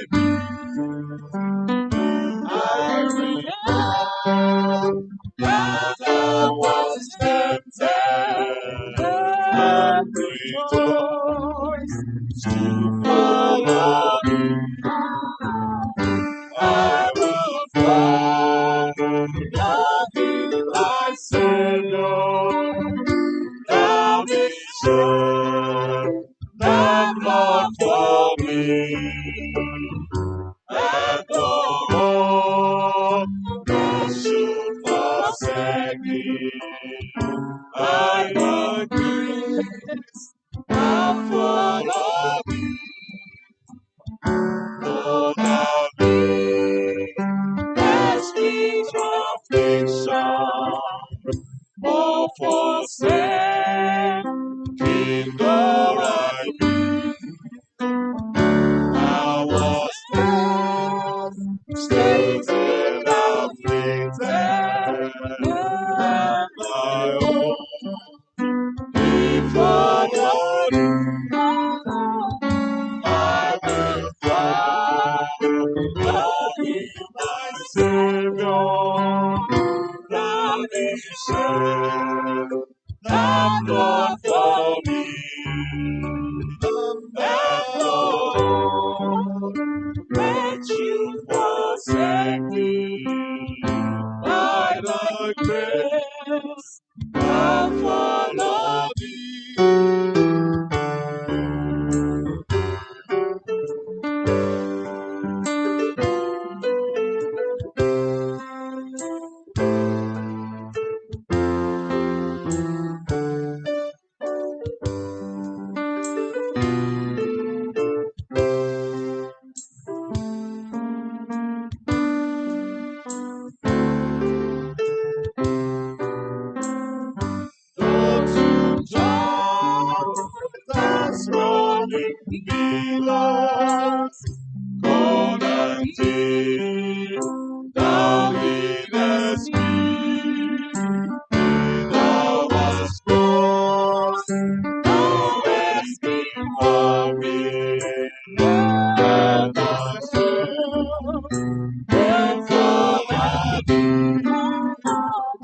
I will follow. God is my Savior.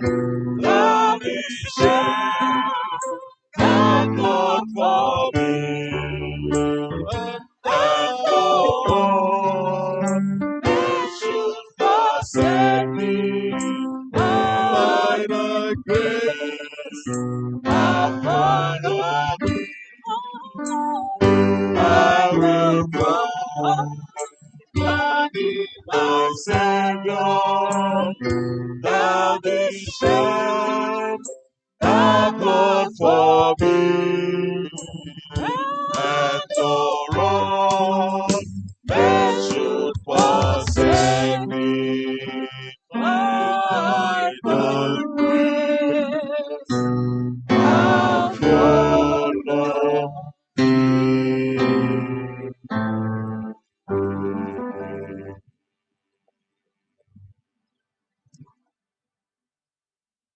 Father, this is not only a call, it's a plea. It's also a prayer. Because, Father, humanly, it is not easy to carry this cross and be able to finish at the finish line. Yes, even the cross got so heavy on you.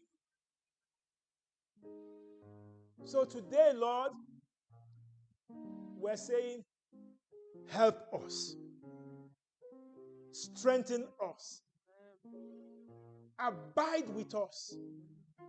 We want to finish strong. We want to be able to declare at the end of the race to say, I have fought the good fight. I have kept the faith. And I'm looking forward to the crown.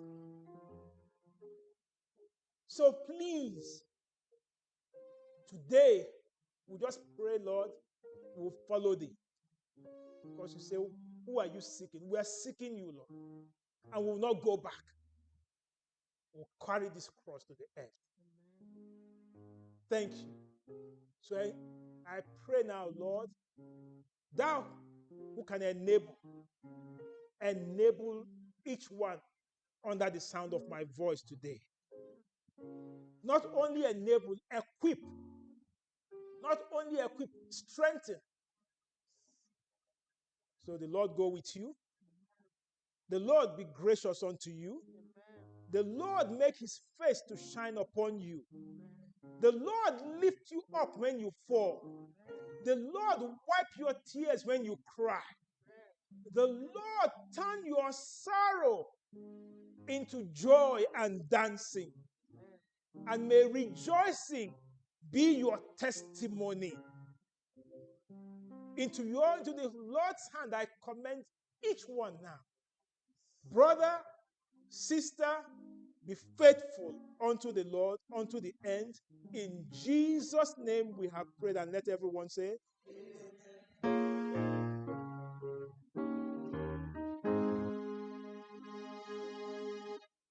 We are this water, come sweet in our hearts, hoping the coming of the Lord. We have this treasure, Christ alone in us. Faith in the promise of His word. We believe the time is near when the nations around shall awake and shall sing. Hallelujah, Christ is here. We are peaceful, born sweet in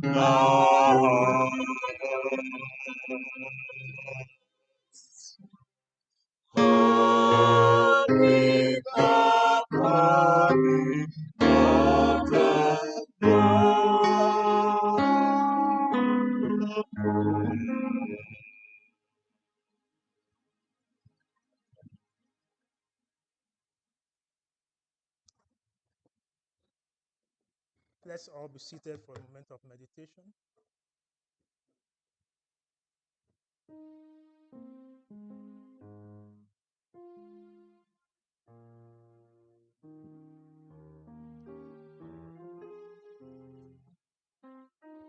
Amen.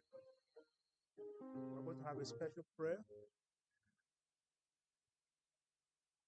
at this time. As a brother's keeper, we have to pray for our brother that the Lord, who has started the good work in his life, will grant him complete healing in Jesus' name.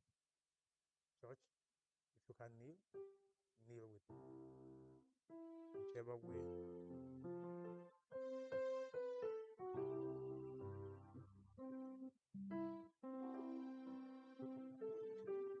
Heavenly Father,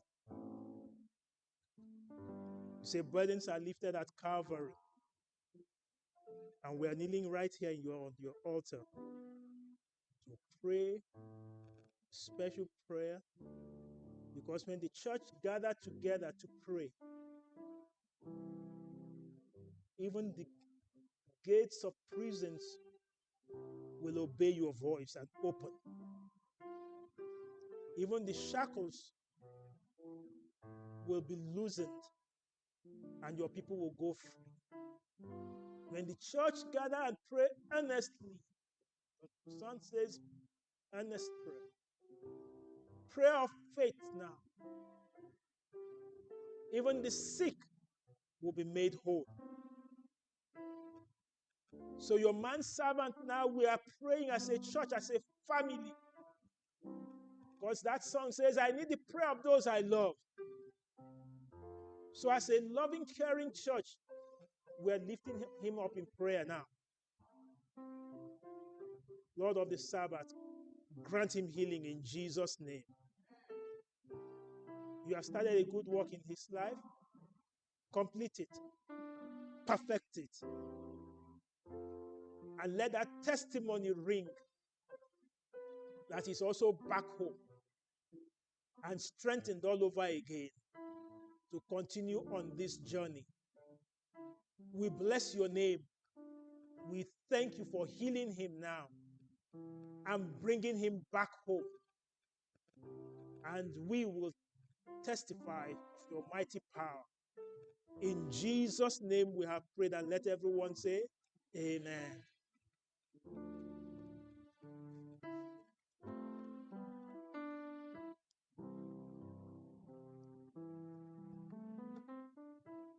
I also want to use this time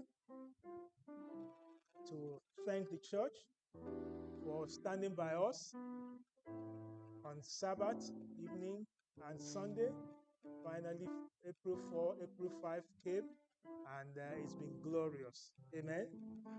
But you know that when sons of children of God are gathered, the Lord asked Satan, from where have you come again? And he said, from going back and forth everywhere, causing commotion. Yes, because when we left, I know on Sunday it was Sister Ruth, but the following day, as we were also still rejoicing, we got the news that my wife's mother passed away.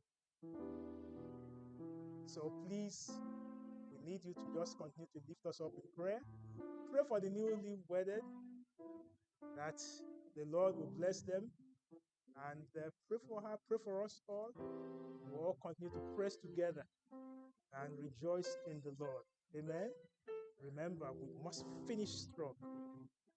Make sure you carry your cross to the finish line. Amen. On that note, I say happy Sabbath, everyone.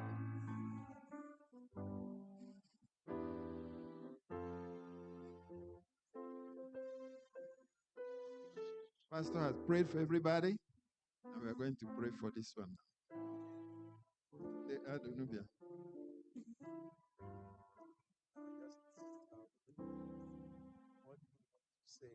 Nubia. I don't want any emotion. For us, it's a celebration. She's 90 years. She was born 1935. We're going to show you pictures later. The thing is, on Sunday, you know, the good it is. In the evening, the pastor and my brother, who's a pastor, they came to visit and then they were praying. She asked for prayers and singing. And one of the songs she requested was Beulah Land. They all sang Beulah Land. She saw everything coming. And as they were singing and reading scriptures, she was also praying silently. She said, "Let me pray before you guys continue singing." She would pray. They didn't know what to say. They did this service through the night. The next day, she went to sleep. So we're not crying. We're praising God. Amen. So let's praise God together. Church of God, let's bow our heads in prayer. Our most gracious Father in heaven, at this time, Lord, we are honoring you. We are praising you. We are thanking you for what you have done here today. To you be all honor and glory in Jesus' name. Father, look at Sister Vicky's family. We pray that you lift them up in Jesus' name. Be with them at this time of grief. Touch them and smoothen their journey. Thank you, everlasting Father, for the confession she has made now that we are celebrating her. May your name remain praised now forevermore. In Jesus' name I pray. Amen.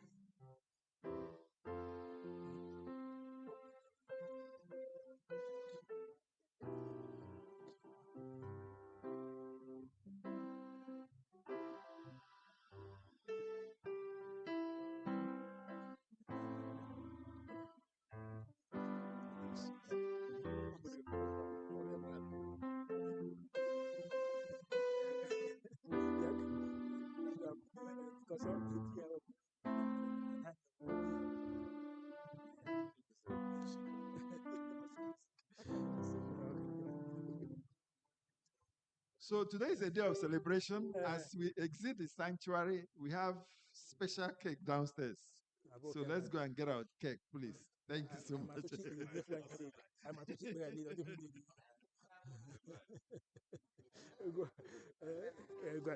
Let's pray.